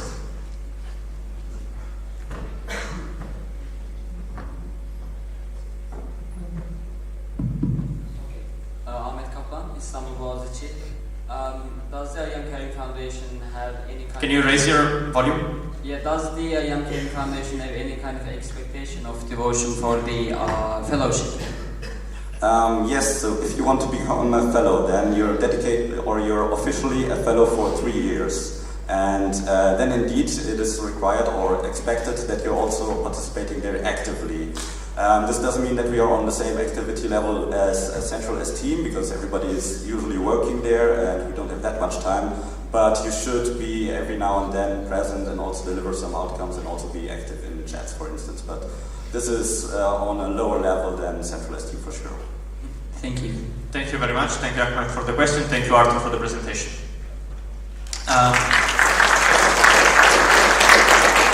I will now close agenda point 65, I Am Caring Foundation, and I open agenda point 66, Solidarity in Esteem. But this presentation has been moved to tomorrow due to the time loss that we had during the day. We have yet to figure out how to put it and at which cost. So I close agenda point 66, Solidarity in Esteem. We will have it tomorrow. And I open agenda point 67, Miscellaneous. If we have some announcements for organizers.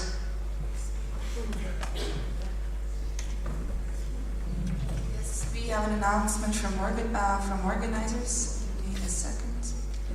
Yes, so we'll have to leave the GA room right now, and you guys will have some minutes, 15 minutes to take lunch as soon as you can, and we'll have to exit the place and eat outside. At 3, we'll have buses coming, so that's it from the organizer's side. And also short announcement from trainers, community leader, that trainers will gather during the regional working groups. Thank you very much. So grab your food and then go outside. We cannot eat inside. Wait a moment. So I close agenda point 67, Miscellaneous. Guys, can I have your attention, please? We are quite tight on time. We have to make adjustments in the agenda, and I would really like everyone here to cooperate with us and be tomorrow on time. And please let's try to avoid unnecessary wasting time tomorrow. Thank you. Thank you very much. Let's leave the room, grab the food, and go outside. See you in a bit.